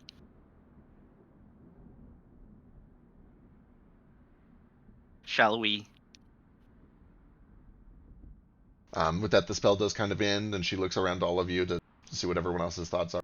She does look to Ace. Go. She says, if you want to verify it, I think I can concisely state it, perhaps. Yeah, well, he's doing that with Ace. She's doing that with Ace. I go to Moat, and I just mentally give him everything I've gotten from her. Okay, so I stepped away for a second. I got the tail end of it. I assume the start of it was just like her reading the stars question Mhm. mark? Okay, cool. The And impression. she got everything else from the druids.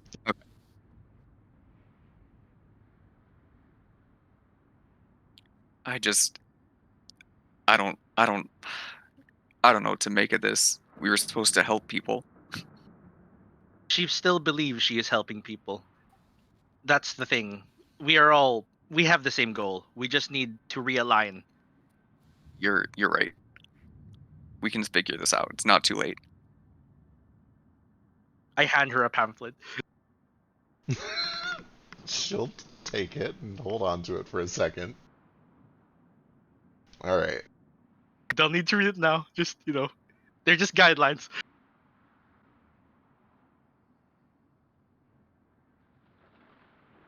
How long do you think we're gonna play tonight? We're probably wrapping up pretty much right about here. Yep. In fact, this is probably a good place to do it. It sounds like the plan is to potentially arrange a meeting with the other druids if she's able to convince them, having Nomad and Vasu accompany her. And then what is your plan after that, depending on, with some flexibility based on how things go? Well, go to the Firebird's Roost and make Moat the Phoenix. Yeah, based on that broken Firebird statue, this is Firebird's Roost, right? Yeah, I was gonna say I'm gonna head to that temple, or that's Yeah. what I'd like to do. Shall we meet you there? Probably best yeah, that you go ahead and we Yes. take away like. Cool. Yep, definitely. I think I sent it earlier, but yeah, once you guys are off with Valna, I'm gonna start heading that way and tell you guys to meet us there.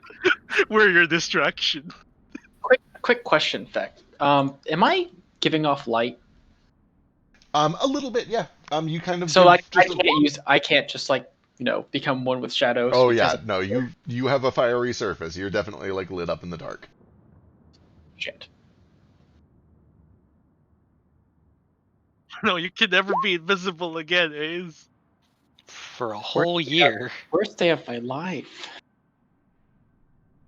I'll Feck survive. did it. Peck found a way to cancel out your permanent invisibility. It's okay. I can still see the truth, and that's all that matters. Nordo goes with Moat as well. Presumably, yeah. All right, I will prep accordingly, and this is where we'll pick up next week. Oh shit, am I Cool. going with them alone then? I think it was you and Vasu and But Vasu Valna. said he's going with Moat. Oh, Oh, I'm going. Where are you going, Nomad? I'm going to go, like, I was going with Valna if, Go with. Vasu was. I don't want to send just Nomad alone. Yeah, well, I gotta go with. I'm his keeper. I was fine He's on sending fire just and- Volna alone, but I don't want to send one of us with Volna and the 4 of them. I Yes. assumed that Valna and Moat were going wherever Do I need to go together, wherever babysit? they end up planning on going. But if that's not the case, No, do I I told appreciate- decide who I'm going with. I told Volna to go talk to her druid friends and try to convince them, and if she couldn't, I told her, well, I didn't tell her. I basically asked her to come back. And then I was just going to let her go and let that play itself out. Hmm. And then Nomad said he was going to go with her. And I'm not going to stop anybody from going with her. Oh no, I said Yeah, I'm going specifically, with her too. if Vasu All says he's right. going with her, I'm going there to keep things rational. Before Oh, you yeah, start that is what punching people. happens. I'll keep things rational. Who do you think I am? Vasudeva, Semarok. I'm not always hot-headed. This is true. Sometimes you make jewelry.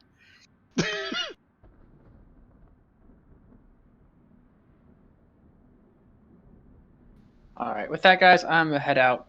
Good night. Take care. good night. Good night. Good night. Everybody. Woo! We're going to explore this shit. Vasu, we're going to get ganked by 3 other dudes.